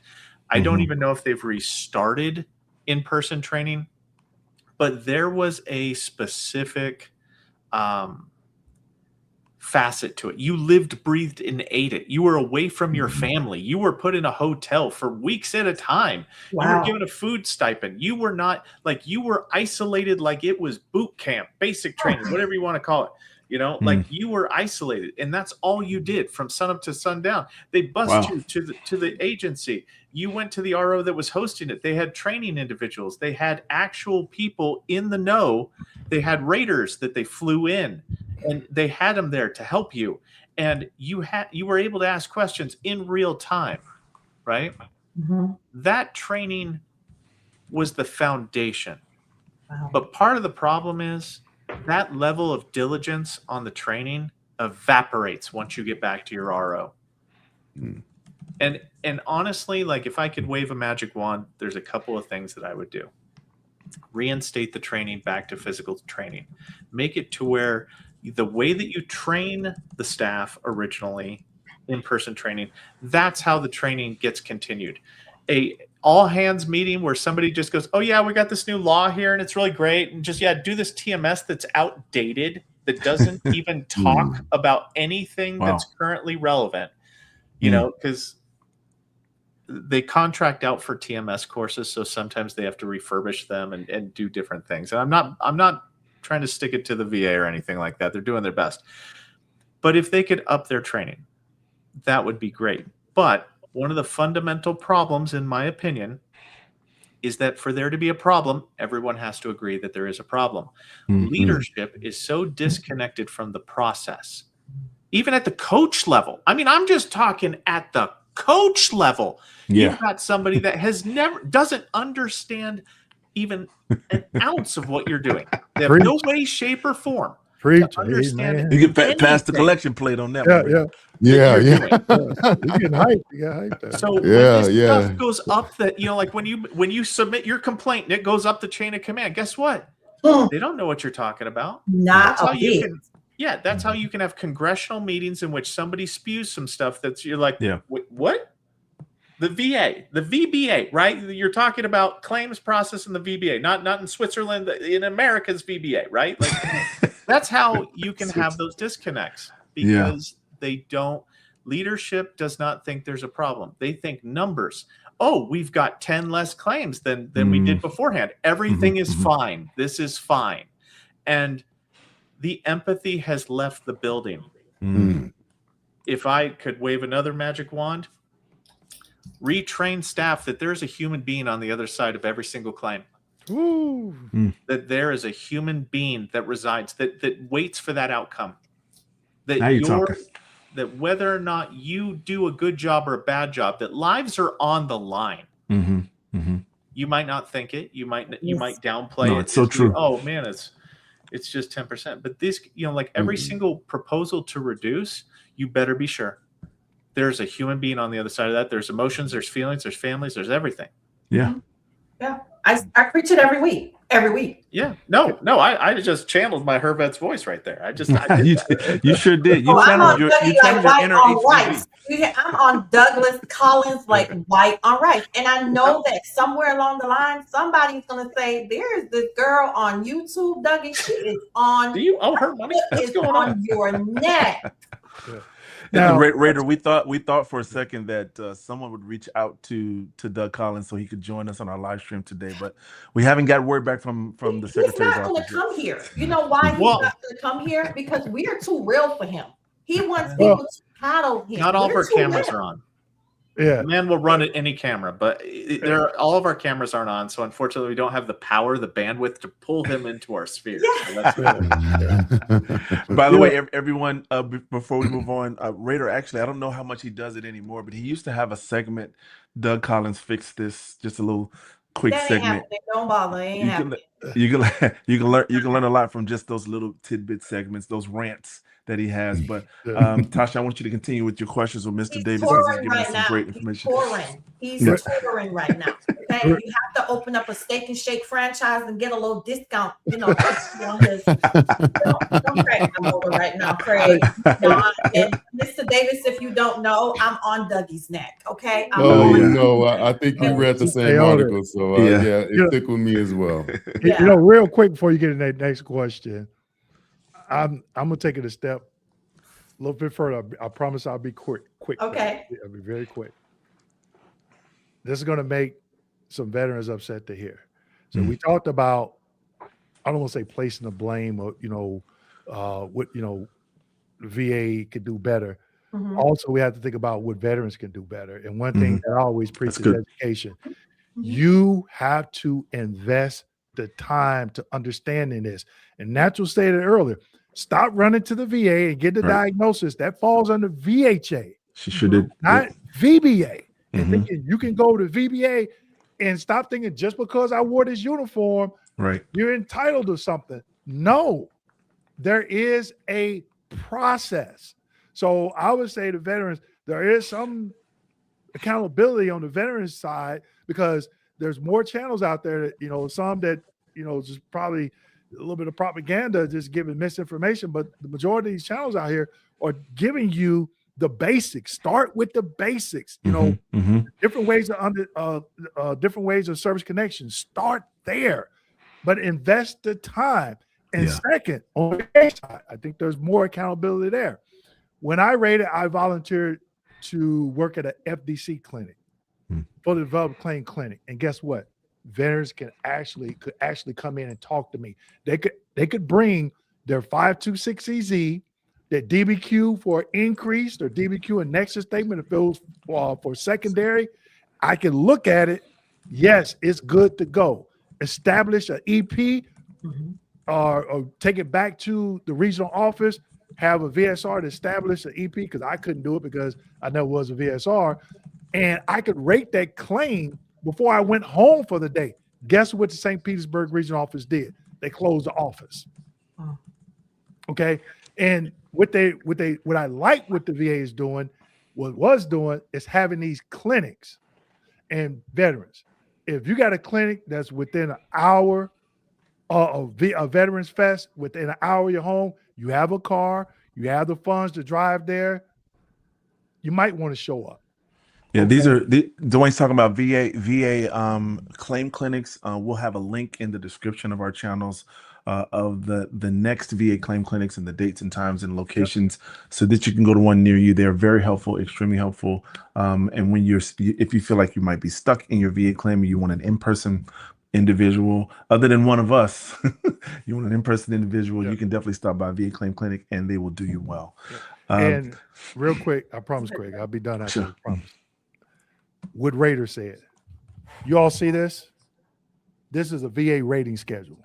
Mm. When I went through training, when I hired in month of June, I did not touch an actual rating till the end of October. Wow. In between that time, we went to Baltimore. And they were going through this in Baltimore and back at our home station. And when you go through the rating schedule, they went line by line by line. So if you go to neurological and you look at diagnostic code 8045, they went line by line through all the facets. So like Raider said, they got to get back to that. If they don't get back to that, they just sit here and because this was training that well before COVID and before I left, and if they don't go back to that and they just using TMS to do this training, then there's no way that backlog has reduced that Mr. Collins talked about. Because how are you doing that when you don't have your people trained up to that certain level where they can adjudicate these claims? I yield my time. He has yielded his time to you, Mr. Davis. I see. No, the gentleman from Florida has yielded his time. Madam Chairman, I reclaim my time. I reclaim my time. I'm just kidding. Go ahead. There's so much to discuss here, but I have a question that I wanted to ask you, Mr. Davis.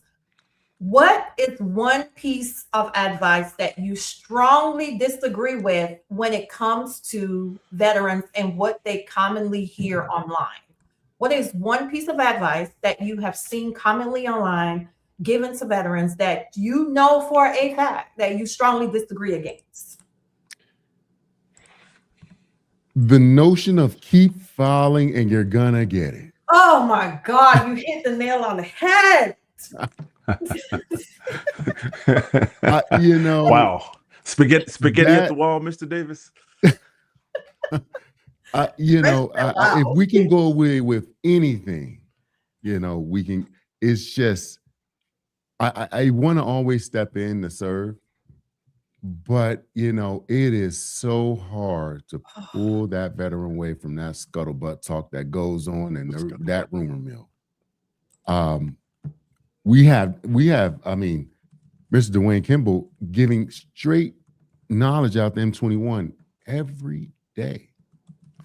And for some reason, they still rather go speak with that E5 who barely got their benefits that unfortunately is spewing information that, hey, you know what? You can get 100% on the right knee. And it runs rampant. It just runs rampant, and if we can be able to shrink that line of communication and tell the truth, that's going to be tremendous. And why I say that is because just like you guys, the sentiments that you guys expressed, there's already enough bad information floating around here. I hop on YouTube, I hop on these Reddit posts, I hop on the social media, and I am shocked at some of the information that is being spewed. But everyone is believing it. They make Ray to cuss so bad. Yeah. And I think definitely the ones who went through that rigorous training, Radar HQ, it was such a rigorous process. You literally was back in boot camp. You literally were back in college. I mean, they shut the world off and say, hey, this is all you're going to do here for months and months and months. But then you get back to the regional office. I had a phenomenal leader during that time frame where you didn't even touch the floor until 6 months without a second sign. At least. Because most raters don't even know what they're doing until you're 2-3 years in the process. And now you want them to pop open a TMS to be able to understand this new update in relation to DIC. I've never even seen a DIC claim. Only thing I've done was rate back, So, but that's one of the biggest things I think that will be a wide kind of spread a thing that we can go away with. I really just disagree with it. Reddy, you wanna answer? you want to go on one of your members only rants? I want to get you fired up today. No, you don't. What is, I get noise complaints from my neighbors. They're like, "What are you doing?" You strongly disagree with in the veteran community online. I gotta watch how I say this. So, to be honest with you, it just has to come down to the chess versus checkers. VBA process is the VBA process. The Board of Veterans Appeals is the Board of Veterans Appeals. You might not agree with how the VBA process works, but your feelings stop at the tip of your nose. Wow. You cannot influence anything beyond your feelings. Sometimes you have to adapt to a bad process. Woo! When I provide individuals with education, I'm doing so based upon the current trends that I'm seeing. It doesn't mean I endorse them. I don't. I really wish that the system would change. But do you wish to have a favorable outcome? Then sometimes you have to play by the rules. Right. And you might not agree with them. And that's the only thing that I say, because the rules change on a daily basis. And if you don't adapt to them, if you retain that rigidity, you will break. They will break you. The VA does it quite well. It will force you to try to quit. And I mean, I don't want to say that that's by intention, but there's a lot of missed opportunities by the VA to, number one, train veterans on how to file their claims. Train staff on how to do the right thing each and every time. That same diligence that Mr. Davis was talking about with with going to challenge and learning this, there was a diligence there, wasn't there? There was a seriousness about it. And then it seems to evaporate when it's time to start pushing them their numbers, and I get really sick of that personally. Well, I don't want people to be a number. I want them to be honored, cherished. They're a veteran. I take this seriously.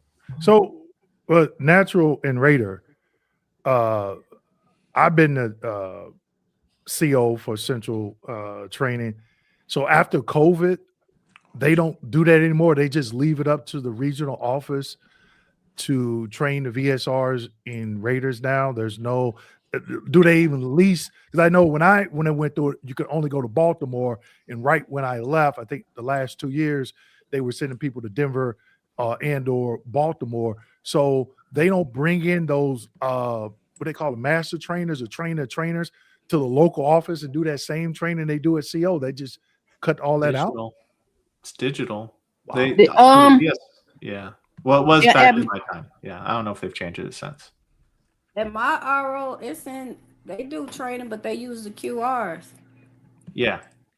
So QRT, who, I question whether or not they can read at any given time. Okay, I'm not playing. Like I don't know how they feed themselves. You've got some QRT rants on your channel too, Raider. Yeah, I'm trying to keep it in check. I literally am. But what happens is they shortened the amount of time that VSRs had challenge. It used to be like 6 weeks or something like that. They reduced it down to 4. Less time in the training doesn't make a better person. Online training doesn't necessarily get you can't. Who are you asking your questions to? It's a one-way transmission a lot of the time. It's not a two-way communication. There's no growth. There's no education. And then you have an echo chamber of the same people that have bad habits within your RO. Guess what? You get to learn that. They're not official trainers. Yeah. QRT are not official trainers. Like the people that they bring into Baltimore and to Denver, they are formal trainers. They're not raiders. They're people that train on the material. Then they have subject matter experts that go there and they kind of go, okay, this is how you apply what he just said. So you'd have raiders and VSRs and all that stuff.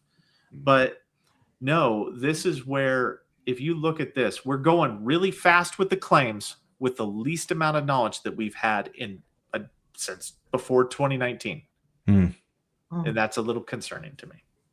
Yeah. Wow. And to add to that just a bit, you know, I again, seeing this article when they say the backlog has been reduced since, you know, at the lowest point since 2020, I really, really, really would love to see what the decisions look like in accordance to that.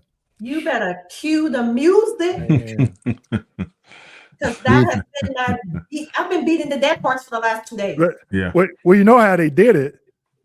They used that VSR up in Philly. That's how they reduced it. Yeah. They created a special Rubber stamp. project. They created a Yeah. special project, and they had that VSR to lead it. And then they said, "Hey, Wow. look, we reduced the backlog." Wow. And then on top of that, But mandatory I don't have no overtime. proof of that. So To now you apply mandatory overtime to it, you know, and when you talk about a Raiders position is a decision maker. There becomes fatigue in great decisions. Yes. So if you're a great decision maker, which most people with the lack of information are not. So now you add fatigue to that, you add pressure, you add stress, and you add the lack of empathy. What do you expect the outcome to be? Yeah. You know? Wow. Yeah, Mr. Davis, I was explaining to Hervet's Voice sometime last week that on USA Jobs, for the first time, I saw an opening for a DRO, for a VSR, and for a RVSR, and I've never seen all of three of those openings at the same time. Bro? Normally, Yes. they do A that drill, internally. that's an I was so in-house, shocked. you know, open and close. Yeah. You never But- see it posted on USA I've Jobs. never It was seen very a shocking. posting for a DRO Yeah. there. But And people, I think that lends to the idea of what you guys are talking about. Like some of the internal training processes could really improve with respect to kind of from an internal perspective, you know, making sure that good training, you know, the training like what you Raiders received, or even the OJT, and so the mentoring and guiding and making sure people understand the process and some of the ins and outs, and even some of the unspoken rules that's in the Raider community. That seems to have kind of gone out the window. And then you add, like you said, fatigue, exhaustion from so many cases in the queue. A lot of people are just saying, you know what, it's time for me to punch my ticket. And we're losing that experience. We're losing the knowledge. We're losing the wisdom, and veterans are actually paying the price for that when it comes to having their claims rated appropriately, or as I say on my channel, in a current, accurate, and complete way. Whereas, you know, there's a lot of veterans who do, you know, purport their evidence and so on and so forth. And we just try to tell them, you know, Tasha and I just try to tell them to be patient with the process, because you're not gonna, you may not get the same official every single time, right? Like, so you just got to wait until someone sees, oh, you know, this is actually legitimate. They've gone through the review processes, you know, they actually know what their conditions are, and they know what they're trying to claim, and they've done their research. So let's make sure we give them a fair shake. and a lot of you probably didn't catch it. Raider put something in the chat early on, and he had let me know Natural and Raider, Mr. Davis, so I get these right.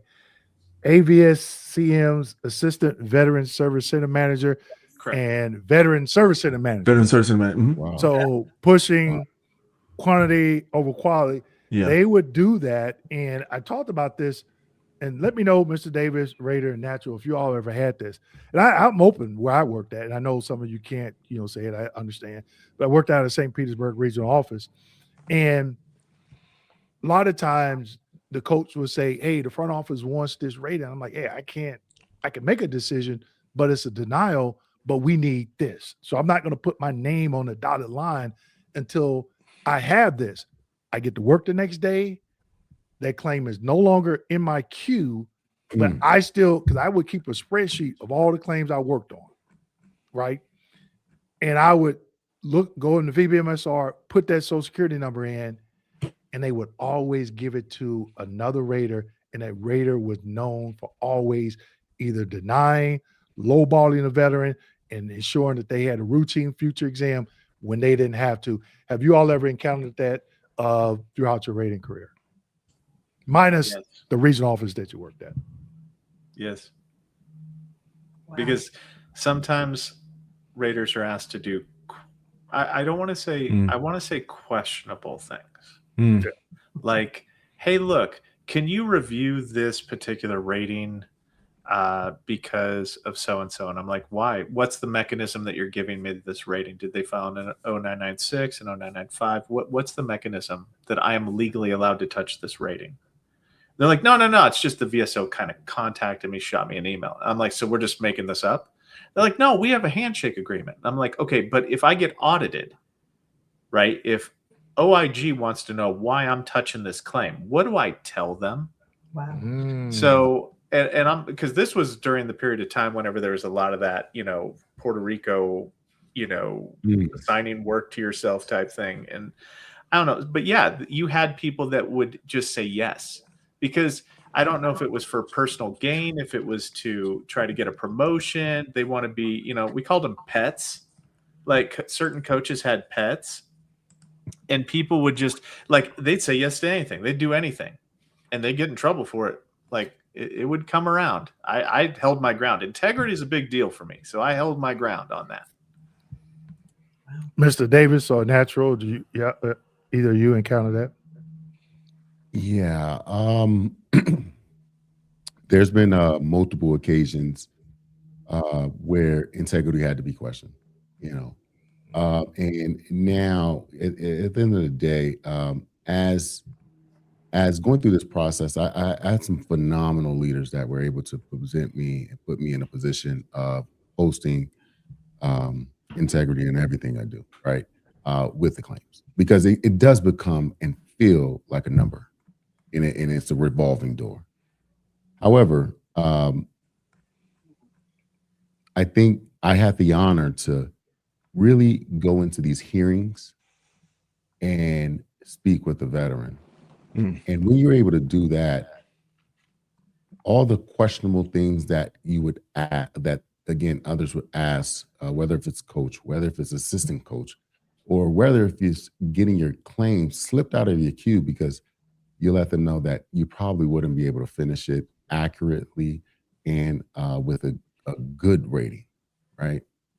So now it was to the point where it had to be, you had to be around good people, and that was the really biggest point of it. It's those people around you that you surrounded yourself with really kept you on the straight and narrow, because you would compromise literally your judgment and what you know is right and what you know is wrong.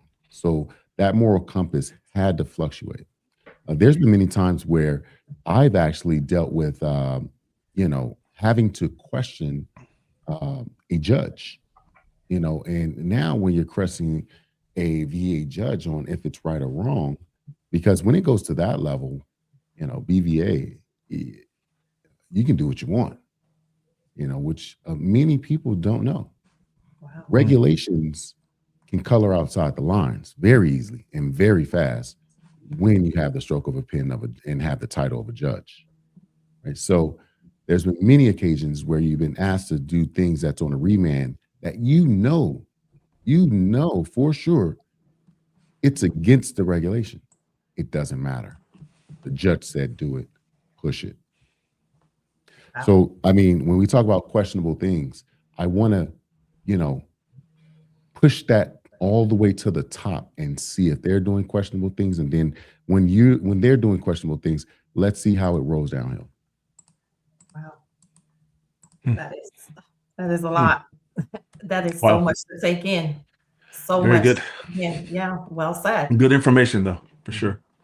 Whew. All right. So we do have Mr. Tillman. I'm trying to look at the Michael. We have about, I know he was in the previous He's segment. in the 2 o'clock he's in the 2 o'clock segment, so we're doing okay. Okay. All right. Okay. We got some time. We got about I had him in both. So okay. All right. We're fine. We're good. So before we let you go, Mr. Davis, I heard you speak a little bit about being on the entrepreneur side.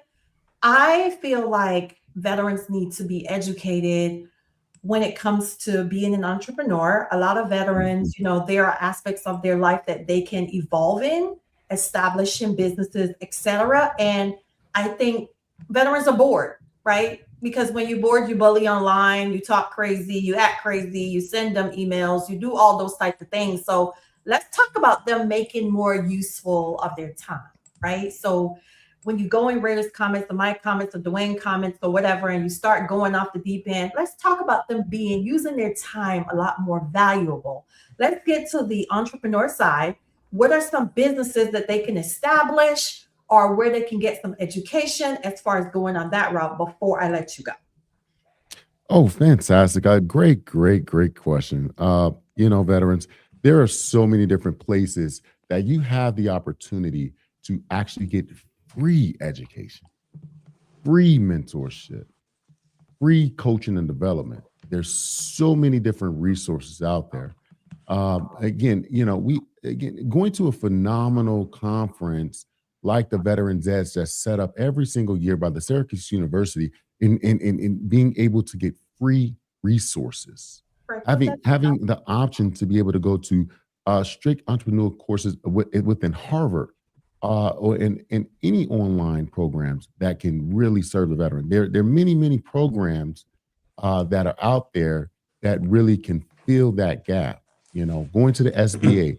The SBA is a wealth of knowledge, and a lot of veterans can get help, but they don't know that these places want to help.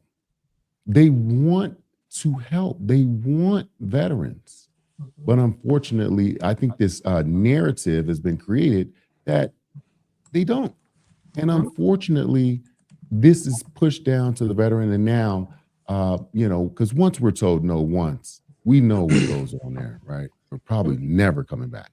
Are you back? But I'll tell you this. No. There are the platforms that I have been a part of, to include our platform of Prepare to Compete. There are so many different programs, entrepreneurship, lending, to be able to support business out here that is going to create vibing and supportive veterans through that entrepreneurship program. Okay. When we talk about, again, I spoke about Veterans Edge, but then you have Vet the CEO.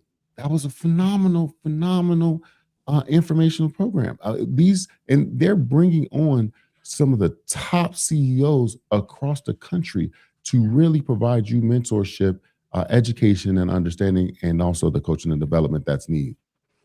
We have many resources that we can be able to provide. And again, I would love to go ahead and push it out to be able to support any veteran who's trying to get an entrepreneurship, depending on what you're trying to do. Because again, entrepreneurship it's a lonely journey, right? It's a lonely journey. You don't need to do it on your own. You have brothers and sisters in arms who's been there, done that, and could really support you and pull you up, definitely if you're taking the right path. But when we talk about entrepreneurship, I think it's one of those ones where the veterans and also active duty military who are transitioning have every skill to be able to be a successful entrepreneur and business owner. Every single skill. I'm sorry, Ms. Davis. But it is unknown because you have to pull it out of you, because you don't know that if the skills that you learned in service are going to translate to the civilian sector. And many times initially they don't, right? Because you have not removed the cloudiness of what your skills are when you're getting out. What is that fuels person? How are they going to understand and get clarity on their real hard skill sets? They don't. Yeah. So now you become a everyday worker or Uber driver or what have you. And again, no disrespect to Uber drivers. I love Uber drivers, but that becomes a primary job that you cannot work your way out of, because you don't have clarity on how educated you are, how skilled you are, and the things that you really can do. But we have so many resources on our site, but also beyond on our site. Again, the Prepare to Compete channel that we provide our veterans in regards to resources for entrepreneurship, because veterans, you guys are entrepreneurs. I don't know if you know it, but you are. Mr. Davis, that's a really good segue. And Tasha, I don't know if you were going this way, but I want you to tell everybody where they can reach you here in just a moment. Yeah. But before I do that, I saw something in the comments. I want to show some love to the Air Force on September 18th. They will be having their 79th birthday. So the Air Force, we want to show some love to you guys. Air Force Bubba's in the chat. I know we do a lot of Army, Navy, Marine Corps talk around here, but I want to show some love to the Air Force and to the Coast Guard as well.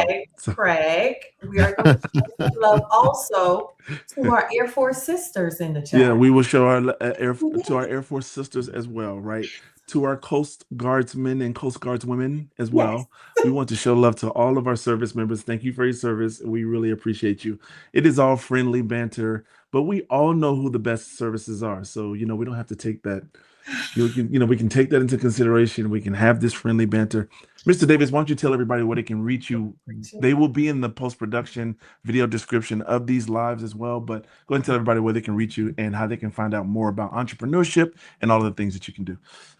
Yes, sir. Thank you so much. So you definitely can reach us at, again, info@vetsforvetsconsulting.com. We'll be able to support you. You can also see us on our website, vetsforvetsconsulting.com as well. But now also you can be able to watch and be able to enjoy all the information related to VA benefits, real estate, and entrepreneurship on our channel at Prepare to Compete. That is, again, our primary source of education, where you can really get all the garnishment of information to include accessing our community. Because, again, we want to support not only publicly, but also privately, because that private conversation is much more than you're going to get here publicly, because we want to support and we want to advocate. So again, if you guys can be able to reach out, we would love to be able to support you. But before we close out, go Navy. Hey, go Navy. Beat Army. Right. Tasha and Craig, do y'all mind if Mr. Davis sticks around? I know we're going to get into the live Q&A. If you have time, as long as you like. Yeah. If you have time, Mr. Davis, I know you're a very busy man, but you're more than welcome to stay on for a little bit if you like. Oh, no, it's an honor, please. Okay. All right. We know we got tell K1 I said hi. I know he's probably behind the scenes there doing some stuff. Yeah. All right. So let me know, Tasha. I'll turn it back over to you. Let's go with Mr. Tallman, Michael. Okay. And he has a presentation, so I have to share my screen here. Okay, hold on. While you're doing that, I'll add him. I think it's good to go. Okay, there he is. Good afternoon, everyone. Good afternoon, Mr. Tallman. How are you? All right. Let me make sure. Okay. Army's in the house. Yeah. Oh, man. That's what I'm talking about. But going back to what you were saying about the Coast Guard, my best friend growing up is a retired Coast Guard captain. So I am throwing shade at him all the time. That's right. Yeah. Nothing but love to all the services. Oh yeah. So before we pull up your presentation there, Mr. How do you pronounce it? Tall man. Tell us a little bit about yourself, what it is you do, and why you do it. Retired Army colonel. I retired in 2015. I enlisted as military police back in 1982. And I transitioned to Medical Service Corps right around Desert Shield, Desert Storm. So back in 1990, I spent 25 years as a MS officer, finishing out my career as a patient admin officer. So I was dealing predominantly with medical records, HIPAA, anything that the clinicians didn't want to have to do, acting IG, which was a very good benefit for me. I spent 33 years in Army National Guard between the New York, Connecticut, and Massachusetts Guard. What else? Yeah, I think that surmises. The second slide in my presentation has all that in bullets. But the biggest thing when I was patient admin was when I was part of the community-based warrior transition unit program up here in Massachusetts as the PEBLO. I was a physical evaluation board liaison officer for 7 years. Then after I retired, I was an Army Wounded Warrior Program advocate for 3 years. And as part of that, one of the biggest things that I was doing was CRSC applications, so combat related special compensation. And I've been doing that for over a decade now. And and it's become my passion. You know, we all need a passion to keep on going. I retired officially from everything last year because the first of the month is good. That phrase, Mr. Tallman, retired from everything, just sounds so sweet to me. I don't know that I will experience it for a while. But. Well, considering what I'm doing on a daily basis, it's, you know, easily 3 to 4 hours a day doing CRSC related stuff. Excellent. I have over 10,000 members in my Facebook group. Wow. I started it in 2022, May of 2022. So 4 years. It's got, after the first year or so, which was slow growth, it exploded. Very good. And we could go from there. All right. Awesome. Are you ready for me to show the presentation, Tasha? Yeah, go ahead. Okay. All right. There it is. So luckily for me, Army Human Resources Command, HRC, had put together this presentation. I've edited it a little bit, putting in my own stuff. This is the basic when it comes down to CRSC stuff. So in order for someone to successfully submit their claim, they don't have to get wrapped around the axles when it comes to doing CRSC. It is not as bad as people initially see it as. So it is definitely something that can be a bit overwhelming. But so the person needs to just take a step back. Yes, G. Smitty, I did say CRSC. So you can hit the next slide. I think I hit everything on there, and we'll get really right into the meat of this. A lot of this will be read it on your own kind of things. Because there is a ton of information here, and certainly once this is put out after post-production, you folks will be able to go slowly through it. I want to be able to answer questions more so than anything, but I'm going to hit the high points. To qualify for CRSC, you have to be entitled to and or receive a military retired pay. Now, that doesn't just mean a 20-year retiree. That includes your Chapter 61 disability retirees. That also includes your reservists that are at age eligible for retirement. So either 60 or earlier if eligible for early reserve retirement. You might not be seeing any retirement pay if you're a Chapter 61 because most or all of their retirement pay is being offset by the VA.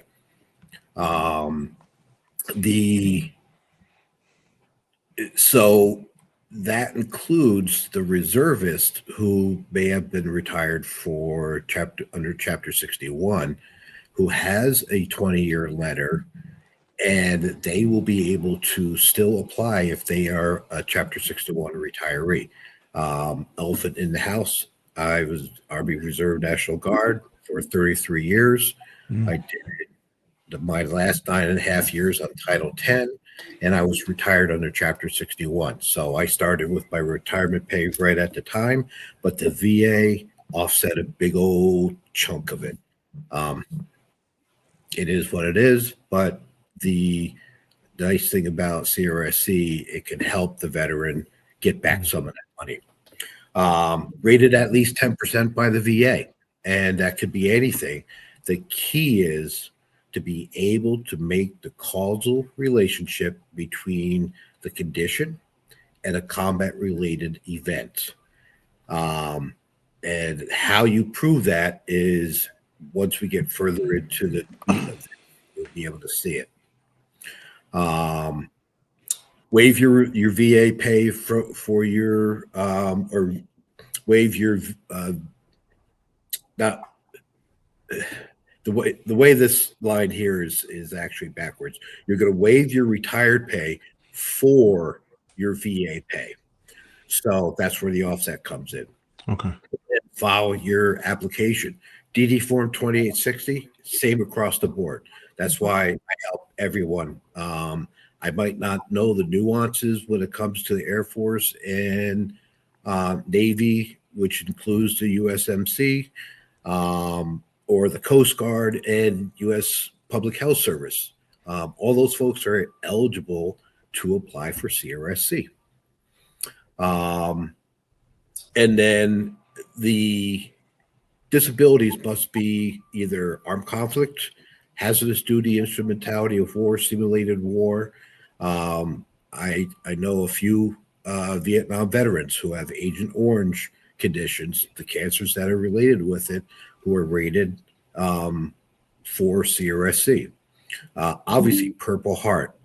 And then Gulf War presumptives, those are the things like PACT Act. And then finally, radiation exposure, if you're clank of a tank, where you're working with depleted uranium, then that is also going to give you something that you can apply for. Excuse me, Mr. Tallman. If Dwayne, if you can go back to that one slide. Sure. Are you saying that? Okay, so it's supposed to be waive your retired pay. Right. I didn't pay, right? waive your retired pay. So someone who is a 20-year retiree won't typically do that because CRDP will fall into place first. Got it. And it's automatic. That's what I was thinking. CRDP when you said that. Okay, got it. Yep. So and we'll get into that a little bit more, but I'll give you the nutshell. You still would have to file the waiver of retired pay for your VA compensation. It's not going to change anything if you don't opt to go with CRSC, but it has to be on file. Got it. Okay. Yeah, that's all I wanted. Thank you, sir. You go ahead, Dwayne, with the next slide. No worries. Armed conflict. You have to be engaged with the enemy. You have to go pew-pew. You must be either affected by direct or indirect fire. All those things that come with, as we have over the last 25 years, going to the sandbox. Next. Simulating war, jumping out of perfectly good airframes, doing actual going to NTC or JRTC, naval exercises where you're doing, high op tempo kind of things where the individuals are, doing what they're supposed to be doing based on, the exercise that they are, that they're going through. So you have to, the key here is the documentation needs to show that, what you were doing when you were injured. Those are the two key things. It needs to be saying that you were doing X, Y, and Z when you got injured. And that's where one of the biggest sticking points that we have for veterans being able to get a successful claim in. The doc or the PA or the medic will just say service member presented because of back pain. That doesn't help the claim at all. And of course, it's long after the fact when this stuff happens where the individual, is now needing the information. Okay, it's great that it was documented. It helps for a VA claim, but it doesn't help. See, that's hazardous service. EOD, dive masters. Again, jumping out of perfectly good airplanes. Certainly a lot more than I ever did or was willing to do, although I almost jumped out of the plane at one point. Next, instrumentality of war. This takes up a larger scope of everything else. Who has the song of our people ringing in their ears 24/7? Just about all of us have tinnitus. Well, tinnitus is caused by an instrumentality of war. Burn pit exposure is an instrumentality of war. It is something that occurs because you are engaged in military operations somewhere forward deployed, and you're going to have to burn everything that you have on site.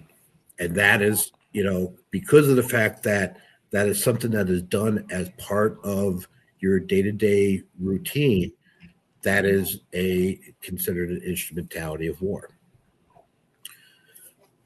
Obviously, Purple Heart. You get shot, you get shrapnel, you get blast exposures from a VBIED. Those are going to be conditions that are it's an easy sell. You have a Purple Heart, getting CRC approved is a drop in the bucket. Yeah. So go for illness presumptive. Now this is a little bit different than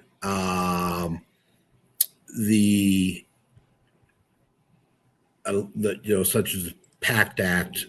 However, it's go for illness is stuff that occurs during the Desert Shield, Desert Storm, where a lot of veterans were complaining of a very a wide variety of illnesses that became encompassed under Gulf War illness. That also added over time your burn pit exposures under the PACT Act. So you would have to be in this general area to include, as it says, the waters of the Persian Gulf and around the Middle East in order to be eligible for this to be approved. The nice thing is that the documentation for this is the easiest. So any of your PACT Act, Gulf War presumptives, et cetera, all you have to do is A, show that you're rated for it, and B, show you were in the geographic region. And once you have that, then that is the easy, again, another easy one to get approved for CRSC. But it is, thank goodness the PACT Act got passed. It got all these burn pits, and there's a lot of things that people can apply for. In my Facebook group, in my file section, I have the whole list of the Gulf War, or I should say the VA presumptives. It's an automatic. You don't have to go digging when you were first diagnosed. Now, one exception. Unfortunately, the Air Force, and I'm going to have to bring some hate down on the Air Force. Sorry.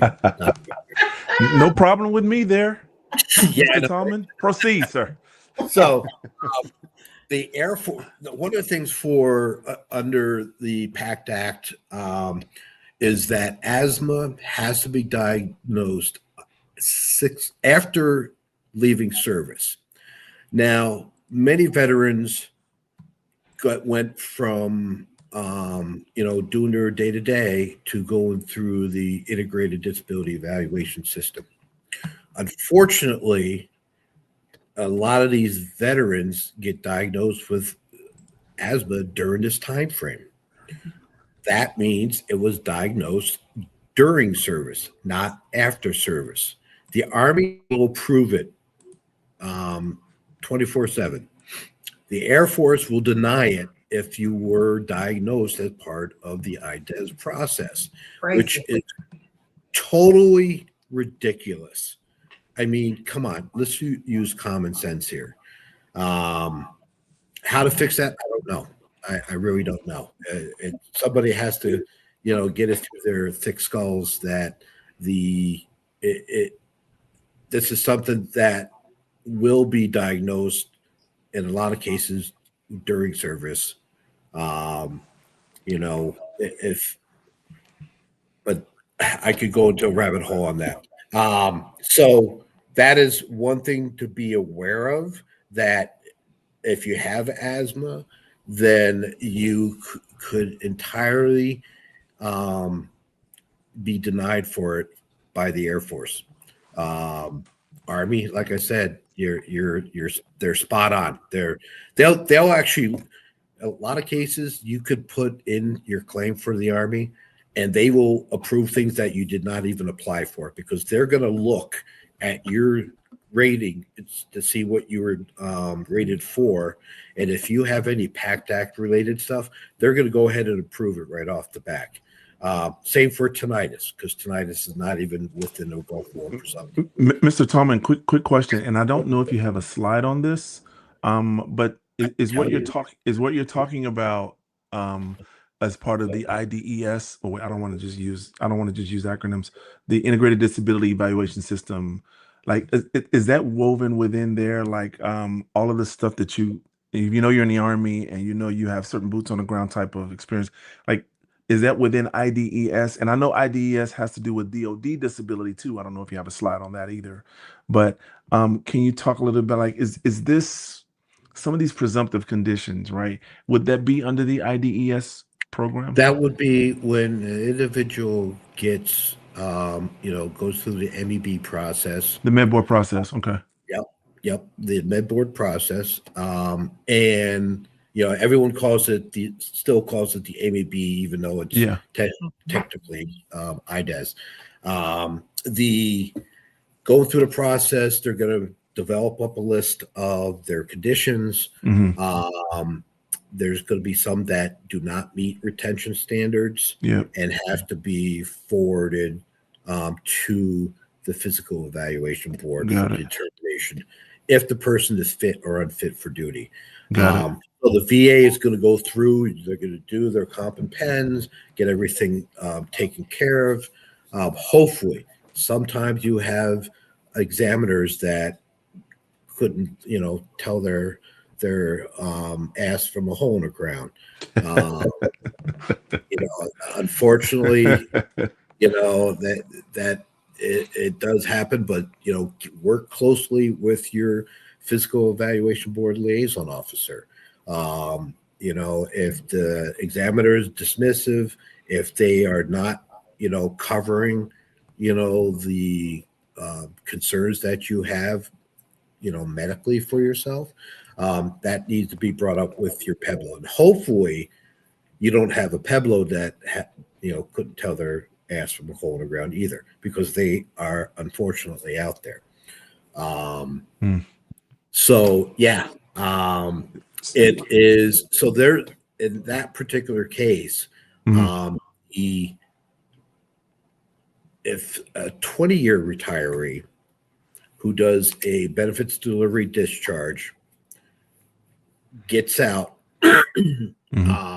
and goes ahead and does their VA claim, all their ducks will be in a row, per se, when it comes to things like this. Because that's the question I was going to pose to the raters that we have on the panel. to prevent rework for the veteran, does natural rater is that sufficient to your medboard stuff, your IDES stuff, all of the things that Mr. Thomas is talking about? Is that sufficient, or would you think that there would be other things that you might need as far as evidentiary support is concerned? That's a form of pre-discharge claim. It's woven into the VA. It's a transitional program that's meant to hand off directly to the VA. Got it. So everything that's done, the problem that Mr. Tallman's talking about is the chronological order of things. Because the exams are done while the veteran's still in service, that's where the hang-up happens. Okay. And that's why the presumptive conditions cannot be applied, which would kind of rule this in. So. Wow. Got it. Perfect. Thank you. Yep. Mm-hmm. And that goes along with conditions being rated as secondary. If a person goes through the IDES process, it's all going to show up as being incurred, whereas those going through either BDD or their claim after the service, they will have those conditions, whether it be incurred, secondary, tertiary, in some cases, or might be listed as presumptive. So some of the new conditions, this is under precursor to the PACT Act, because this was in April of 2022. A lot of breathing related conditions that were cancerous. So they've been adding on these conditions, and again, this is the VA doing this, making it that these conditions are presumed service connected, which makes it easier to prove that the condition is combat related. Want me to go through the back, or you want me to keep writing, or go ahead? Oh, what was that? You want me to keep going? Well, we'll just touch on these a little bit. Okay. So here's the big old list from the PACT Act. This is where people who have the chronic sinusitis, chronic rhinitis. Now, I have chronic rhinitis. However, I didn't deploy. So I was not in the sandbox at all. Therefore, I'm not eligible for CRSC or VA presumptive for the rhinitis. So it's just, again, that's how you make that connection that you were, eligible for presumptive condition for CRSC because of the fact that you were deployed into the sandbox. Got it. I think that's that slide, and we will certainly make sure it's available for veterans post production. But that slide is so valuable, Mr. Tallman, for veterans who are really trying to think through, even combat veterans who are trying to think through, man, like what are secondary service connections, like I think that's an obstacle that a lot of veterans face. Man, I don't exactly know secondary. You mentioned tertiary conditions as well. I think that would be that's a good starting point for veterans to kind of think through what their conditions are. So thank you. Right. So what is not combat related? People say, well, I hurt my back while, playing some hoop. Well, unfortunately, while in, Iraq or Afghanistan, doesn't cut it. Now, if there was incoming rounds, that's a different story, because now you're talking armed conflict. So the second bullet here is crucial. Wear and tear over the course of a military career. Those airborne rangers that are, jumping out of perfectly good aircraft, that, my back, my knees, my hips, all hurt because it's this progressive, is not awarded CRSC. There has to be an injury associated with the condition. So keep that in mind. Just because you are doing something day after day after day, and it's going to be more intensive, especially, for the folks that are jumping out of planes, or aviators. If you're flying a helicopter and it's not really nice on one's body, and you don't have anything such as a hard landing to show that you had an injury to, a sprained back, it's not going to be awarded. Gotcha. Wow. All right. Wow. So filling it out. I'm not trying to be condescending when I state it's easy to fill it out. The problem is that middle bullet there, 13 Juliet, is the one that people get wrapped around the axle with. Explain in your own words how you got injured and what you were doing at the time. Now, this does not automatically mean it's the actual instrument of the causal relationship. It is just a vehicle for showing the board member what you were doing. For example, while patrolling outside the fob, received incoming fire, reacted, was assigned a combat action badge or combat action ribbon for the Navy folks, or something such as, or if they got any award with the V appurtenance, which is for valor. That shows that you were engaged with the enemy one way or the other. So you could say that while on patrol, you were ambushed and you were awarded, was it Purple Heart? Was it a combat action badge, a combat infantry badge? Any of those combat related awards, Silver Star, Bronze Star. Bronze Star, if it has a V appurtenance, because a Bronze Star can be given for a multitude of things, not just things that are due to combat. So, just look through your, now in the upper left-hand corner there, that is actually what was pulled from the VA code sheet. The only way you can get your VA code sheet is by doing a forward request to the VA, and it can take 6 months to a year to get it. People don't want to wait. Don't blame them. So if you don't have exactly the information as to what you were rated then compared to now, you can request a disability breakdown letter. And I should have added this onto the slide. So you call up the 800 number for the VA, request a disability breakdown letter, and it's going to give you your ratings for your conditions along with the code which is the item number 3 or C, I'm sorry, where it has the 5237. That's if known. You don't have to have your code. It just helps the examiner or the analyst when they're doing making sure that, okay, it does meet the connect the dots.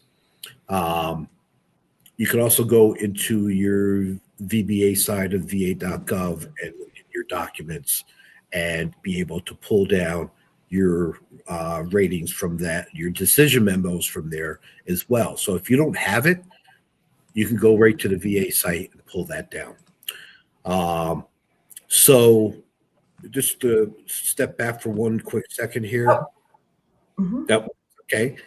This is where I was talking about secondary conditions. Mhm. So the lumbar strain and compression fractured during a bad parachute landing fall, along with an associated condition such as radiculopathy, that would go down into the bottom box. So if the upper box is approved, anything that is secondary is automatically approved. Wow. That's why people going through the IDES process are screwed over, plain and simple. Wow. Wow. Wow. I did not know that. Wow. That's good to know. The more you know, my friend. That's why. That's why. So PTSD is a hard one. You can't just get buddy statements. The are not permitted. It has to be there's several different ways you can get PTSD approved. However, sometimes, especially if you were in Iraq in 2005, 2006, a lot of these things didn't occur because you had a command staff that was not given awards, even combat action badges, for people that were just doing their normal jobs, and they might have gone out of the wire, but they are went above and beyond. They were engaged with the enemy in one way, shape, or form, but they still did the command, no one in the battalion or below is going to get a combat action badge. Well, that's just not taking care of your troops. So for PTSD, it can't be that the VA rated you for PTSD and it's documented as part of the MEB that you have PTSD. It has to have concrete supporting evidence to show that you were engaged. So that can also apply to your awards write-ups, your NCOERs, your OERs, anything that shows exposure. And the last item in that bottom paragraph, a wartime chain of command, I have seen them approved so many times that it is something that is an alternative. But a lot of times, people are years, remote from, their, wartime chain of command and have no way of getting a hold of them. If they have a name like John Smith, it's going to be hard to find John Smith, whether it be in LinkedIn, Facebook, or Together We Served. Wow. So the wartime chain of command is something that works. I always recommend, and I give individuals who are trying to get it done the requirements for a combat action badge straight from the Army regulation. If the letter that individual provides meets the requirements for a combat action badge, 99% of the time it will be approved. The key is that they will look up the individual's information, call them, and verify that individual was in your wartime chain of command. So they're definitely gatekeeping here, but in the way that they should. Wow.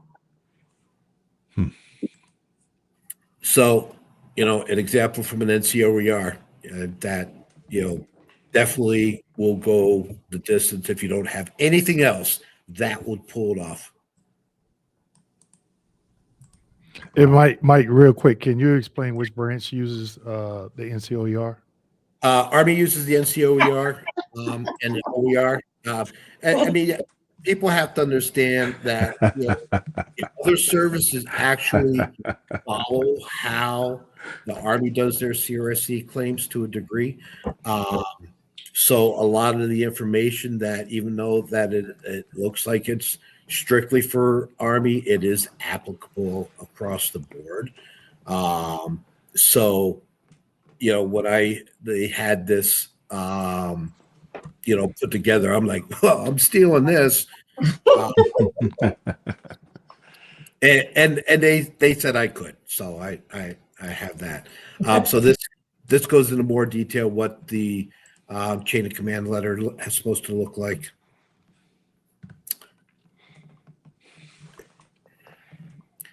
So physical evaluation board results, middle bullet is the most important. Even though the board says that it was combat related, the board's findings have nothing to do with CRSC. The board's findings do have everything to do with non-taxable income. So it also helps when an individual is a civil servant and into the federal employment retirement system, FERS, so it doesn't keep them from losing out on their CRSC. So there has to be combat related on the retirement orders. So this is what the PEB determines. It does not determine anything having to do with CRSC. So keep that in mind. Well, the PEB says that it was combat related. Doesn't matter. Well, the PEB says it was not combat related. Doesn't matter. See? So it's what the VA rated. That's the important thing. So just reiterating the same thing. It's just something that you still have to submit the evidence that proves, because with the VA, you can use buddy statements. Well, your buddy's going to write you a positive statement. At least you hope so. Hope.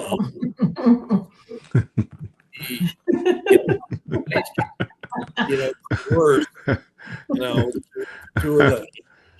do me a solid. And if he doesn't, he's not much of a buddy. Well, that's why. Or she. Yep, that's why it's a buddy statement. Wet signature, but then it can be scanned in.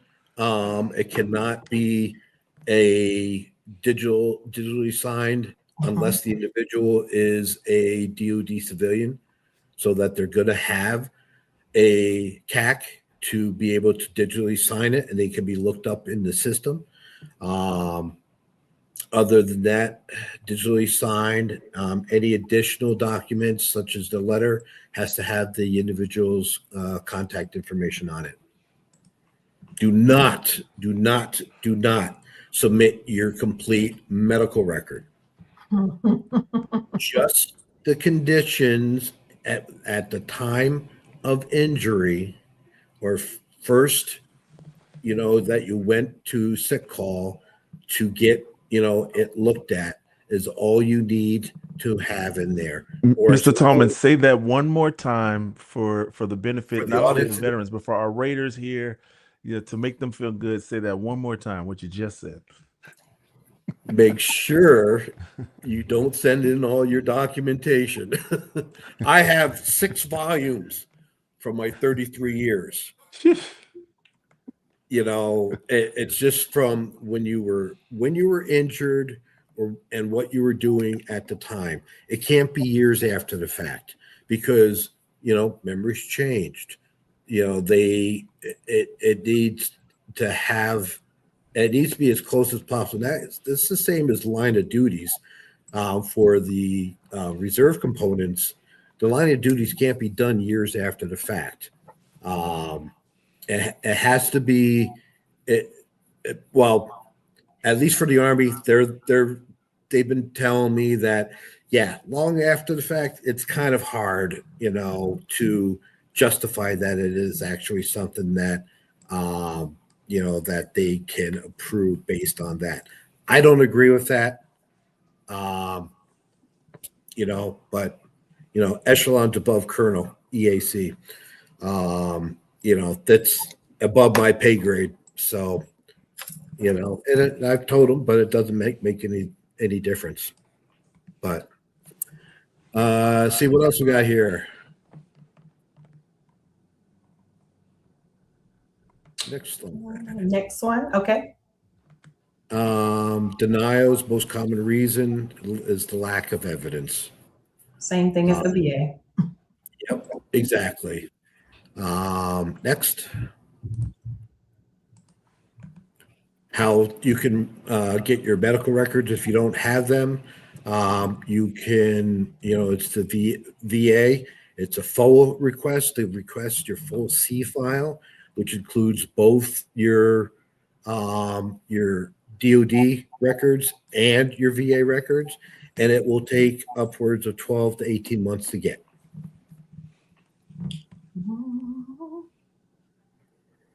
So, retro pay.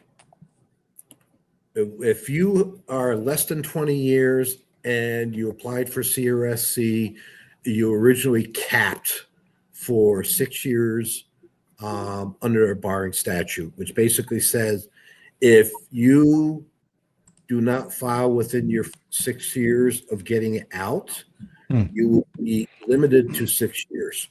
Well, the U.S. Supreme Court threw that out. Actually, it remanded it back to the lower courts, and DOD came out with a interim guidance in August of last year saying, okay, your claims, your retro pay will be only back to the date of receipt by the service. Now, and that's been rescinded. That was rescinded at the end of May. Retro pay will now be done either to the date of the VA rating, the date of retirement, because you have reservists that can have VA ratings before they're actually out of the service, or it's signing into law, such as the PACT Act. So the retro, the retro pay will go back fully instead of being limited to a certain time period. And Army alone has at least 20,000 claims or the approval memos to review. So it's going to take time. All right, next slide. You want me to go to the next one? Go to the next one. This is for the Army folks, so you can skip that. I put up these are all the links that specifically for going, to the claim for the, the DD form 2860, which is on the executive services side of the White House website for all the DD forms. And then a variety of links. I made these as bit.ly links because if you had to try to type in the Coast Guard link, yeah, you'll be doing that for like 2 to 3 days. It is ridiculously long, no lie. So I made all these, and of course, these are the groups that the PEB Forum, the Veterans Benefit Network, and of course, Facebook and Reddit are the ones where I'm heavily active. I think that's the last slide. That is the last slide. Yeah. Wonderful. Mr. Tallman, I have one question for you that I was thinking through. Only one? Well, one for now, at least. Disappointed. And again, this is another one that the Raiders can chime in on. But I have a couple of friends they were Air Force active duty, and they did obviously combat related activities. I don't want to get too much into that, but they did combat related activities that did not involve them physically, as you were talking about earlier, like boots on the ground, pium pium pium. UAV type. What they're thinking, but they have certainly mental health concerns as a result of the duties that they had to perform. So are they eligible for combat related special compensation, or are they not? They're going to be eligible. The thing is that apply. Let those, SMEs when it comes to the Air Force related stuff, or even, Army with some of the UAVs that they have, let them make the decision. I'm not going to say one way or the other, yes or no. There is a direct correlation, but you're not directly engaged. So it's a hard one, and I'm not going to say yes or no. I'm just going to say apply and let them sort it out. Thank you for that answer. And then this is for Dwayne and Mr. Davis and Raider and Natural. Those same types of veterans who have these certain types of clearances, a lot of them are not eager to submit VA claims for the types of things that they did over there, because they think that if they talk about their experiences, talk about their stories, talk about what they went through, that they would somehow be violating their top secret security clearance. Some of their records are sealed. How is that looked at as a raider with regard to combat VA claims and those kinds of things? If you guys could talk a little bit about that.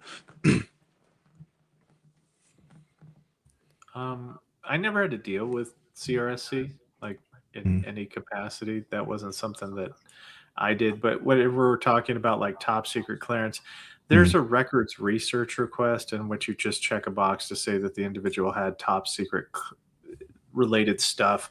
And then those with clearance do look. And then all they kind of do is they just give a thumbs up, or, you know, they kind of say yes or no. They don't elaborate because it won't allow them to. But yeah, that's about what that is.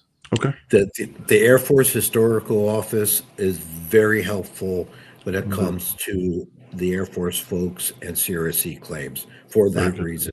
Awesome. It's something that I do have posted in my Facebook group, the email to their central mailbox.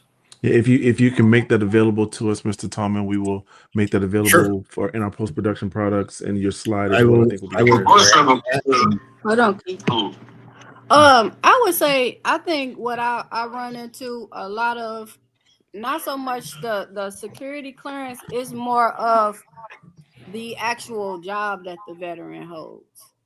When it comes to like when it comes to mental health, I've had several cases where the veteran asks for a increase or to be service connected for mental, only to go to the exam and then write us back and say they want to withdraw the claim because of whatever position that they've held.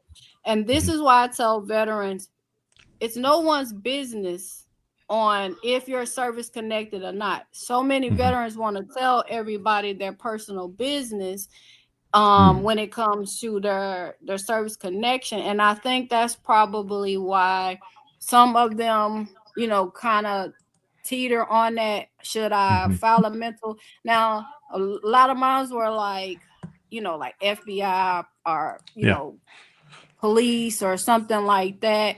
And a lot of those were withdrawn because of that specific job. So I think that, I know that when we you know, we do the background checks, and if there's some type of, with those jobs, mental plays a major factor in those. So I can kind of see that. But I think also that does hinder the veteran, especially if they're having issues in that particular area. Yeah, thank you so much, Natural. I appreciate that. Tasha, did you have some questions for Mr. No, Mr. Davis? Did you have something to add to that? So I know you came I did. Because I would be remiss if we don't add that, you know, many veterans, I think we miss understanding what it is to be a veteran. You know, you go through the transitional component of actually transitioning from active duty and being reacclimated into civilian life. Once you transition out of the military, you are a everyday civilian. And understanding that, I think the veterans wash away their service time and not understanding. And when they wash away their active duty service time, they never assume the jacket of a veteran. So now you don't even understand or feel that you have the option to garner the benefits or even speak to the issues that you're dealing with because they're so taboo in the civilian sector. Awesome. So with that being said, it really can hinder many veterans from feeling comfortable about unlocking and divulging some information that could really help the grader or their CSRC claim or any type of claim that you can actually garner benefits for them, if that transitional gap, there was some assistance there. So I just wanted to add that there. Excellent. Thank you so much, Mr. Davis. Tasha, if you had some more questions for Mr. Tallman. No, I wanted to keep this very specific for just the CRSD segment. And I want to bring Mr. Tallman back for all the questions that we have in the comments specific, so that way we can narrow those down so it doesn't get, caught into the middle of everything else here, because CRSD is really outside of the VA. And so that needs to be more, a conversation by itself. So I wanted to, yeah. Sounds good. So Michael, we would definitely be in touch. Thank you for joining us. Are there any Awesome. things you want to give us today, Michael, before you leave? And I'll be definitely sure to put this in the description and have this presentation available for all veterans. I can go on for a long time. I don't think folks, the old man, as they say, he can keep talking, and when he's done, he's done. And Yes, that's right. You certainly fit the bill there. But you know what? I love doing this. It's 100% voluntary, and so I cannot accept or request payment of any sort. So, and this just my way of being able to pay back. And the more people know, the better. So this is definitely something, I'll on whatever vehicle it takes, because allegedly by the Office of the Actuary, there's approximately 59,000 veterans receiving some sort of CRSC. I think that is woefully inadequate numbers. It's more, I would say, easily tack on another 75 to 100,000 veterans that should be getting it. Wow. And that's legit, because they got denied and didn't know what to do, or they don't know about it. You don't know what you don't know. Or Rita, did you have something you wanted to share or say? Yeah, so there was a slide that was specifically shown that listed off the new PACT Act presumptive conditions like reproductive cancers, things like that. There's actually a VA policy letter 20-24-06, and it specifically lists all like disabilities under those categories that qualify. Okay. You should probably check Can you it out. put that in the chat for me, please? And I'll definitely put it in the description. Yeah, I'm on it. I'm on it, Tasha. Thank you. Thank you very much for that, Rita, because they need it. Go ahead. Sorry, I'm just going to try to put it in your chat if it. Okay. Yeah, I threw it in there, Rita. Let me see if it comes through. Cool. Okay. Just the link for it. That's the link right there. Okay. Yeah. Thank you, Michael. It's definitely been a pleasure to have you here, and I will definitely be in touch once we get concluded with this, and that way we can have a more centered conversation to include TCAVA and MRSA, which is the Major Register right? So there's so much that we can get into, but we don't have enough time. The right, yeah. Time. So definitely, it's definitely been a pleasure. Thank you for joining us. Thank you for dedicating your You're very time welcome. This weekend, and I'll definitely be in touch. So it's been a pleasure. Somebody said they work with you, Michael. Yeah, I see that here. Annette Baker. I worked when I was probably from the time when, I wasn't actually at HRC, but I was part of the community-based warrior transition unit, and I went wherever I needed to go to get the word out as to what we were doing, helping, reservists when it came to getting their care after they've deployed. But that's the only way as a medical service corps officer, we had our conferences and all. So could very well have been during that time frame. The name rings a bell. I just can't remember where. Thank you. Awesome. Thank you so much, Mr. Tommy. You've been a phenomenal resource for us today, and we look forward to the future lives. I think me and Hervet's Voice and Dewayne are talking about possibly around Veterans Day doing something like this again for another one throughout the year. So we'll look at the schedule and see what's going on. So, all right, thank you so much, sir. Sounds good. Thank you. Tasha, we do have a couple of people that donated. Want to get to Go a ahead. shout out and quick question. Annette Baker, she's been a long time. Yes. Long time. Subscriber to the Yes. channel. Back when I used to do the free town hall meetings, I was like, man, so she's been around for a while. So thank you, Ms. Baker, for all the support. And here's a question from Donald. I applied for increase for migraines, but proposed for a reduction from 30 to 0 with work loss seen by VA neurologists taking meds from a claim granted in 2024. I guess my quick response to this is, did you understand the diagnostic code criteria for the 50% criteria? Did you reasonably articulate that to the CMP examiner when you went? But most importantly, did you have the evidence to match the 50%? That's my take on it. I'll give that question back to the panel.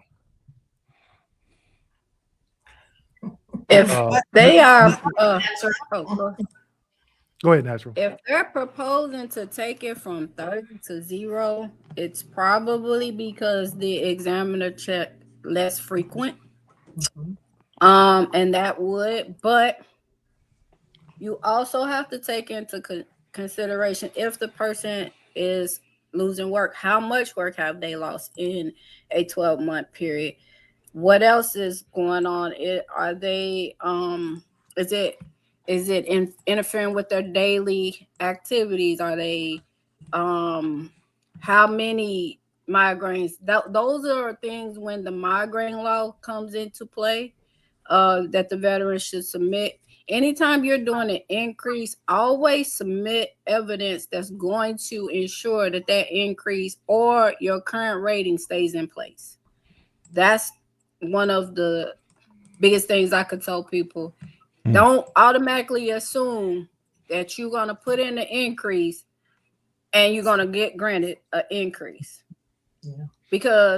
And don't think that you don't have to submit any type of medical documentation that shows, hey, they switched my medication 4 or 5 times. They've went up on the dosage. I now go see a neurologist. I go see a pain specialist. Those things, you still have to prove that condition is worsening and it is impacting you daily.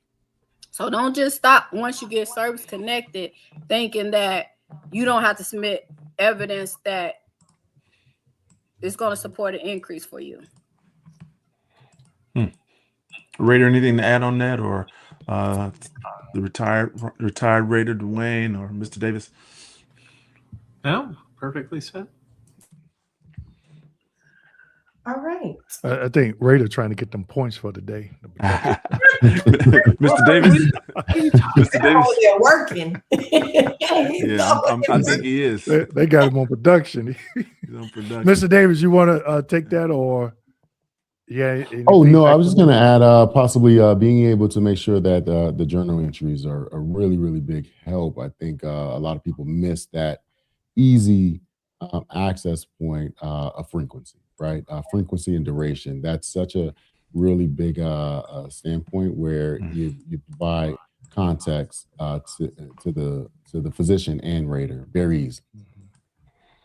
Frustrating attacks, those kinds of things. Everything that's in that 38 CFR reference for migraine headaches, I think is helpful and useful. The links is going to be in the description. We're going to make sure we put all the links after today in the description. Absolutely. Definitely. We will make sure that they are there. Wow. We are 4 minutes away from 6 hours in. Listen. We said we were probably going to keep going, right? And so like this is a little bit. A little, Dwayne says a little bit. Wow. I got that fool calling my name. We have been here since 9 a.m. Eastern Standard Time, and it is the weekend, so I really don't want to take away a lot. But I want to say this. If your question has not been answered, we will definitely create a space. I want to get a verbal commitment from everyone that we can come back to this space and have a dialogue here in a few weeks so we can get these questions answered. Are you guys open to having? Put a 1 in the chat if you're open. Put a 1 in the chat if you're open. Raider, Natural, Mr. Davis, FF was here earlier, so that way we can get some of these questions answered and veterans can get it from a different perspective, you know. So let me know if you guys are open to that. I've gotten a couple of emails so far that's saying that this has been phenomenal. This has been great, discussing everything. And I know that they're going to put ones in the chat. Look, the ones are already coming. Put a 1 in the chat if you want to see this again, maybe even sooner than Veterans Day. Yeah. I want to say this. When I brought this to Dewayne, he welcomed it, and also Craig, with open arms. There's never been a moment where we for once took, the time that you guys are going to take for granted of coming to this. Yes, there was a lot of planning behind the scenes, and yes, we met for hours behind the scenes trying to put this together. But I want to say that this brings me joy to see, even to have Raider here, to have Mr. Davis, to have Mike, to have Brianna, to have, even Carrie here. This just shows that this can be a very solid community. We can differ in opinion because we know that we all differ when it comes to certain things, right? But the way that we came together today speaks volumes. So this right here debunks the myths of all outside of the social media. Yes, we're not going to talk about COLA 2027 because it's not important. But Raider, are you sure you don't want to talk about the 2068 COLA today? I mean, it is pressing. It's on like the tip of my tongue to discuss it. Well, you just got my trigger word and you're just hugging it. You're hugging the hell out of my trigger words. Okay, fine. This has been a great collaboration. But before I go, I know we have a lot of questions, and I want to reassure you guys that your questions are going to be answered. Now, I don't know what the schedule is for Mr. Davis and Raider and and everyone, but we are definitely we definitely need to come back together to answer these questions because they're questions that need to be answered. Yeah. So with all that being said, I'm going to give the floor to you guys to say something before we go. And Mr. Davis, we would love to hear from you along with you, Raider and Natural. And Mike, if you want to tune in to say something, and Craig, before we go. Real quick, Tasha, was FF coming back? She popped in the waiting room. Then she I didn't know FF was there. Yeah. She popped right back out. She says we have more than enough here. So when we are ready to come back for the next one, she'll be definitely. She's actually doing her PhD. So she used Saturday for her homework days. So I know that it would be a little iffy for her to come today. But guys, FF is another Raider that we team up with Natural and I on our channel, and we just go about it. Tell her, come on, get some of the smoke. Okay, we got more than enough. And listen, Natural and FF are two Raiders, but they're so different. And so we love it when they come together as a team. Absolutely love it. Yeah. Don't like something and the other one likes it, but we balance, the opinions and how they feel, and we all get along well. I can say that I'm teamed with two most amazing Raiders, and I appreciate my channel. I do. Good. Awesome. Go ahead, Dewayne. Oh, I was just like, want to thank everybody on the panel. Thanks, Raider. I know you came in a little bit later and just stayed the rest of the time. So thank you. Thank you, Her Best Voice and Royal Rock Wellness. We're going to be doing some other stuff. Mr. Davis and I, we collaborate every month as well. Mr. Tallman, excellent presentation on CRSC. A lot of veterans would ask me, and I'm like, it's not my area of expertise. Natural, thank you for coming on as well. I know, I don't know how I could do it on the treadmill. My knees and ankles definitely would not agree with me, but more power to you on that. But just thank all the. I would like to thank all the veterans. Like I said, I've been on YouTube for over 6 years, and just reaching out to smaller channels like Mr. Davis, Her Best Voice, Royal Rock Wellness. I know Ray and I did a live back in January, just coming together and just show veterans that there isn't any animosity between us, because the goal is the same, to give you the right information, even though we may differ. That's okay. To give you the right information to not only get the benefits that you deserve, but also keep in mind you get to a certain level, then your family are entitled to some benefits as well. So just thank you for supporting all of us, because trust me, these videos that we put out, people, it is not easy. I got a team behind me. It's just not me, and I'm just sitting here. It was at first. It is a lot of work. It's So a lot of thank work, you yeah. for staying the 6 hours, and just the support over the years. And make sure you subscribe to everyone's channel. Thank you. Awesome. Let me just, unless Mr. Davis or some of the other panelists have some words, I want to kind of just give some final words.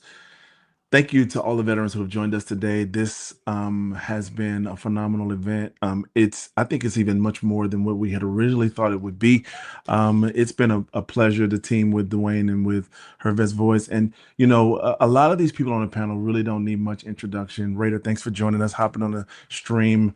I echo the sentiments about Natural and FF just being really good resources in the community. I want to let veterans know that I know sometimes it can be triggering to think about your claim. It can be triggering sometimes to see content creation on YouTube and other places. And there's a lot of information flowing back and forth. What I want to encourage you to do is I want you to be encouraged that there are people on here. There are people on the internet, people on YouTube, content creators who really want you to thrive. We really want you to submit claims. But the message I want to send today is that it's much more than about just your VA claim. It's about your mental, emotional, physical health, right? It's about your families. It's about your dreams, your goals, your visions, and what you want to accomplish post military service. And so what we try to do as content creators, yes, we're going to make sure we have all the information so that you can submit your claim in a current, accurate, and complete way. But we want to make sure you got the resources that you need to live the life that you want to live. Oftentimes, as you can see from a lot of the congressional hearings that Her Best Voice does, and a lot of the stories that Dewayne tells, and a lot of the things that some of the questions that Raider gets, you can tell oftentimes that there's not a lot of love for veterans out here these days, right? So what we want to try to do is build a community. We want you to make sure you feel safe. We want to make sure you feel loved and affirmed in this community where you can ask a question. You don't have to worry about anybody thinking that you're asking too many questions. We are here to help. Most of us do this for very little, if any, kind of anything, because it's a labor of love for us veterans to help you guys and to make sure you have all the information that you need. And as I say, listen, no matter where you are, no matter what you're doing, no matter what you're going through, no matter where you find yourself, I want you to live royally and I want you to live well, because that's the goal. That's what we're aiming for. And please understand that you can reach out to us for whatever you need. Let me do some housekeeping as well. Some sort of post housekeeping, everything that's from this channel, right? Dewayne and Tasha and myself, we're going to go back into the lab and we're going to create a bunch of post-production products for you guys. We got collaborations, as Dewayne mentioned, in the future. All of the guests on the panel, they are all open for our future collaborations on this particular project. But then I'm quite sure we will link up for collaborations 2x2, 3x3 in other areas. And I want you to listen. I'm not just saying this because we want more views or clicks. None of us are worried about that. We want you to subscribe to our channel so that you can have the resources, the accurate qualifying resources, and the resources that are true that you need, right? Listen, we're gonna have we're gonna have resources for everybody. Born accredited claims, Berry Law firm who wasn't able to join us today, Hill and Ponton, their YouTube channel, Prepare to Compete, Mr. Davis, Mr. Tallman. We'll have everybody's information. Brianna's information will all be out there. Liz's information from SSDI. We thank her for joining us. All of this information will be available to you guys free 99. And if you're from the hood, you know what that means. Free 99. None of this information will be charged for you. All we ask of you is just to support our channels. We want to get the word out to as many veterans as possible. Everybody's not like Dewayne. They ain't got like umpteen thousand million subscribers. Everybody's not like Dewayne, right? So That's true. That's true. The corners of the earth. Some of that us he have has to not work reached. for a living. I'm joking. Listen, I'm joking. the corners of the earth that he has not reached, though they may be small, we would love to reach them. I want Remember, to say this, I want to say this, that my channel is called Her Vet's Voice, and I want women veterans to know before I leave here, I want you to let you know that you are seen, you are heard, and you are capable. Anything women veterans, you can find it on my page. I sit down, I have 2 raiders who are women, and we talk about all things women. Now, women, I want you to know that you are seen, you are heard, you are understood. What you're feeling in your body, even though the VA does not fully accept it, we understand. So I want you to know that I created a space called Her Vet's Voice because I felt like women needed their unique voice when it comes to veterans. I'm tired of somebody asking me about my husband's social, and I don't even have a husband, right? So I totally get it. I want you guys to know and understand that you are seen, you're a woman. Go to the VA boldly, hold your head up, and talk about the things that's not usually talked about. And that's what I do. So we created a space called Her Vet's Voice because women need a voice. Okay. And I want you to know that your voice is being heard and seen. And if there's anything that I can do to help you, send me an email at hervetsvoice@gmail.com. Awesome. So thanks everybody. We really appreciate you coming on. If we got FF there, so we got to give her a couple of questions. FF has joined us. She said she wanted. Hey, FF. She need a break from that. Listen, Hi everyone. Yeah. So FF is a raider as well. And for you guys, I know you're probably kind of questioning why you're not seeing their faces. We are just going by the ethics with the VA. We make sure that they are protected, the work that they do, the time that they spend. This is time that they're taking off of their free time to assist veterans. And so we are going to respect their work, their careers, their lives. And we prefer to keep things at what it is. So don't ask me about sharing their faces. Don't ask me about their names. Their names are FF and Natural, and that's all you need. That's it. Well, I'll kick it off real quick. FF, somebody said earlier that they would like they got 200 active claims, maybe a 020 that they need to be directed straight to you. Straight to you, FF. Straight to you. Yeah. and all of them above, each one of them have 1,000 pages. And they're all and you got to get them done. It's going to go against your production. So yeah, I'll do what I can, and if I have to solicit a few claims, that's what I'll do. But I'll do everything I can to get it done in your favor. Is that like break a knee? Break somebody's knee? Is that soliciting a claim? Soliciting claim. So, FF, if you can you tell us a little bit about you as being a raider, not going into your personal thing, but just tell us how long you've been doing this, and so the community can know and what to know a little bit about FF. It's been, thank you so much. Yes, as you saw in the comment, working on my PhD. Yes. So I have a proposal that I'm going to initially submit, of course, towards the end regarding veterans and their presumptives. My capstone is going to present that instead of the veteran filling out for the information, because we have the locations, the diagnosis, we're running through the system, of course, get, HIPAA approval, those sort of things, but it's to make the process transparent and easier for the veteran for things that we're going to concede. That way, they'll have better access to programs. They'll have, additional compensation. Maybe that's the reason, we're seeing veterans that are homeless, but this is to help the veteran population. Aside from that, I've been doing this for a few years. Initially, I thought it was a scam, and I was like, how did I get here? But after I graduated from law school, they had a posting, and I was like, why not? Because of course, after you get out of law school, nobody's paying you any money. So I was like, why not? So I tried it. Here I am, and I like it. It's a demanding job. I won't say it's easy.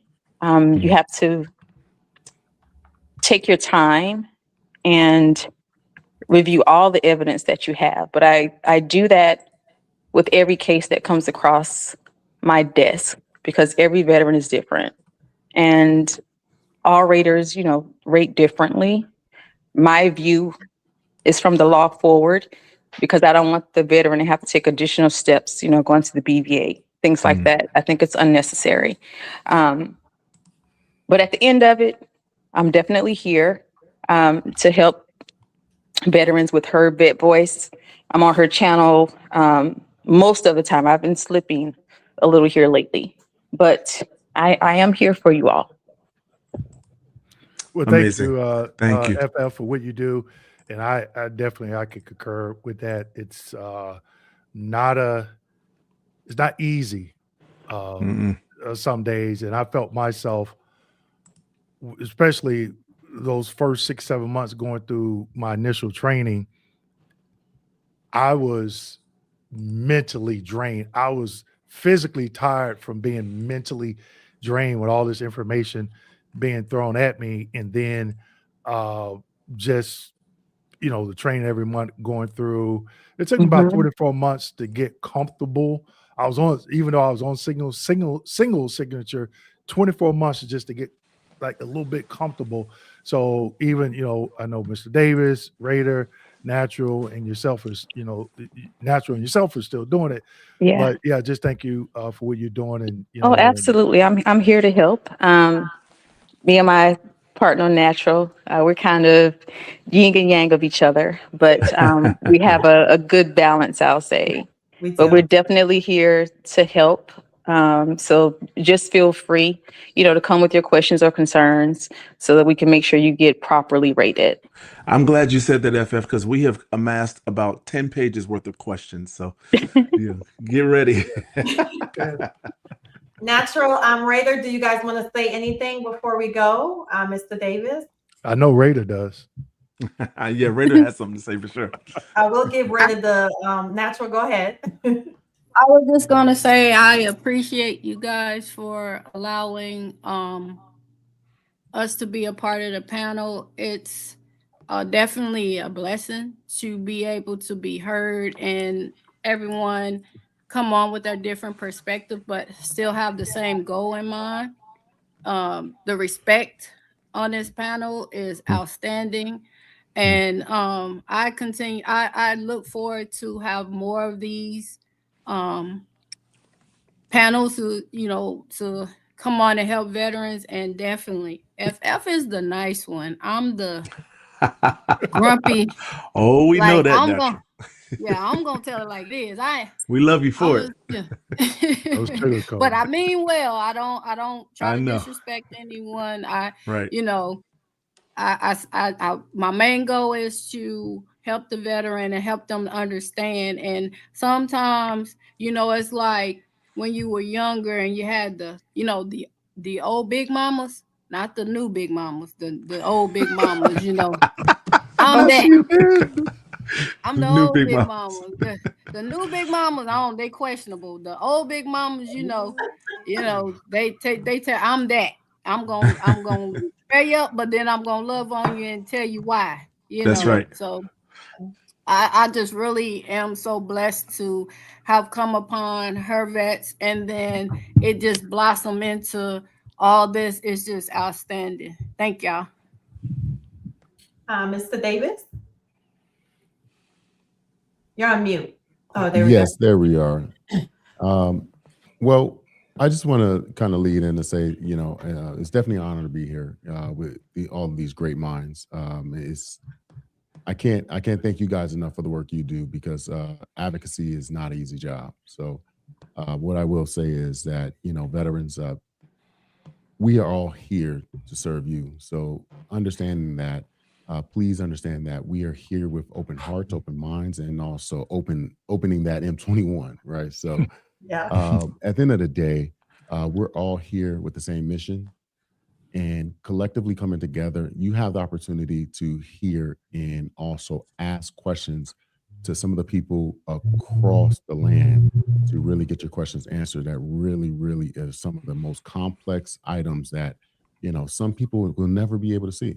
So ask the questions, come on the channels, and really get the advocacy you deserve, because you serve, and now it's time to really access your benefits. So I really appreciate everyone here, and also appreciate every veteran across the land. Raider?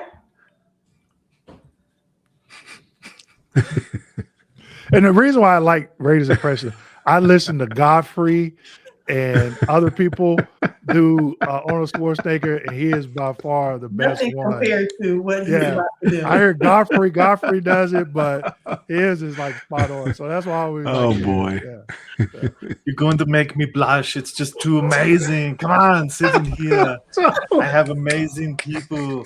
As the governor of California, I never had it so well. I mean, I count to 5 and then I get dizzy, and then no, I like I'm happy to come on. Like, see, for me, like, the thing that matters is education, right? Like, I'm down with anything that's due with educating veterans, and not like, and this is just my own personal thing, is everybody kind of has their own thing that they're doing. That's fine, as long as the veteran is the first thing in your mind. Doing right by the veteran is the first thing in your mind. And that's why I'm comfortable coming on here, is because I feel like that's the case. And it's not like some kind of, you know, veteran money pinata that people are trying to hit, you know, like, no, I mean that though. I mean that, because like, there's a difference with maybe FF and Natural. Being a Raider, you didn't really notice, in my perspective, you didn't really notice the veteran experience, even though I'm a veteran myself, you know, like, I didn't, my understanding of what the landscape was for education on the veteran side was woefully underrepresented as to what it really is. It is not like the VA is doing the veteran community a disservice by not teaching them things that they should already know. So every time that I see like a group of people come out and they put the veteran first, right? They want to answer the questions, and there's no like, hey, look, yeah, give me $400 and I'll answer that one question for you, you know, type thing. And that's what I like about this, is because it's more education than it's not. And that's what I'm about. So awesome. Yeah, we're so happy to have you, Raider. Glad to have you come up and join us. You have been burning up these YouTube streets, and we all love and appreciate the work that you do and the hours that you put in. And just to that note, you know, there's a lot of information out here, veterans. Do yourself a favor and, you know, take care of yourself. You know, because all of us deal with anxiety, PTSD, depression, all of those things, right? So take care of yourself when it comes to what you consume in the VA claims content space, because you can go down rabbit holes that you'll find yourself not being able to get out of if you're not careful. So take care of your mental health, take care of your physical health, take care of your families. And listen, you know, be grateful and be proud about the service that you've done, and don't let your VA claim define who you are. You're much, much more than whatever compensation level that they put on you. That's not your value. Your value is much more, and your worth and your dignity and your honor and respect is much more than that. All right, Dewayne, it's on you. Let's close this chapter out, guys. Let's get this chopper out of here, Dewayne. As we plan the next one, please keep your eye out for the emails. We are going to start brainstorming the next one, so it can be much more developed, and it'll probably be all day, because you know Dewayne got the nuggets. He got the nuggets. It'll probably be it may be 8 hours. If it's Veterans Day, y'all don't have to go to work, so we'll just. But they trying to go eat the free food, so we might. Yeah. Oh no, we don't want to stop that. We don't want to stop y'all from getting the free food. Just don't go to Golden Corral. You know, it's too many hands in that buffet. Don't go to Golden Corral. Go to Sizzlers. So we'll be planning the next one here, brainstorming it for closer to the end of the year. So keep your eye on your email, and it's up to you, Dewayne. You close it out. All right, I'm going to hit the end stream. Take care, guys. Take care, everybody. All right. Thank you. Very much. All right. Thanks, guys.